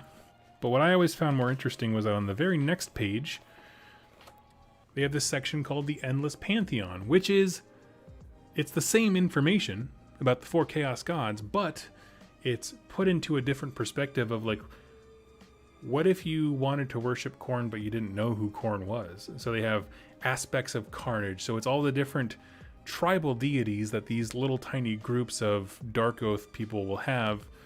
And they don't understand that they're feeding Khorne, but they understand that there is a presence out there that is about martial prowess and rage and anger. The many faces of fate, the colors of decay, the avatars of depravity. Let's see. There's a version of Nurgle. They call her Mother Mort, which is a fun name. But, like, again, you know, we call them Khorne, Tzeentch, Nurgle, Slaanesh, but that's not necessarily the names that people have for them around the world, and I love it. The War Queen should have a mounted and chariot option. Dude, I would kill for a chariot. If it was like a really crappy looking chariot like the Beast Men have, Beasts of Chaos have, because I just love their chariot model. I just do. I don't know why. Hits the right chord for me. I would absolutely be thrilled about that. Yeah. Thedra from the Godsworn Hunt makes such a good War Queen. Yep, she's a fantastic model. Actually, I was kind of bummed that I hadn't gotten it yet, but if you guys remember the boxed games that were announced for 2021, there was 2 for 40k, but one of them was the 2 Slaves to Darkness warbands, like in some kind of fusion of Warcry and Underworlds. I don't know if you remember that at all. I was told at some point I'm going to be getting one of those. It's not a spoiler to tell you I'm getting them. I don't know anything about them yet. I'm not going to, there's no details to review, but I'm excited to get that model because, yeah, I do think it's a fantastic war queen. She has like a sorcery ball of magic wound up in her hand, and I think that looks really cool. So, yeah, great call there. What I'm going to do now, because it is 2 o'clock, that means it's time on the hour to talk about why we're doing this charity stream. So I am supporting a nonprofit type thing that my uncle-in-law, he's named Richard Sowinski. He's a very accomplished author, and he's started writing programs all across the country. And he is putting together a program for Bladestorm. I don't know what that is. Putting together a program for underprivileged kids across the starting in Memphis, but then as they build data and can prove that it's effective, going elsewhere, for folks who come from extremely impoverished families. Think $7,000 or less annually. Those kids do exist in the United States. Specifically, Tennessee is there's a lot of communities that are like that. And so the idea is it's an 8-week course for 1 hour every week. The kids are given school supplies and dedicated instructions on how to turn their life story into specifically a college admissions paper. And so it's a very tangible thing that you teach these young kids a skill, as well as give them, again, a tangible thing to like send into colleges that will hopefully give them an opportunity to change their lives. And ultimately, all you can do is give folks an opportunity. But I believe in it quite a bit. I know many people went into making the successes that I had possible. I don't come from the best of families, and so hoping to pass on opportunities to others is the best you can do sometimes. And so I think it's a wonderful opportunity. I like it more than just kind of giving money to like an organization vague in general. I like the fact that they're going to end with, at the end of it, they will have a college admissions essay that tells their story. But again, beyond that, they'll have the skills to articulate life experiences and that kind of thing. So ultimately think it's awesome. If you wanted to donate to that, there's a few ways you can. You can do a super chat in this. The actual stream is not monetized, so any money that comes in from this is going straight to their organization. You can PayPal me directly if you want, like a few others did. That's in the description down below, and below that is the actual link to the fundraiser page itself. There's a nonprofit, educational version of like Kickstarter type thing, so where you can see the progress. And it's been filling up. They already reached their goal of 12,000, and anything that we add from here on out just means more students get to participate. So that's a really huge deal. We've already had some incredibly humbling donations from several folks, so I just wanted to say thank you to everyone who's given this stream so far. We are at, what are we at? I think we're at 450 right now total. There's some ones that are off camera, so to speak. They use the PayPal thing, so I see them on my phone because I got the notification for it. But yeah. So anyway, that's what we're doing, and we're just having a cool chat about all different lore things as we fill up some time. I have my little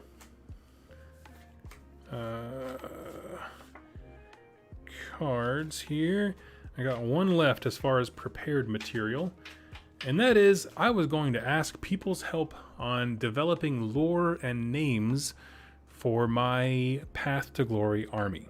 So to kind of give you a sense of, I've talked before in my actual Path to Glory series about why I switched from the Stormcast to the Slaves to Darkness, but I never took the time. I knew what paint scheme I wanted to do, but I didn't take the time to create backstories or names for anything. And so what I thought would be fun, we could do together, is I would bring up the Path to Glory sheets. I have them in PDFs that I can write on, so I can just save that and just print it out as it changes, which is really nice. And so I'm going to go ahead and do that. And Tier, I'll talk about in a second. and we'll just work through those things together. So let me get that all set up, and we will go ahead and get started there. Let's see. So, okay, we're focused on me now. I am just going to talk out loud because I can answer Tier's question really simple, and that is to say I don't really know. I was not much of a follower of fantasy battles. What I remember of the character of Karl Franz from the ending of what is it? What book did he... I mean, he showed up in End Times Archeon. I guess at some point in the End Time series, he was resurrected and Sigmar took over his body. Like, he was crushed, I think, at the fall of Altdorf. And then Sigmar, at the end of it, Sigmar had kind of taken over for him. I have no idea. I'd be honest with you. It's one of those things they never really addressed. It was kind of hinted at that the Celestant Prime might be Karl Franz. It's never confirmed, though I hope they do at some point. But yeah, no, they didn't go into too much detail. What we know is that by the end of the End Times, it was the spirit of Sigmar in Karl Franz's body. Sort of like a, I don't know, possessed by a deity type thing. Spezia Poet, buddy, you're too good to me. Let's go ahead and make that an even 500 today. I work for a non-profit for mental health, and I know how hard fundraising can be. Great cause, Doug. It's part of why it's so easy to recommend you. Well, thank you so much. Thank you. And J. Rob, buddy, thank you so much for throwing some in. I super appreciate it. Spezia, Karl Franz got possessed by Sigmar after getting whomped. Pretty much. Okay, so I'm going to head over here to the shared screen. There we go. And here we are going to be working on our Order of Battle and Path to Glory roster. Now, forgive me for my computer was being a little finicky this morning, and so I worked on that to make sure the stream would go smoothly, which it seems to be, rather than filling in all the information that I already have. So we're going to do that real quick, and I'm going to be asking questions sort of like I need names for locations, as well as for characters and stuff. And so start to think about different cool chaos names. And if you wouldn't mind helping me put together a cool story for an army that will feature prevalently, and whatever suggestions I get, I will try to give you all credit for them during the next Path to Glory episode, which, let me get a pen and paper ready so I can, write down who I got ideas from so I can give you credit. And that should be coming out, I think, this week. I just played on Friday my second Path to Glory game, and it went super well, like super duper well. And so this is also going to be me kind of collating that information into one. Tim Ham, $50. Thank you so much. Grum Brindle is back, baby. Always love a good cause too. Thank you so much. Thank you.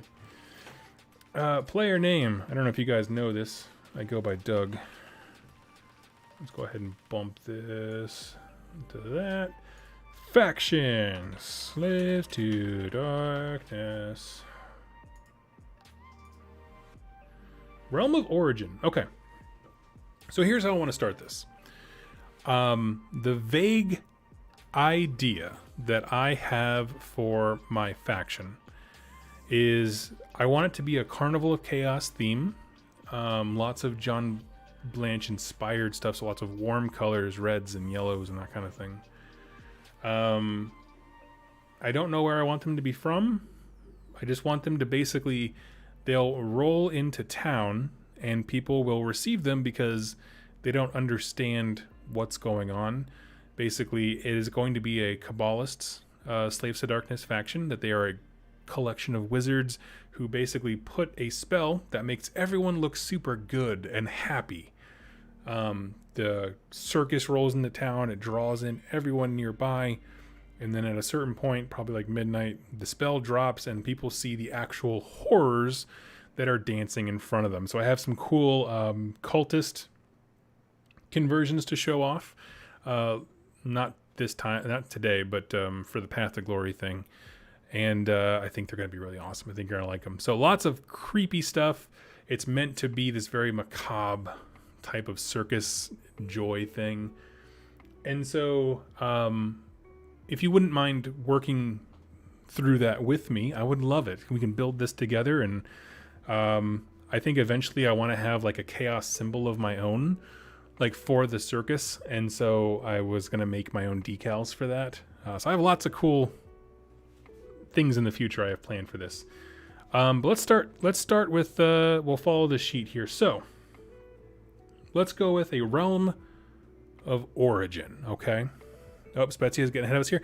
Character name Ortkarn, from the Ortarian family, a noble family of order, but he was the last of 8 brothers, always the black sheep, and evidently the pressure became too much to keep up, so he followed the carnival for the initial whimsy, but over time became comfortable because it was finally a group that accepted him, and that allows for corruption to start. That's fantastic.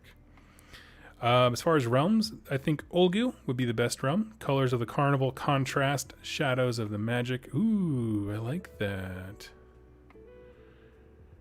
As to his falls, as the 8th, Dun follows the 8th in chaos, defiance, family's pride, and history. I like that a lot. I do. But would...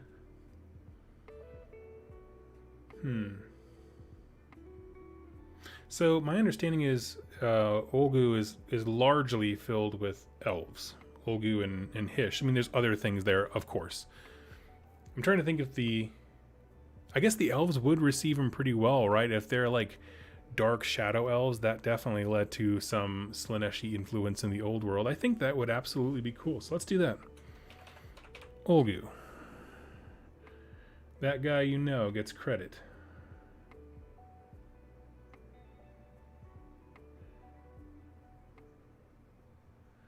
Boom. No, wait.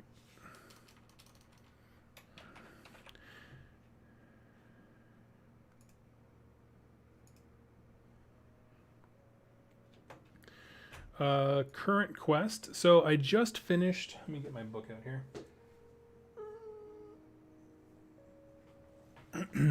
I just finished my quest for an artifact where I got a spell familiar, which I have to add that to my sheet. 3.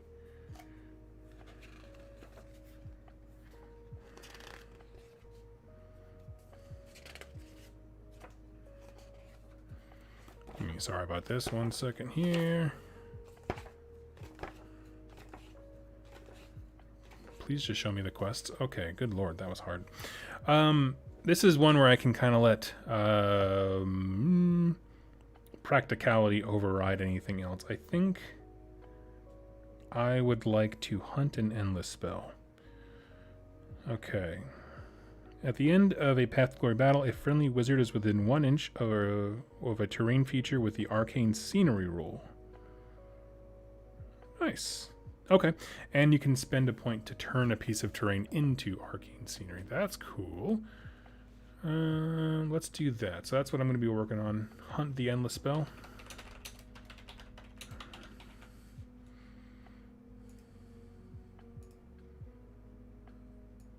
See if we can get it to fit. There we go.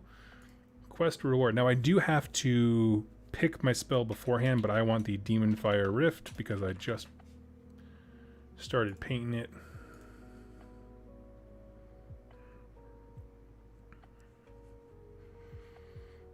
Quest progress. There's nothing yet. Sub-faction. Kabbalist. Starting size, we started at 1K. Okay. At this point, battles fought. We have a mighty 2 battles fought. Quest completed.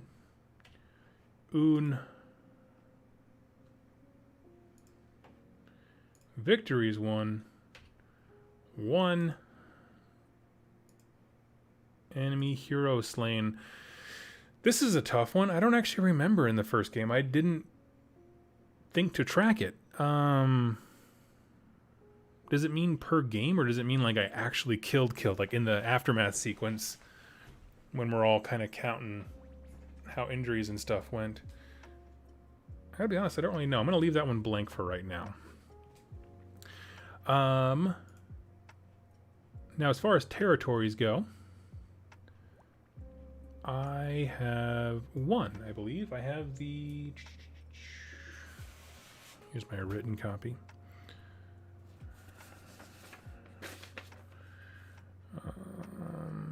I have an arcane waypoint, so I can have more than one spellcaster. And so let's come up with a name for our arcane waypoint.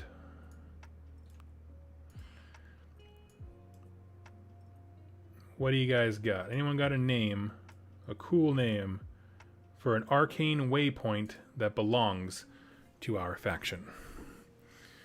Also, be thinking of this. What are we going to name it? What are we going to name this circus? Ooh, symbol-wise, you know how Nurgle has the Wheel of Corruption? This could be merged into a Ferris wheel. Nice. That's a strong idea. I like that quite a bit. I think Olga would be the best realm. Howling Myriad. Interesting. I like that one. It's got some cool names to it. Myriad. Myriad's a fun word for a warband name. I'm trying to think of like only like circus names I know is like Barnum and Bailey. So I'm like, I don't want to just have names. I want it to be like a I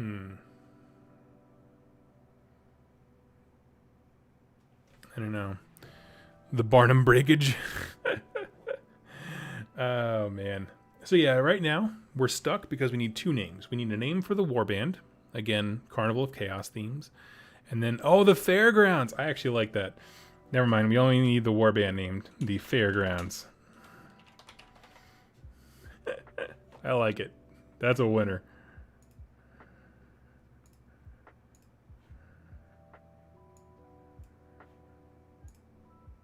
Okay.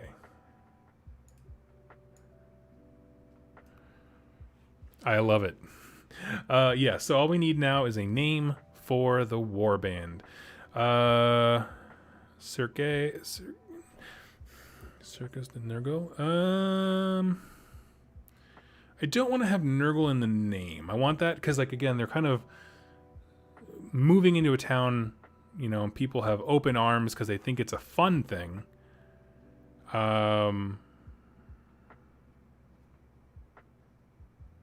Oh, the Barnum Breakage for the location. I think I kind of like the Fairgrounds, but I'm going to write down the Barnum Breakage, though, because I kind of like that. Location name. The Barnum.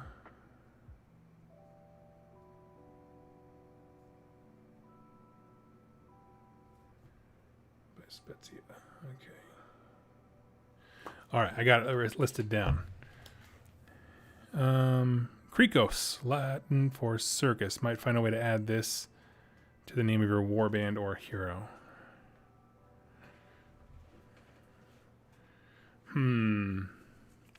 Because, yeah, I was thinking, like, circus names, like the Traveling Jubilee or Cirque Day. You know, obviously we put Battleborn, put Nurgle, but I wanted to be something that's a little more... less obvious. So let's do this. I like to do synonyms. Synonym for...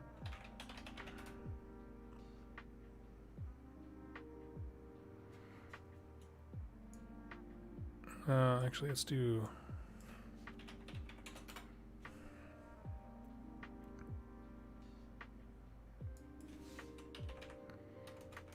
Let's see, abundance.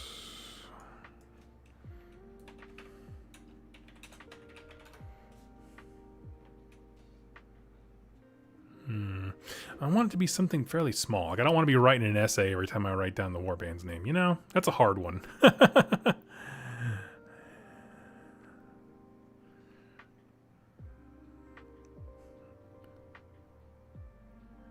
Warband name, something with palter in it. It implies fun, but oh, palter.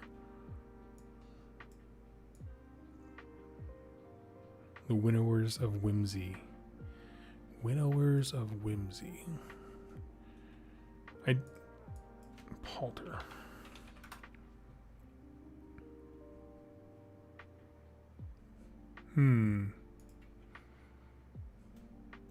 To act insincerely or deceitfully. Oh, yeah, we gotta have that. Okay, I like palter.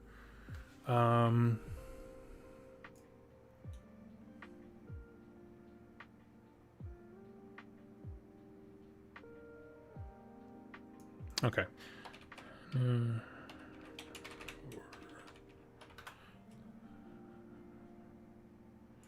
Sorry about this. I'm just kind of doing synonyms here.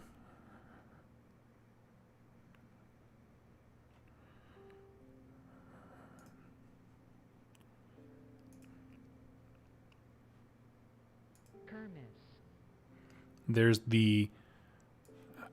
I'm gonna throw it up here so we can pronounce it together.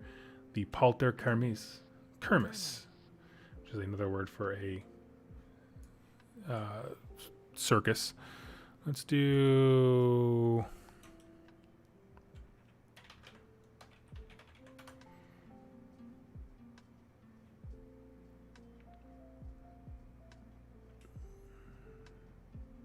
Fiesta.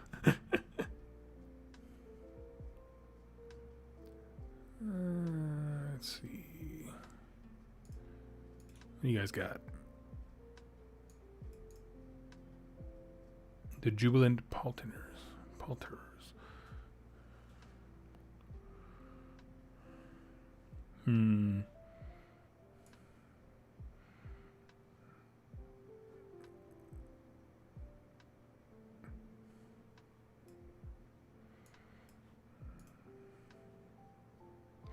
What about Gala? The Palter Gala.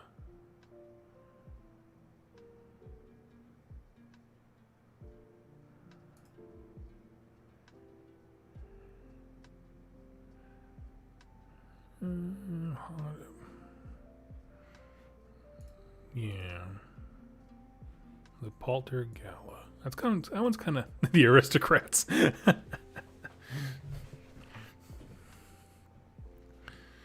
Okay. Oh, yeah, we go. We should be on this one.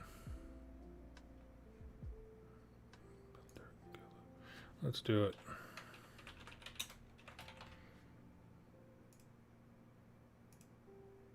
The Palteric Gala. I wanted to be at the...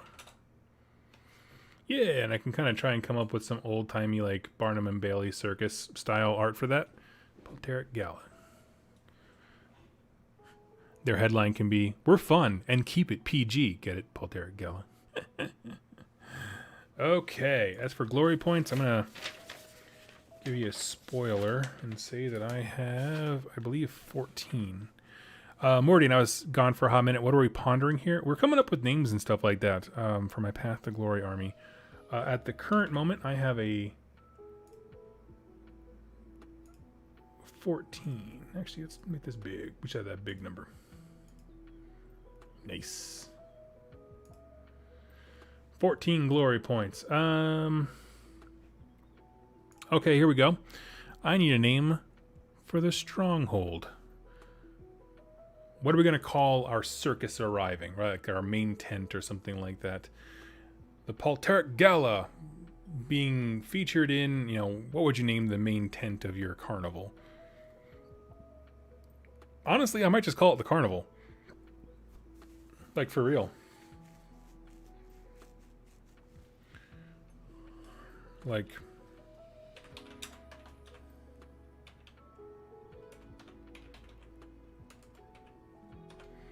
I can't actually see what I'm typing until I blow it up. I hit space a whole bunch, so sorry about that. Not actually what I'm going to call it, Karn Eval. But, the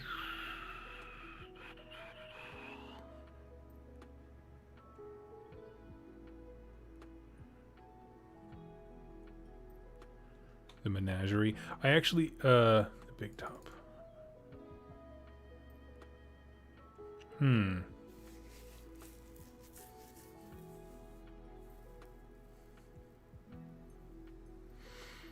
The big top. Yeah, we'll do that. I like that. Barracks, I actually do have one barrack.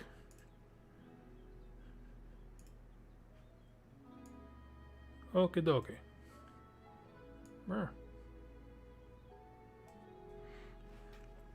Okay, we got some cool suggestions there. What else do we need to fill out? Let me look at my sheet. The 3-ring.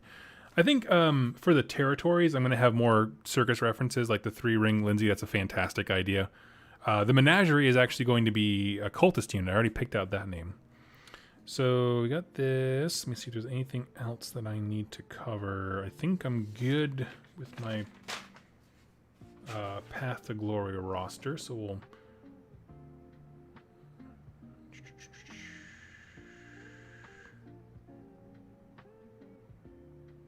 Yeah, okay, we'll move past that. Now we have my names. So I'm going to write out the unit war scrolls and that kind of stuff. So as you're seeing what I have in my roster develop, go ahead and come up with some names. So we have a... Oh, no, didn't want to write. We have a Chaos Chariot. We have Chaos Warriors.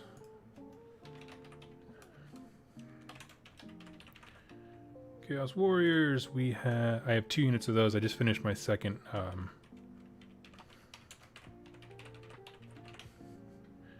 Future Blight Kings. Oop. Now y'all get to see how bad I am at typing. Marauders. Oh, no. Text. That's what I wanted to do. And the Chaos War Shrine. These are all things I'm going to be... Actually, I want to get rid of that highlighted square. That's annoying. There we go.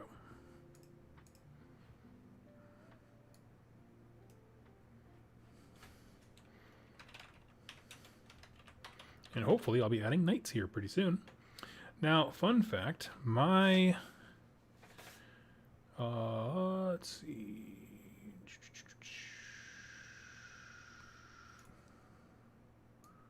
For my Chaos Warriors here, one of them actually... Come on.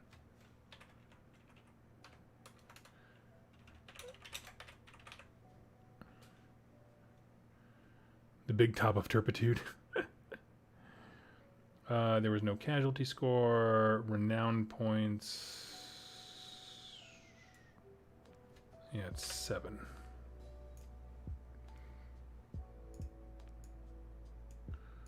Okay. So that's what we're dealing with. For our... I only have the one hero right now. That's my Warlord.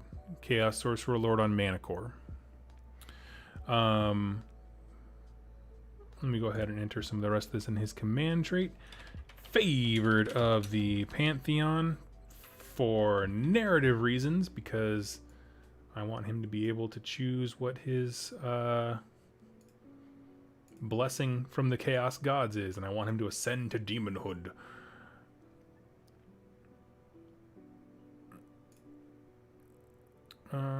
What else we got? So as for his enhancements, for the artifact, he has the Arcane Tome and the Spite Tongue Curse spell. Injuries he's healed from. Renown points, just 1 because, my goodness, Chaboy couldn't stay alive. Okay, yeah, and all these Yeah, I'm not worried about those. Well, I'll fill those in later. That's not super important for you guys right now. But let's go ahead and look at some names. We have... I tell you what I'm going to do. I am going to start... I'm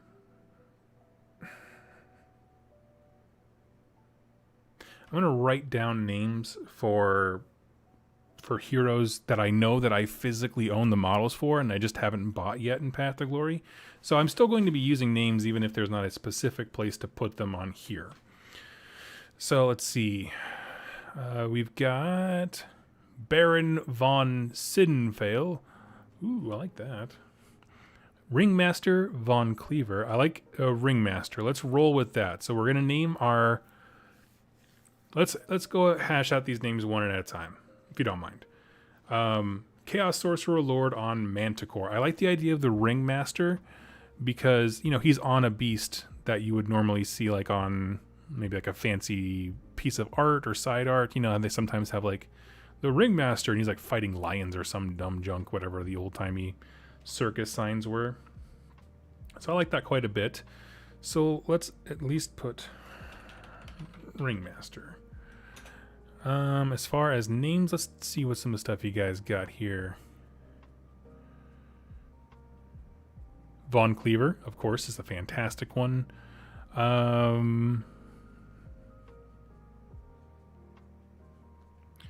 Sorry if you covered it earlier in the stream. I was only going to jump in part way. Could I ask where you got the roster, please?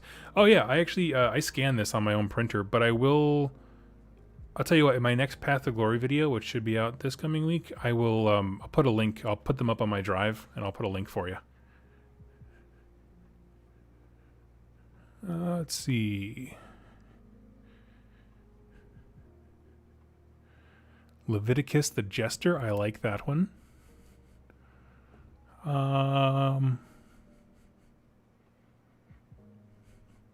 Spetsy, I know you had the name Ortkarn. I'm not the biggest fan of Ortkarn, but I like the name Otorian. So I don't know, say I would be like Ringmaster Otorian, Chaos Sorcerer Lord on Manicore. Like I said, I'm going to write the other names you guys gave me down because I like them. If I missed it, let me know. We have...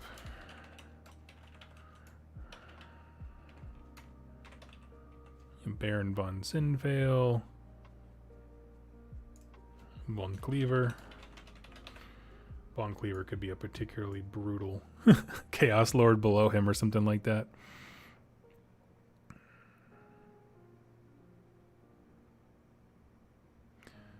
Octarn the Ringmaster for the Lord.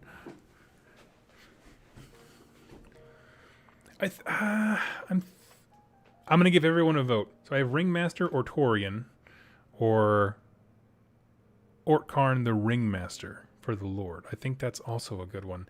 I don't know which one to choose. The Old Bet. It was the name. Oh, I like that. That's a fun...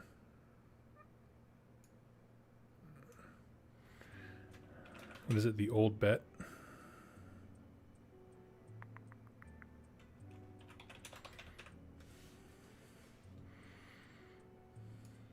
I like the throwback to the old, yeah. Let's see. Now, interestingly enough, I'm actually waiting on a Luminarch of Hysh that I'm going to convert into a new War Shrine. I don't actually like the current War Shrine model. It doesn't fit with what I'm trying to do. So I want to have like actual, you know, make it look like circus equipment and that kind of thing. So I think that's really awesome.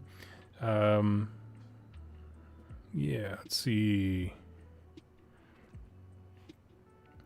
Okay, so we got that one. We have a few hero names for when I start picking out other things. That's awesome.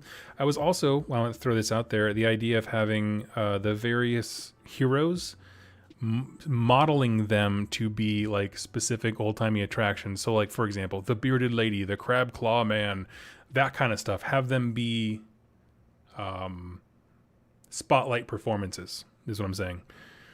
Let's go on to some of these other ones here. So I see, Levi, you've been cranking out a whole bunch of ideas. Let me try to filter through them here.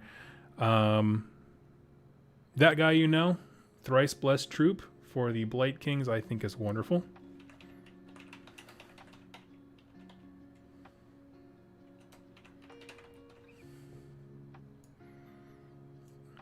Wonderful.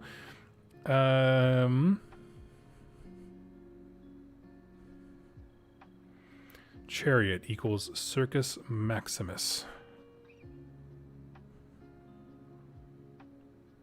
I was thinking something like showrunner or the herald of the show. Something, you know, like where the chariot runs out ahead of the rest of the army and is like pounding stuff. I don't know.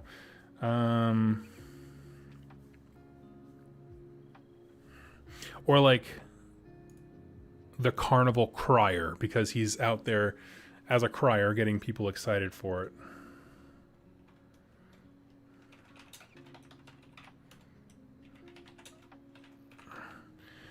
What do you guys think? I'm going to leave it here. Shoot me a thumbs up if you like it or not. I had a few names here that I wanted to throw up there.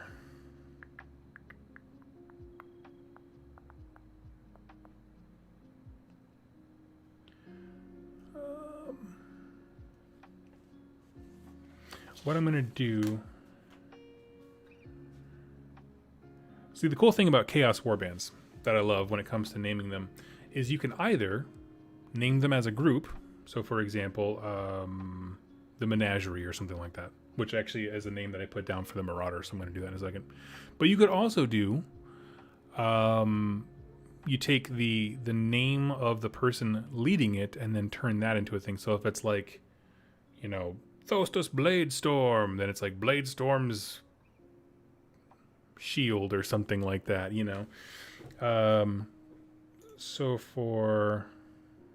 what I'm saying is that we can still use character names in place of entire units, and we'll just kind of make them work that way. So like, for example, I was thinking about having Von Cleaver, you know,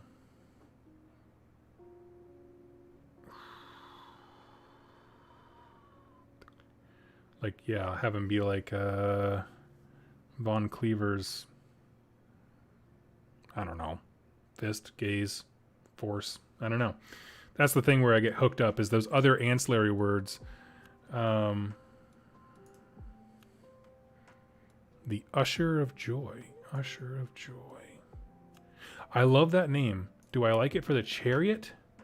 Or one of the other things where they would be ushers at the circus?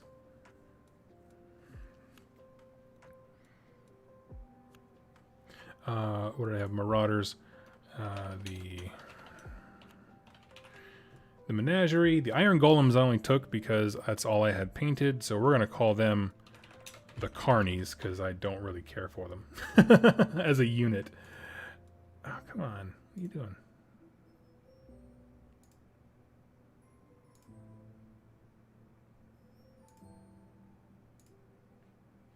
Weird. Hold on a second. My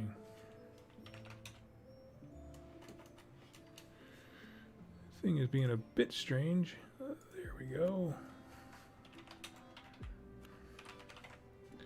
The Carnies. There we go. Boom.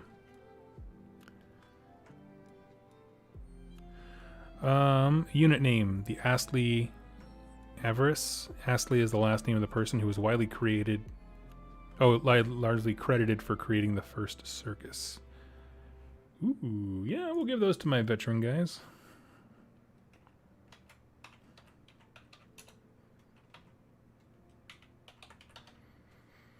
I like it. They have fleet of foot. They can run and charge once per game. Yeah. I guess everybody else has. Yeah, he has a renown.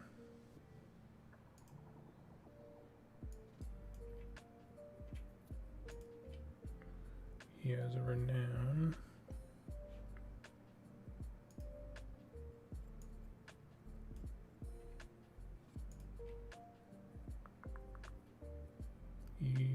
Yep. Okay, cool. Let's see what else we have got. All we need now is a second unit of Chaos Warriors. Second unit of Chaos Warriors.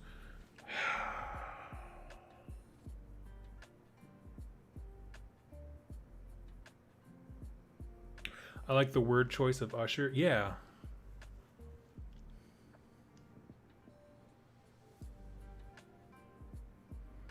We could do like something like the Ushers of Revelry or Jubilee or something like that. Something that has more of an appeal to it. Because you're trying to draw people into the circus. Ushers.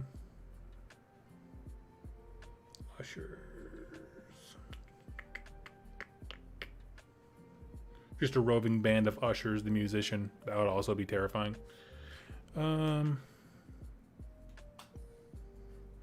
Gladiators were a major attraction. Yeah. I do want to use Wolf's idea of the usher.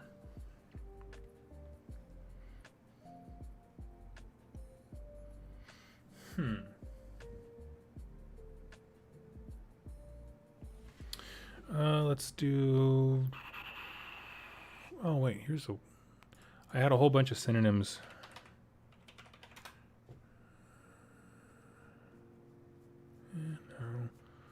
No. Brand...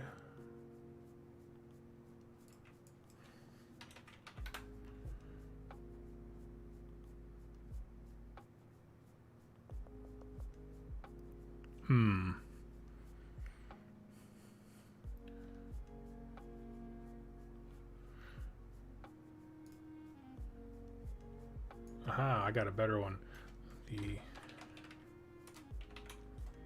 So my chariot is the Crier's Wain, which is... Wain is another word for wagon. I like that a lot.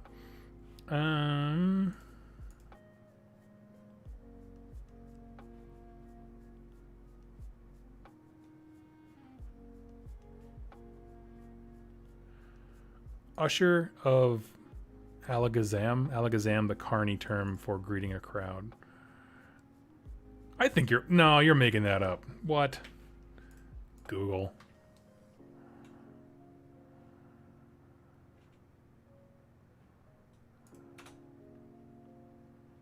He just pulls up Alakazam, the Pokemon.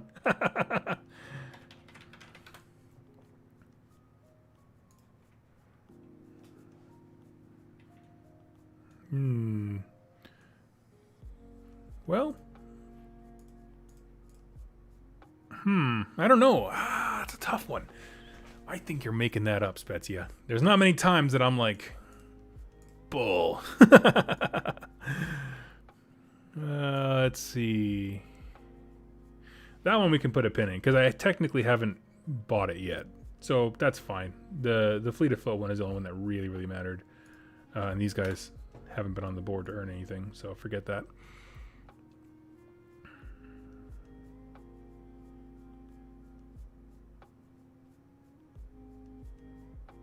Yeah, okay, cool. So we can put a pin in that one. That's just totally fine.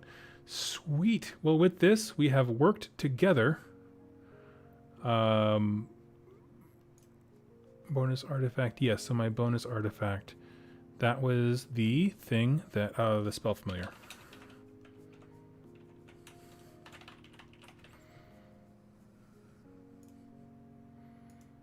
Took a second for my brain to process. Google carnival terms. I'm going to start renaming Alakazam, greeting among carnies. Okay, you win. You win, but I wanted you to know at some point I was going to push back and be like, bull. Oh, man. Honestly, I kind of... Lingo for carnival workers. Honestly, I kind of like the idea of the operators as a... Oh yeah, butcher. Sorry. Let me just... This is a page that comes up for carny slang, which... Okay. Workplace jargon is common for any industry. Cake cutting, carny roll, cool out, going south, stealing money.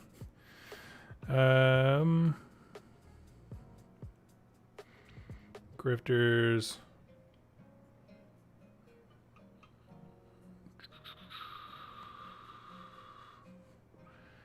Okay, so I mean, but there are butcher is a guy who sells food. I totally get it. Slang words for customers.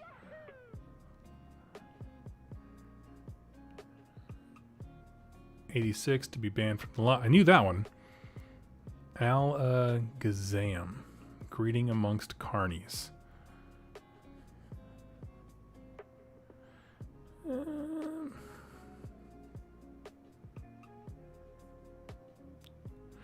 Ooh, the duckering gypsy fortune telling, which is probably not super appropriate, but fortune tellers, when I have a Kabbalist army, could be very interesting. Okay, who knew? Who knew that there was a whole subworld?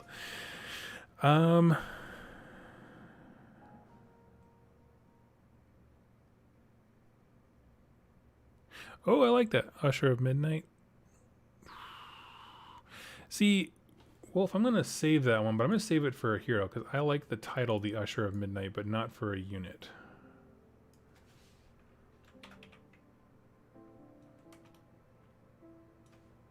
Are you typing in there? Okay.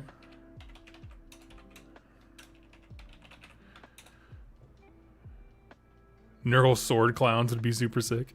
Yeah. Okay, so we got some names just kind of thrown up there for a hot second.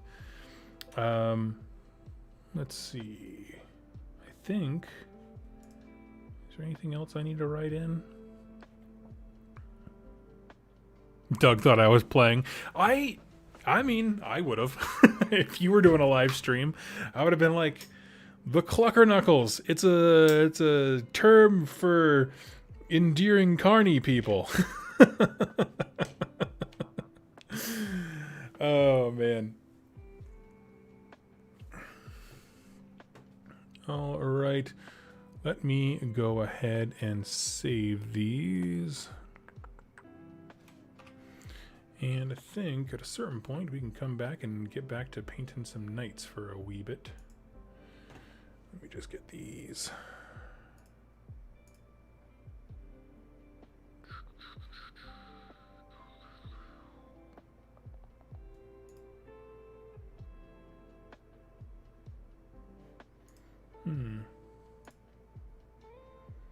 Doesn't seem to want to let me save it. That's weird.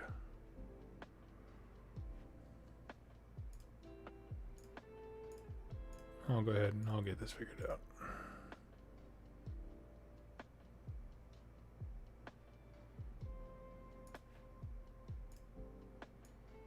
Doo-doo-doo.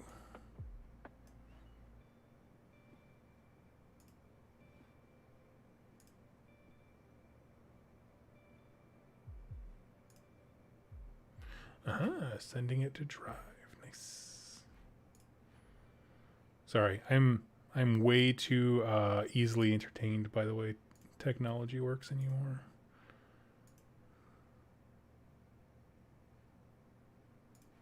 So if I go to drive, what does that look like?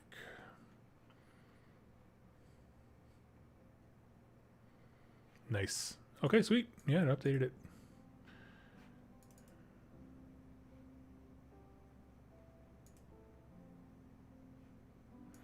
Muy bien, great. Thank you guys so much for the help. That was incredibly cool. Needed to outsource creativity because I just could not come up with anything. That's so funny. First guy in the Warband who dies gets the name Clucker Knuckles.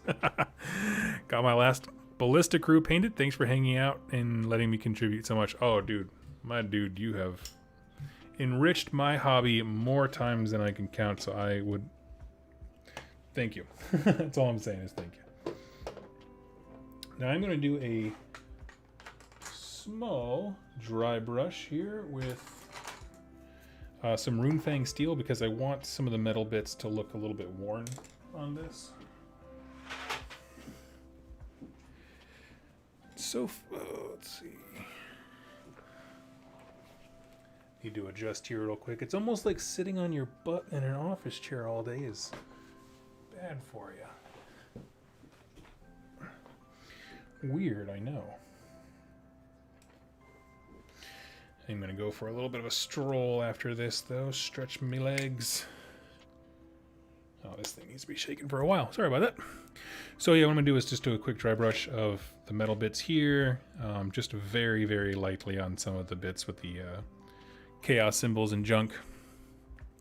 I'm not looking to turn them silver, but just to kind of show some wear on the edges.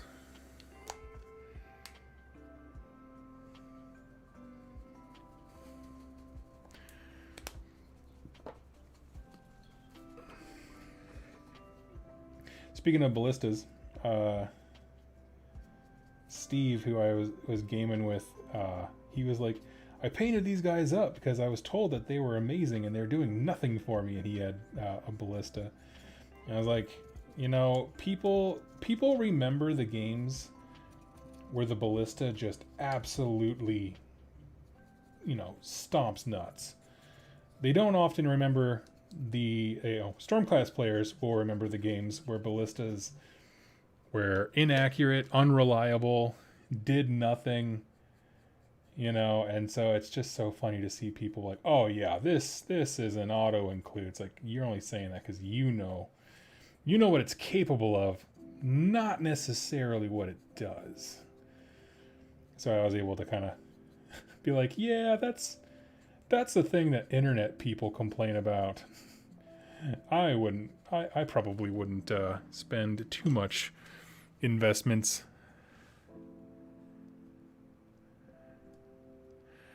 Goodness, gunmetal, gray, and silver highlights look so good on gold mounting. Ooh.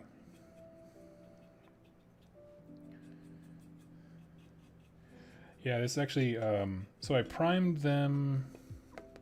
The endless spells were primed Wraithbone because I was using contrast for the flames. But yeah, they're just Black Templar with some Runefang steel, and here's a Perza.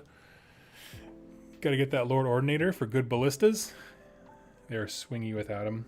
Oh yeah, I forgot about that guy. I should suggest him. I really should. I totally forgot that he exists. Like Games Workshop. Hey-o! Get it? Because they haven't mentioned him in a while. Okay. Sweet. So we have our next endless spell right here.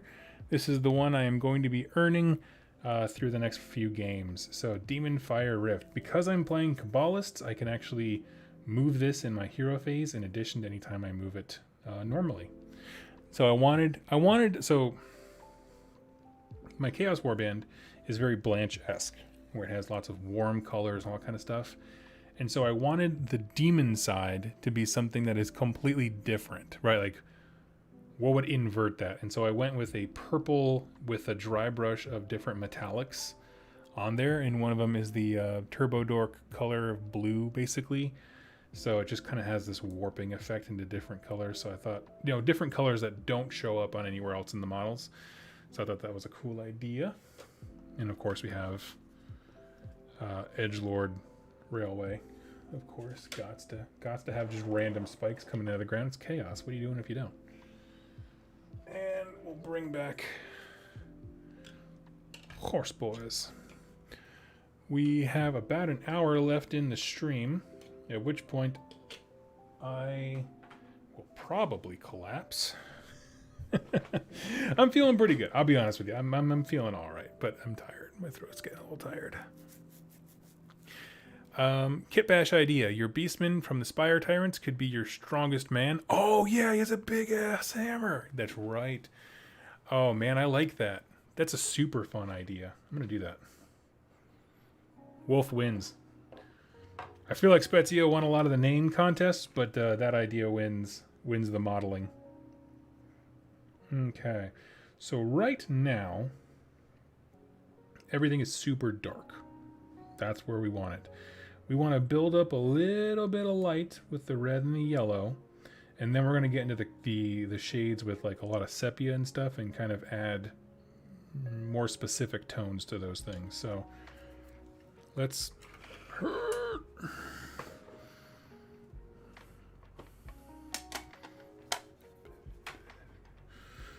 okay, so we got that.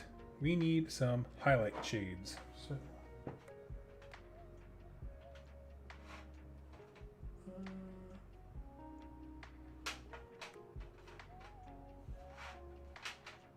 Here we go. Evil Sun Scarlet. We'll start off with the red, because why not?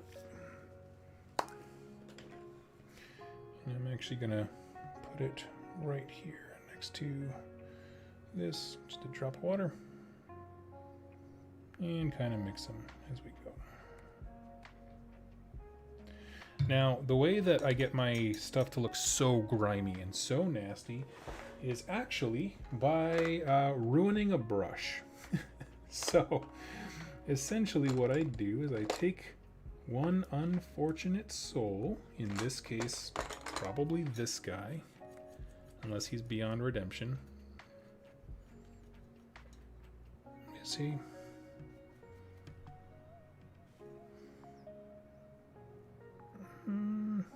Might still be a few good uses in them, but essentially I'm going to stipple. Just kind of poke, poke, poke, poke, poke, but try to specifically make it look dirty and awful. That's how you get a good grime.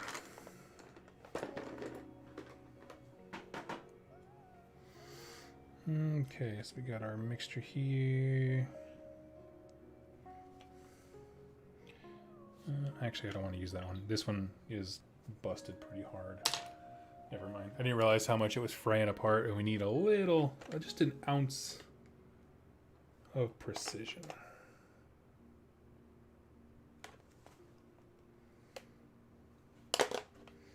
And this is why, yeah, there we go. This is why I buy crap brushes for like $2 at Hobby Lobby. Well, not Hobby Lobby necessarily, but any craft store.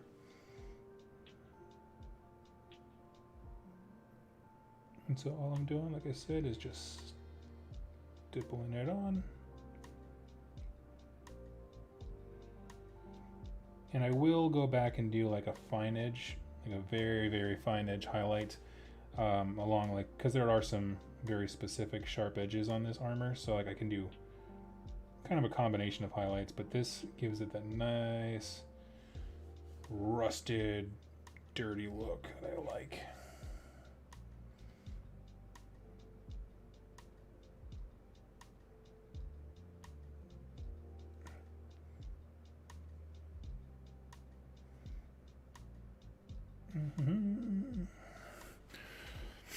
But I love the idea of, yeah, of having the different, carnival attractions with different aspects. One thing I do hope that they do, okay? People are all talking about having Carriage Overlords and Fire Slayers in one battle tome. Honestly, at this point, I'd love to have Beasts of Chaos and Slaves to Darkness in one. And the reason I say that is because, thematically, it used to be that if you played Path of Glory, Beastmen were just a subservient part of the Chaos stuff that anyone could take. And I thought that was really cool. And then when they came out with the FAQs for the various stuff, and they only had coalition things in the God-specific armies, I was like, oh, that's so lame. Let me put all my beastmen in with my Slaves to Darkness. How come those two factions can't work together in the same way? Obviously they could be allies, of course.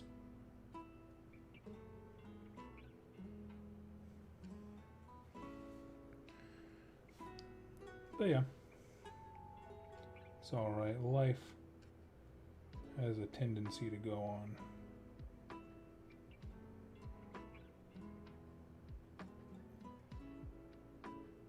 Okay, and there we go. And that's exactly what we're doing. We're just building up all kinds of color up in this guy. And when we do the same thing with yellow, it's going to pop way more.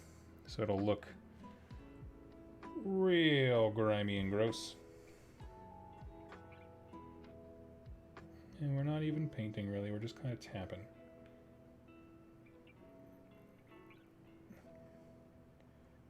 And this is actually a thing that I got from watching Bob Ross. In case you're curious, he does a number of things with oil paints where he just kind of taps into the canvas. And so one day I tried to see what that would look like. And it's actually, if you ever saw my Necromunda walls, the terrain that I did the exact same thing. I wanted the walls to look really, really rough and like the paint was coming apart. And so I just tapped the base color of the paint into it and it made it look awesome.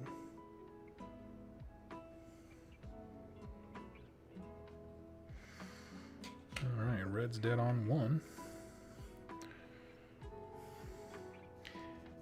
Wolf, you got any more kit bash ideas for me when it comes to the Slaves to Darkness, or the Carnival of Chaos specifically?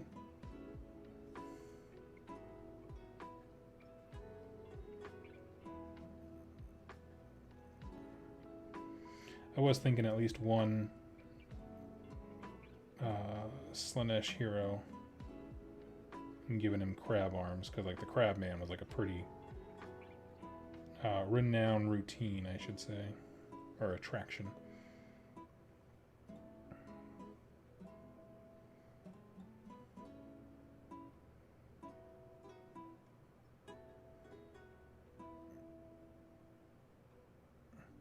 But I like this. It gives a nice scratchy texture, grunge look. Now it will ruin the brush. Like this brush is done. He's heat his last haw, but beyond that, it's gonna look great.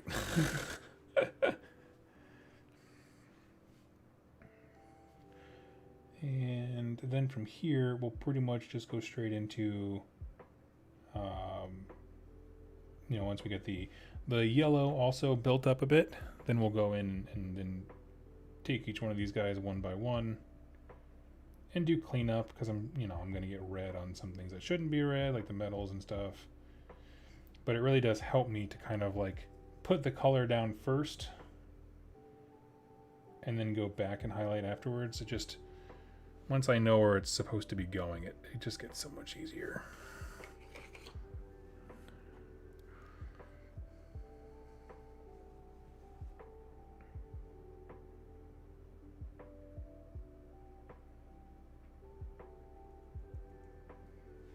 Okay. And I'm gonna be honest with you,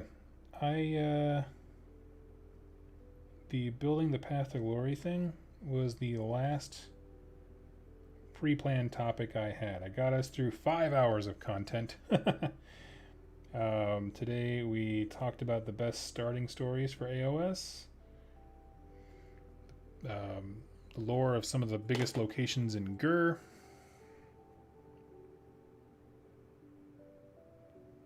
my Path to Glory army. Excuse me. I knew it was coming. I could feel it. And those kinds of things. So we covered quite a bit, but I am out of topics. So if anybody has anything they would like to chat about, blah, I would love to. I don't know if you saw it earlier, but the new Chaos stuff out of the starter box, if you have the old bits, they still fit on the arms and heads. The new Chaos stuff out of the starter box. I'm not sure what you mean. The new Chaos stuff.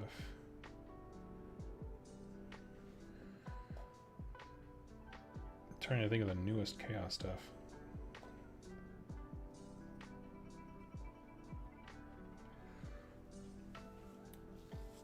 Slash hero could be the ventriloquist and have a small familiar of some kind. Oh, that'd be fun.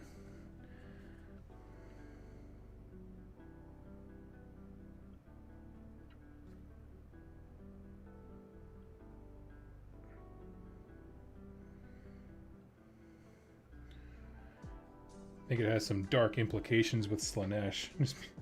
And now you are the puppet. The new Chaos stuff out of the starter box. If you have the old bits, they still fit in the arms and the head slots if you wanted a touch different look.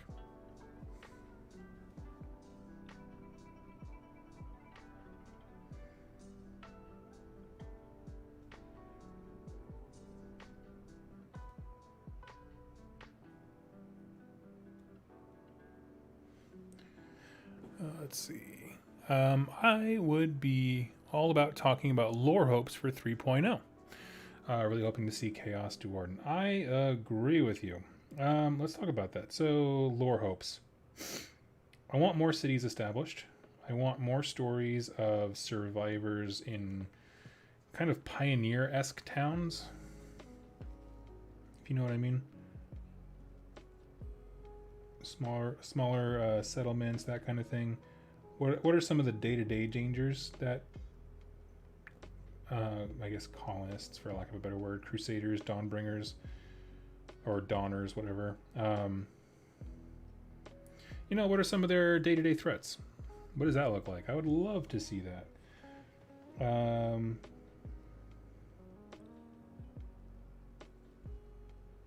Let's see. Okay, yeah, there wasn't as much red on these guys as I thought there was. Cool. Cool. No doubt, no doubt, no doubt. Yeah, I think that would be a stellar story. Is just talking about more pioneer stuff. I want, honestly, if I could have anything, okay? Here's Doug's pitch to Games Workshop for an idea. I want a horror, Age of Sigmar horror novel where there's like a serial killer, Slanesh style, loose in a city and they're trying to hunt him down. It would be a detective story. But I think that would be pretty cool. Just the outrageousness of some of the scenes that you could create in EOS. With all manner of evil and nastiness. Could be Slanesh, could be Khorne, doesn't matter. Don't care, not important. Follow up the Knights and the Warriors out of the starter box. The old Knights and Warriors bits. Oh, okay, cool. Nice. I didn't know that. I thought they were, I mean, they look great together. I just didn't know if they necessarily fit.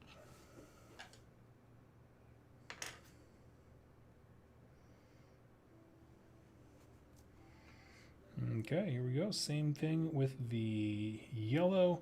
And again, this is just base colors, Avalorn Sunset. And actually, I added a dash of a highlight in the other one, didn't I? I should do the same here. Let's do that. So we have what are you? Flash kits? Cool. Unless I missed it, are you planning a story so far for third? I mean, the story hasn't started yet. We haven't gotten a single book outside of Dominion. I did a story so far for things leading up to this point. So, story thus far, I think went out last week, was everything that's up till Kragnos. But yeah, I mean, you know, I'm not gonna. It doesn't make sense to do that kind of content right at the beginning of launch, just because there's nothing to talk about yet, except for what I've already been talking about.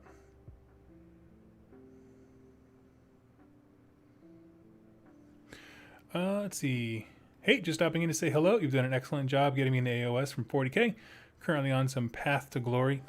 Nice, that's awesome. Well, thank you for joining us and giving it a shot. I know not everyone was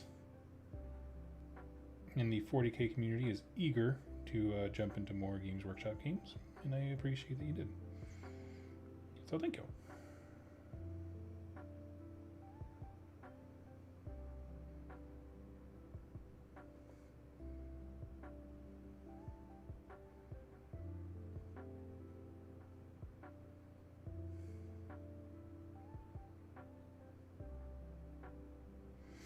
Let's see.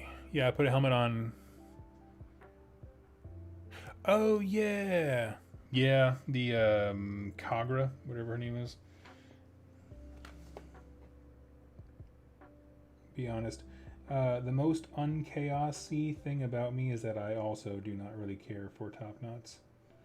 Even though that's like the language of love when it comes to apparently chaos leadership. They all have a solid top knot. Same thing for orcs. I never like top knots.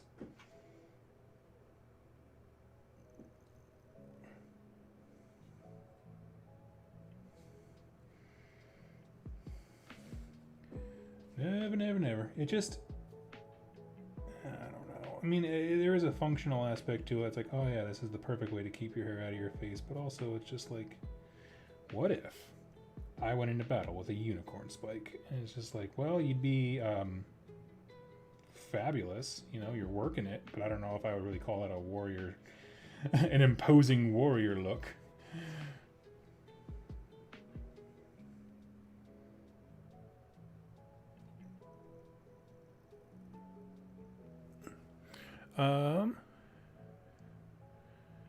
Are you going to make a lore video about the Cruel Boys? Yes, I'm just waiting on the battle tome. Because the weekend that we saw like the first bits of information about the Cruel Boys really came from like the Dominion starter set, and I just want to be sure that I didn't get the sense from that book that lore is representative of all Cruel Boys. Rather, it's this specific mission that these specific ones were in to achieve something.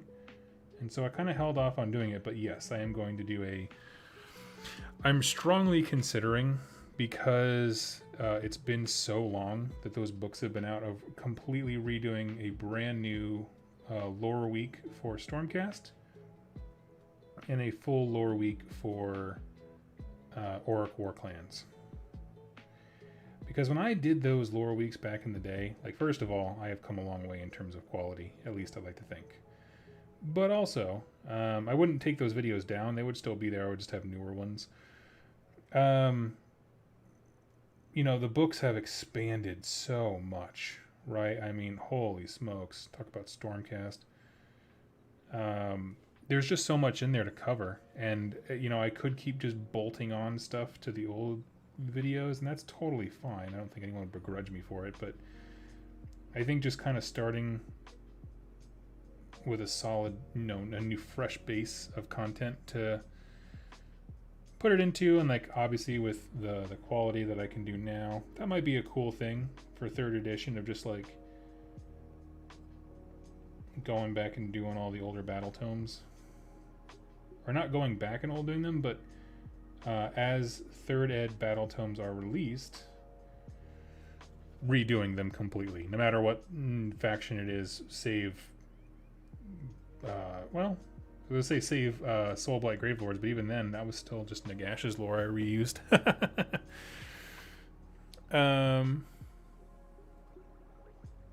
Nuzzlestick, thank you so much, buddy. Here's something for your troubles. Your content is awesome. Keep up the great work. Oh, that's so great. Thank you, thank you, thank you. All of this is going to Write Your Life, the charitable foundation to help inner city kids get into college, change their lives, change their families' lives.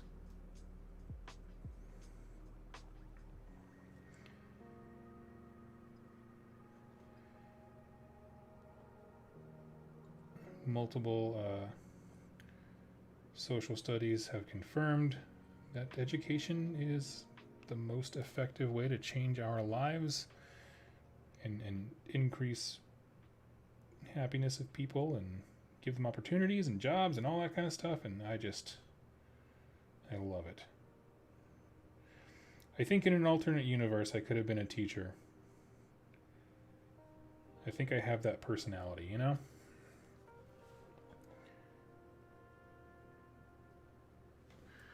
But at one point I chose to be a pastor, and that set me back a bit, but here I am. We wrap it down.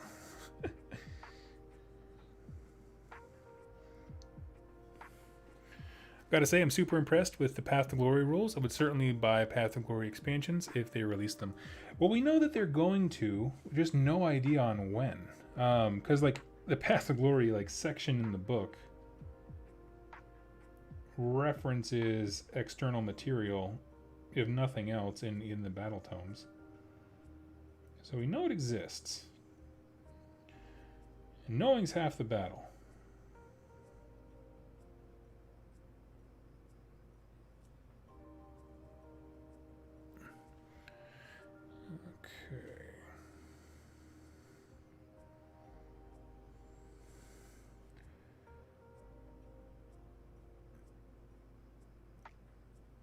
And we're just again picking out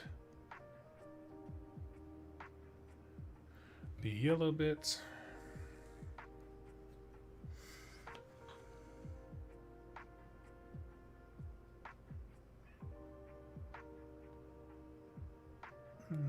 look particularly rough.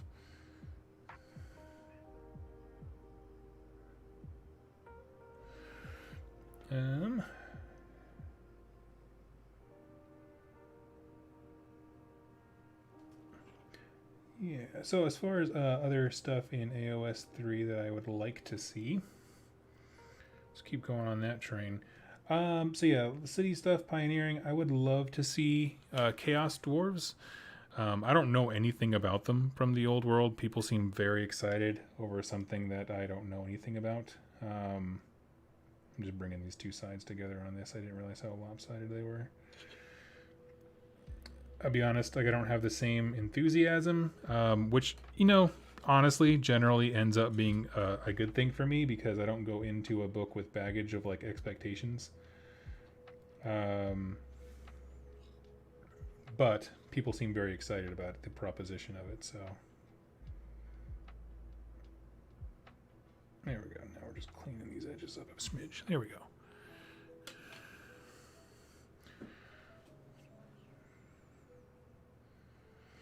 Okay.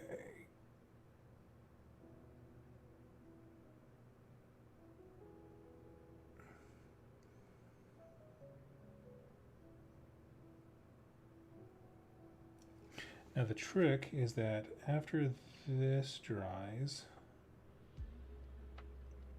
then we're going to be doing a whole bunch of layering with various washes. And that's where I have a thing of Agrax Earthshade and Nuln Oil, and they're all exceptionally watered down, or thinned out, I should say, not watered down. I used Lamia Medium.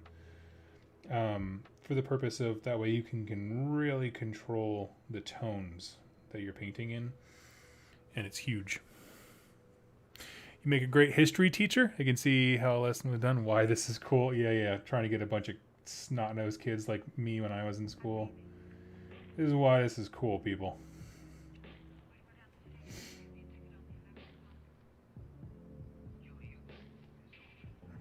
Thank you for that. I appreciate it. It's a kind thing to say.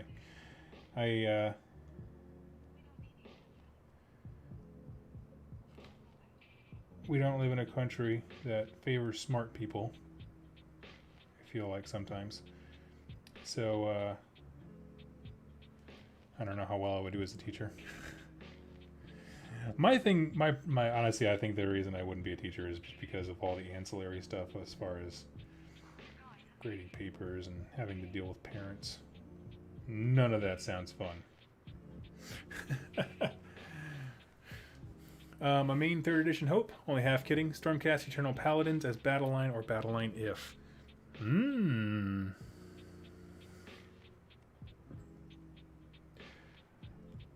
I don't remember this song on my playlist. Okay, let's skip that. For me, you know, I'm cool with that. You know, if you wanted to have a whole paladin army. Certainly there's enough paladin units now with all the new ones coming out. Like Eviscerators or something like that. The ones that have the claymores now. For me, if I could have a dream with the Stormcast book, well, first of all, I think there needs to be a way to make the what are they called? Dracoline? No, that's not them. The Concussors and Fulminators and all those, the guys who are riding the actual dragons. I want a way to make those battle line. I think if you give me cavalry as an option, there has got to be a way to make that cavalry battle line. You know, they do it with so many other factions. You got stuff like the Ossiarch Bone Reapers. They can have a full cav list, I believe. Someone correct me if I'm wrong on that.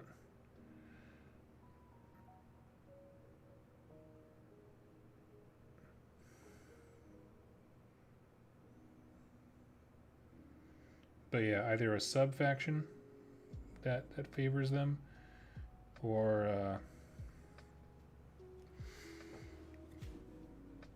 a hero option, or both. I mean, honestly, I'm super into Um, I know I kind of criticized it with the Skaven book, but I actually don't mind having a lot of hoops to jump through to make something battle line, because now in third, battle line is a massive deal, right? Knowing that battle line options can be reinforced twice and how many you need and stuff. Like, I think that's a huge benefit for some War Scrolls. And I'm not opposed to like making that a hard thing to earn. But so many units just don't even have the option.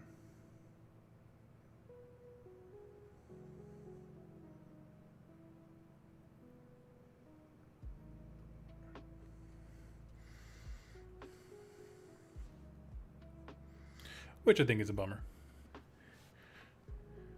Yeah, even if it means taking a Star Drake. Yeah, if it was like Hammers of Sigmar in a, and your leader is your general's a Star Drake, I'd be like, hell yeah, there's a path to it.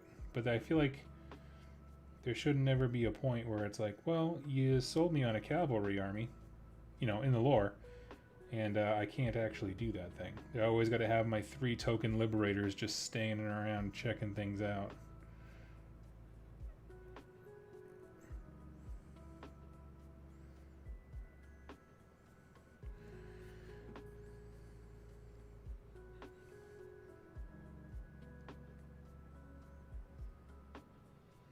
Okay. Just kind of doing a little once over. I want to sharpen up some parts.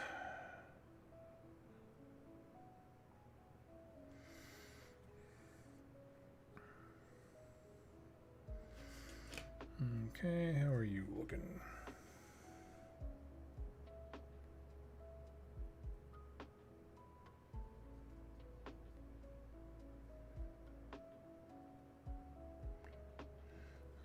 Okay, pardon the silence. I'm just giving a really close eye on some of these bits that I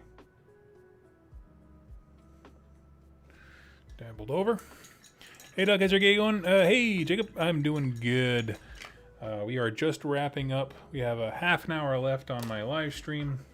I think we've raised somewhere in the vicinity of $600 for kids over in Memphis, and I'm just very, very humbled and enthusiastic about that. Very, very excited. And these guys, you guys are dang near done. I'm so excited.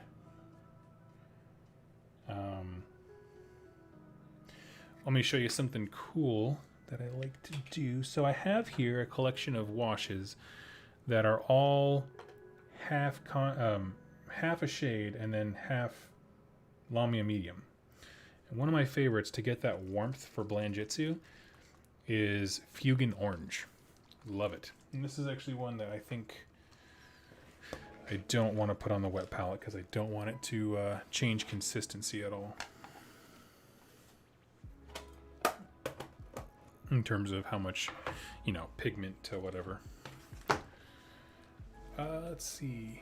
Did you move out of Washington? I did. Yes, actually. We moved in, tail end, the last possible weekend of October, I think. We've been here. Yeah, we were here all winter. And now we're just going to put a little hint of orange into the recesses that we're working with here. And so what it is just using this shade to kind of develop some color. We'll throw some on the bottom here. And people have asked how I was able to do I made a chariot in this same scheme.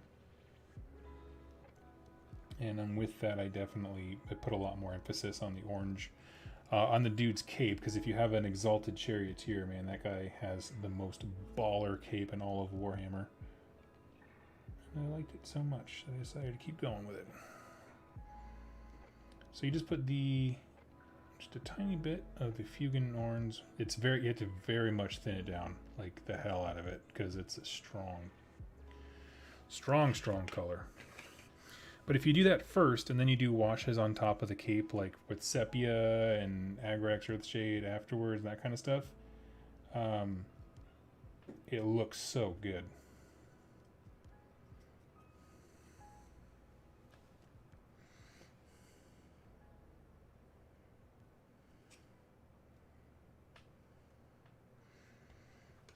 Oh, that's right. I forgot I had white on the sides. I'm not used to having cavalry. Only painted Chaos Warriors up till this point in this scheme. Do you ever think of coming back to Washington? It's not really, if I'm honest with you. Because the cost of living there was so intense that there's no future for my wife and I. You know, I mean, I'm not making the kind of money doing this, and my wife is a wonderfully talented writer. She is actually, as of 2 weeks ago, a USA Today best-selling author. But the amount of money you have to make to compete in the housing market over there is ridiculous. Like, we had friends who were buying a home, and it happened 4 times in a row. They would get really close to getting, you know, a sale nailed, and then boom, some guy walks up and it says, "I'll give you $2 million cash." And you're just like, well, I can't compete with that, you know?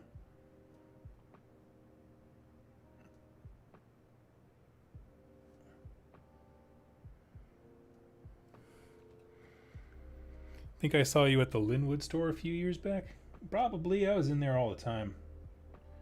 Matt is the manager at the Linwood store Games Workshop, and he is one of my favorite people.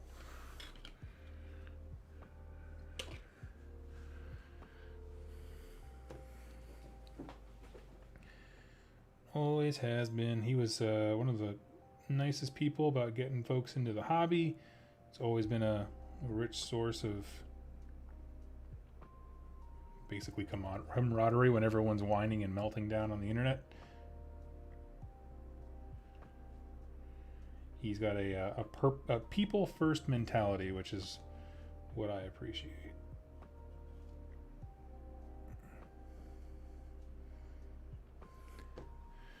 Congrats on your wife's book. I get it in... Oh yeah, you get it when it comes to living in Washington. Yeah, it's a rough one. Like, we loved the time we had there. You know, we loved the activities. I mean, honestly, it was a bit of a bummer that the last year we were there, everything was in lockdown and we couldn't do any of the fun stuff that we remembered doing. Like, you know, you wanted to have like a best of tour at the end when you're moving away.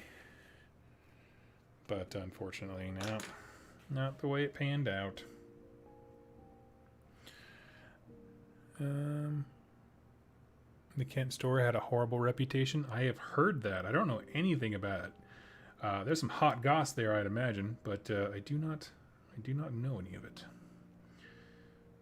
Dang, we made some serious progress on these guys, y'all. They started as like, man, when I started today, they just had Wraithbone on them. Now they look like horses. Still have a lot of work to do on all of them, but holy smokes. What we got left? Half an hour? Yeah, we can do some more work on them. We got oodles of time. What do I want to do? I think the best move would be,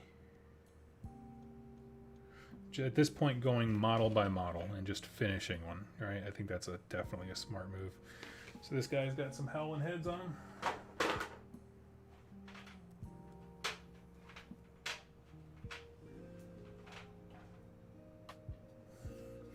Throw some Ironrock skin on him. I think one of the other guys had a howling head too. Like a decapitated head on his horse. Yep, he's got one. Anybody else? Anybody else carrying a dead head?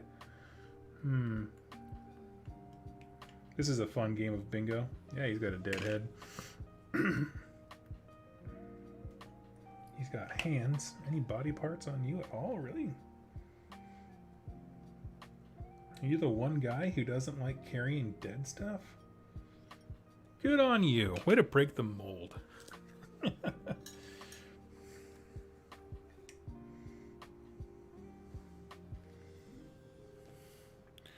You have to get a small 3D printer, tiny boxes of popcorn or other carrying things to have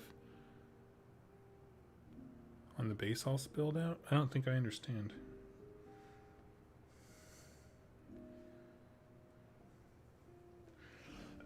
Excuse me, I'm so sorry.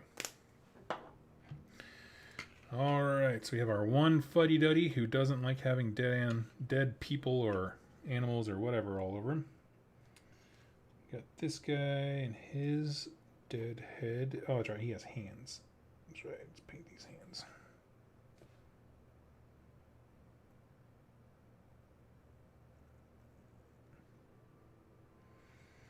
Now I gotta start. This is when mistakes start happening, because now you gotta look like really intensely, like all the bits and the stupid details. They're not stupid, they're glorious, but you know what I mean.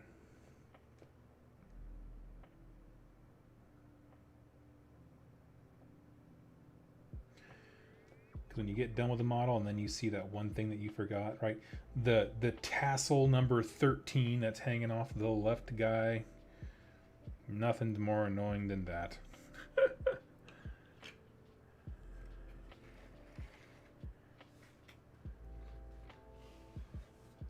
Oh, Levi, I totally okay. Now I get your comment.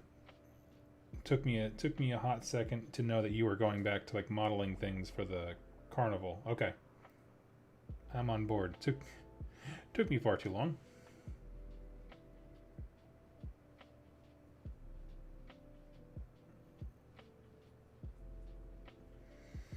You have a dead hand on you as well.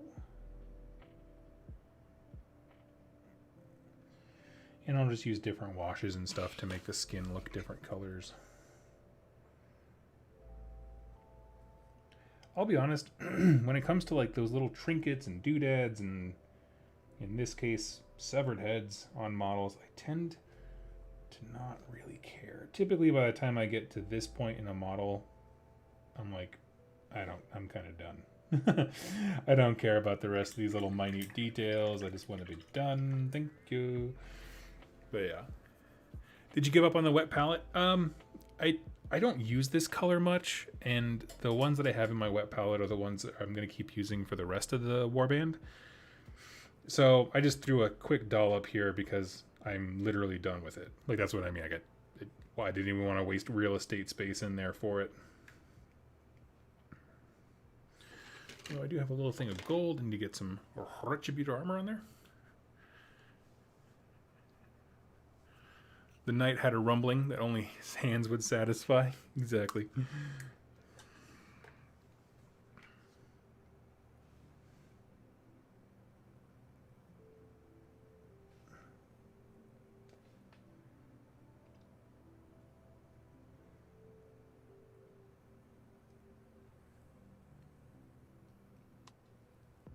Oh, sad Stormcast. You know, I have... Okay, so this whole theme of today's discussion was just like lore stuff, right? Various aspects of it. I have a lore thing that I cannot get an answer to. Alright? Maybe one of you guys can help me. How does anyone acquire Stormcast armor on their model? Like, this guy has half a crushed Stormcast head. But whenever they die, their armor falls apart and they zap back up to the sky. So does that mean the armor had to be taken off before he was killed? Like, specifically? Because that sounds like a pain in the butt.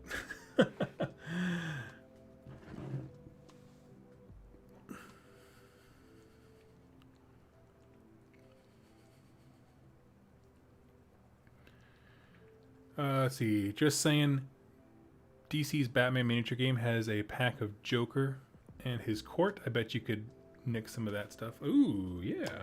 Actually, my buddy Greg from... Is it Cranky Old Gamer? His channel, he does a lot of... he likes Necromunda. He likes any kind of specialist games. He's really into Titanicus right now.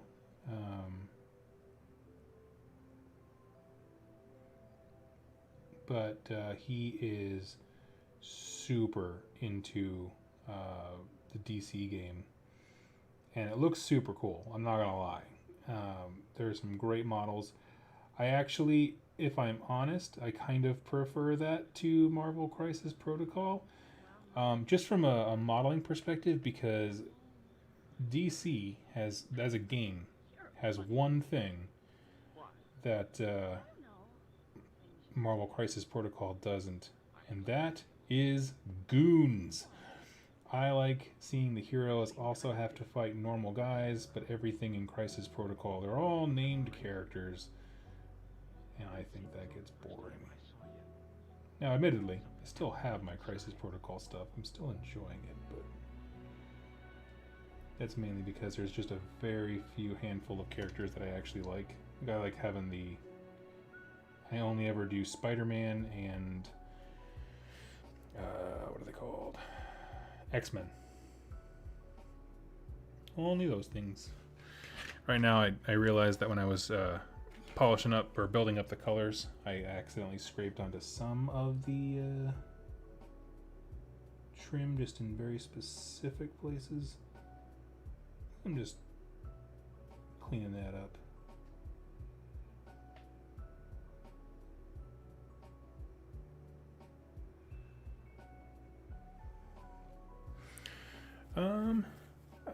I honestly don't know, but we've seen stuff.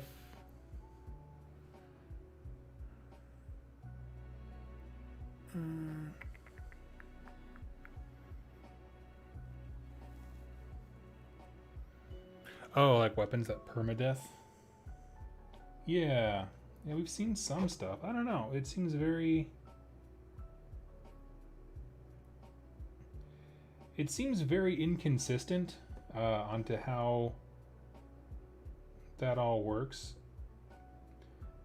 for the amount of enemy models that have Stormcast on their head. I feel like it warrants an explanation.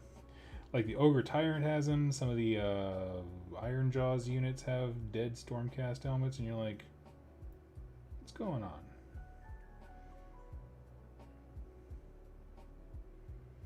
And then there's also the question that, okay, Stormcast armor is made out of the core of the old world. If enough champions from other factions have killed Stormcast and kept their heads as trophies, doesn't that imply that there is a finite amount of the metal from Malice, and that therefore it could, theoretically, run out? Give me more Stormcasts. I can't. Construct additional pylons. Get more of the old world. That's what's going on. Okay. Okay, here's my lore theory for 3rd edition. They're bringing back the old world to create a second old world, and that way Malice will never run out of Sigmarite. They're going to blow the second one up and be like, ha, problem solved.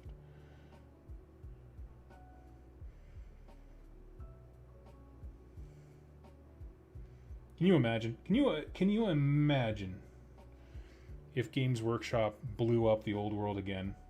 I would probably laugh to death.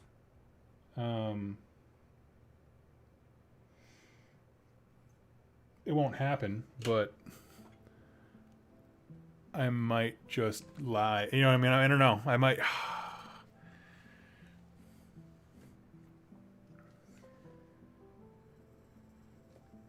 Let's see. Got that.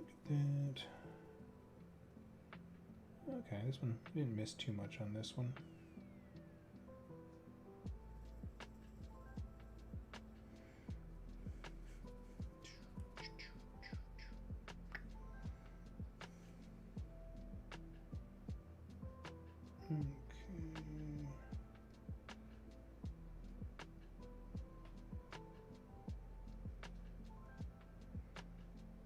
But yeah, I remember thinking that since the first time we saw anybody with a Stormcast helmet as a trophy. And they just like, I was like, oh, okay, I'm sure they'll answer that at some point. And they were just like, nah. They destroyed Nagash's realm for Sigmarite. Nagash looks all mad in the corner of the realms. People's brains would melt on the internet.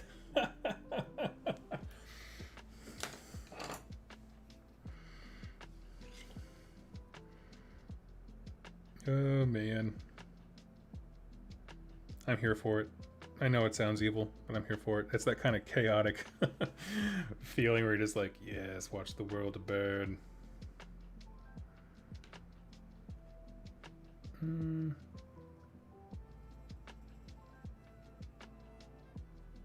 honestly, at this point, I mean, I'm going to go ahead and start throwing washes on, but we don't have a whole lot of time, and they're going to take forever to dry. So I'm looking for any other thing. Honestly, I'm just going to grab some contrast paints and throw it on for the hair for the guys who have heads bobbing everywhere.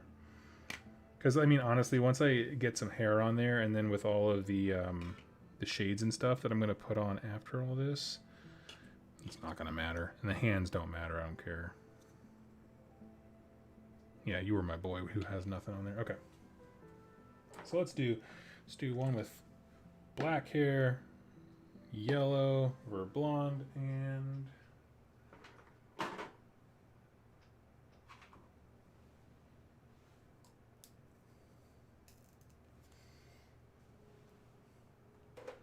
let's do...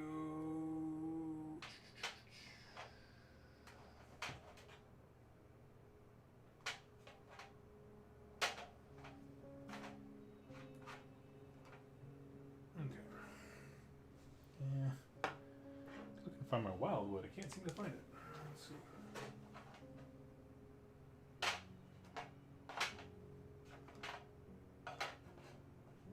Aha, here we go. Okay. I love that. People's brains would melt. I'm actually going to do snakebite leather instead of and yellow for a blonde hair. I think they would both work, but...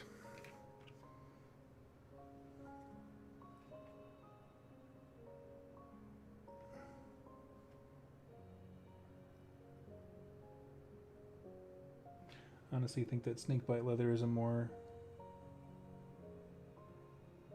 natural seeming color. If I had to pick a winner of all of the contrast paints, snakebite leather is my number one, my MVP.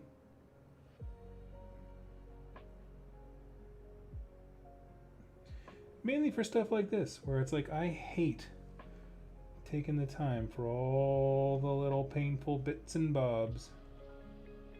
Give me something that allows me to crank through them easy. And that's exactly how I view snakebite leather. What's that? You got a little satchel? Don't care. Snakebite leather. What's that? You're carrying a flask of something? Don't care. Snakebite leather.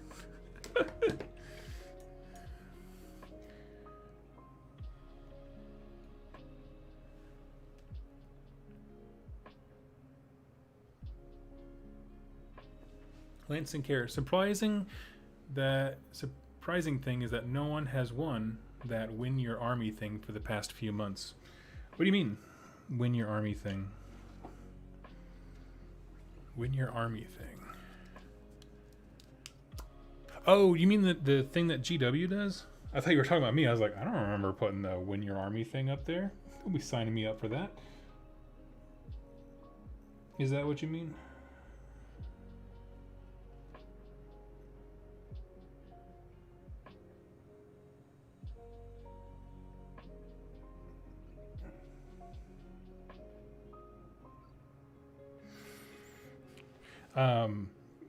Yeah, I don't know. I assume they're probably going to hold off on those competitions until Warhammer Plus launches in full. I imagine once that does, a lot of the marketing energy is going to go towards that. Which I still have some mixed feelings about, I'll be honest with you. Mainly because I just don't really know what I want out of it. Yeah, okay. I was very confused for a second. I was like, I don't owe anybody an army.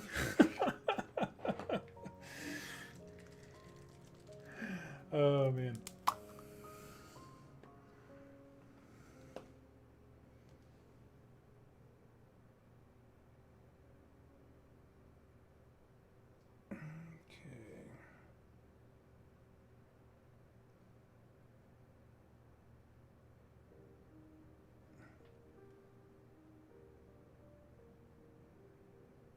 Nice. Wildwood is another great contrast paint. I feel like all the browns were winners just because they all have great coverage.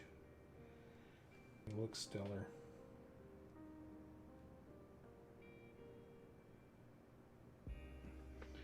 Actually, I'm just gonna go ahead and fill in this. This is one of the armors that has like weird cracks in it. Go ahead and fill those in with contrast right quick.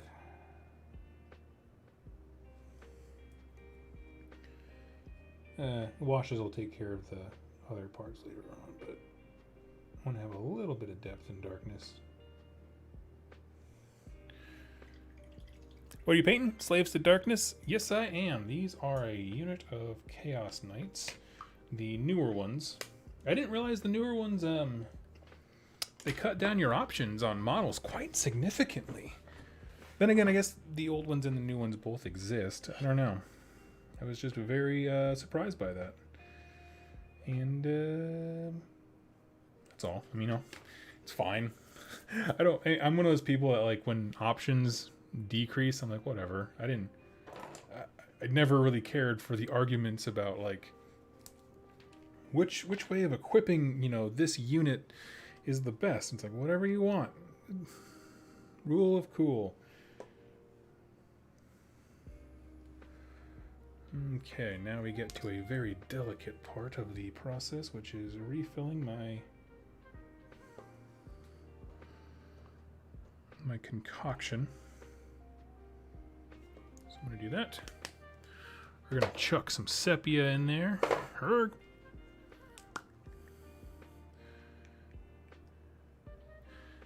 Never been a huge fan of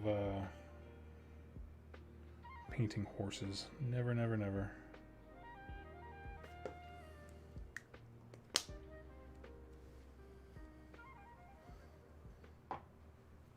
There's a guy on Instagram who does custom armies. Ooh, I've never seen that. What's his Instagram handle? If you don't have it handy, that's fine. I'll go find it later.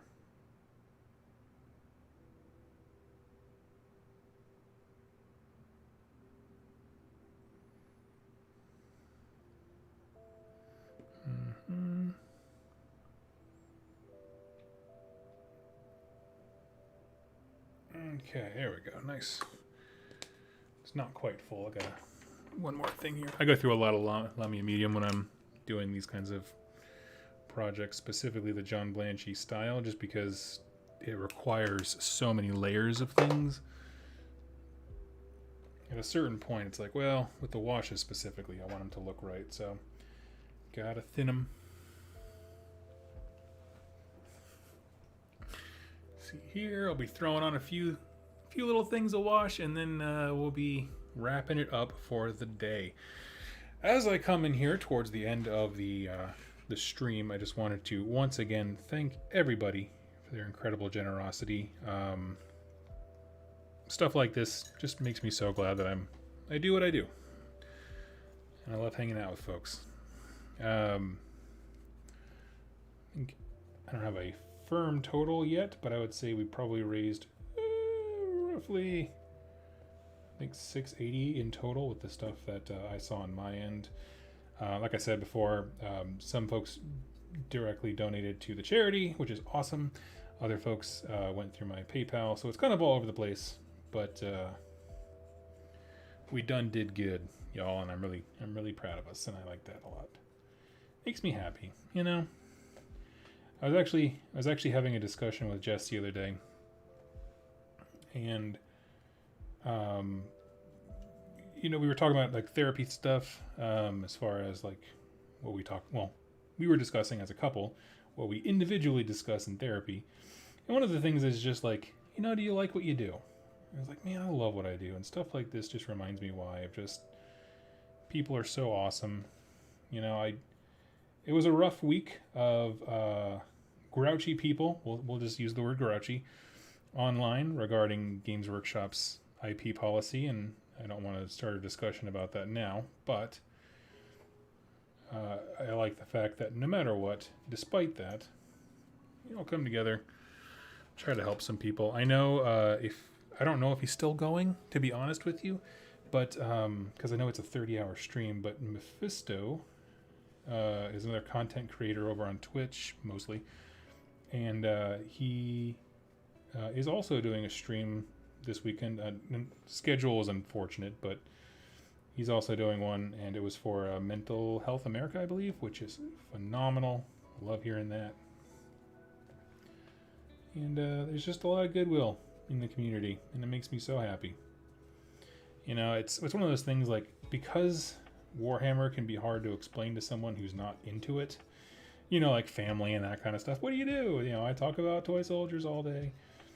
My in-laws, my mother-in-law and her husband are extremely supportive. My father-in-law and his wife are more just kind of baffled by anything. But they, you know, they're fine. But it makes it so much easier to be confident and just love what I do. And there's just so many cool people who are like, oh, you're doing a cool, you know, you're doing a fundraiser thing? Cool, let me chip in. I just had my...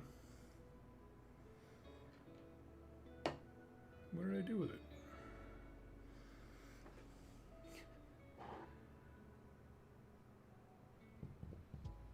Am I losing my mind? Oh, here we go. I was like, I just had the dang wash. I just made it.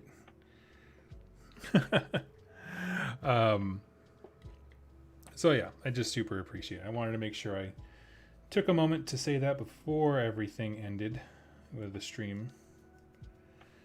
And I'm glad we didn't have too much in the way of technical difficulties or anything like that. Things went pretty smooth, I'd say. That makes me happy.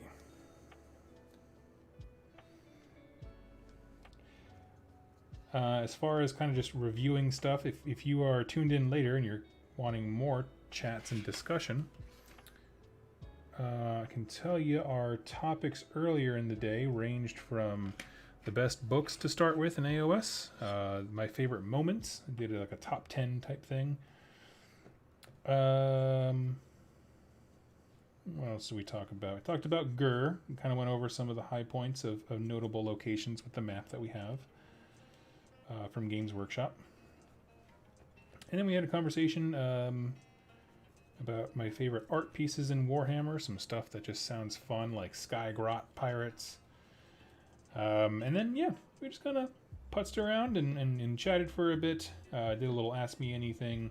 So if any of that interests you and you weren't here for when it was live, go ahead and tune back. And, yeah. Let's see. In Soul Wars, they focused on Shyish, while now Dominion, Gur has become the center of attention. What do you think is going to be the next big realm? Personally, I think it might be Olgu. Well, yeah, if they go the route of chatting about Malarian and what he's got going on, then I would imagine whenever that arc happens, I imagine it'll be set in Olgu at that point. If, however, they wanted to, you know, hold off on that, they weren't quite ready for it in terms of, you know, the models weren't ready or whatever. I personally would love to do more in the realm of metal. We got a glimpse of it in the Realmgate Wars. Like, it started with 3 fronts of Akshi, Uran, Chaman. And then for some reason, I feel like halfway through there was like, screw Chaman. Or we don't want to be here anymore. I was like, oh, okay. Cool. That whole place, it feels like only existed for the arc to get Galmaraz back, and once Galmaraz was in hand, nobody cared. Which is a bummer, because it sounds like a really cool place. But yeah. Alright, my friends. It has been 6 hours. We have raised several $100s, and I am about to collapse because my voice isn't working anymore. But I wanted to end this by saying thank you so much for joining me. In the time that we have hung out, we have covered an immense amount of lore topics, helped potentially change the futures of many individuals, young kids, and painted up some, I think, pretty sweet looking Chaos Knights that when they're all based, they're going to look rad. So thank you so much for everyone who joined me, for everyone who hung out with me. I know not all of you were here for the entire time. That's totally cool. If you're watching this later, please do consider checking out the donation thing down below. If you are after this stream and you donate to, say, a stream in the future or the direct PayPal thing down below, just simply say it is for Write Your Life or the writing thing or the charity, you know, whatever. Just let me know. So that way I make sure that I don't take that money. It goes to the charity. But there wasn't really a problem with the Toys for Tots one. Nobody really did that. So, yeah. Anyway, thank you all so much for hanging out with me. And it's humbling to have such a wonderful community. Look forward to seeing you, Monday? We have so tomorrow. Oh my God. My weekend's all messed up because of all these live streams. Tomorrow morning is the next chapter of the Animosity campaign, and then we're going to jump into some fun stuff next week. So I hope that you enjoy that. Thank you so much for hanging out, and I will catch you guys very soon. And have yourself some happy wargaming.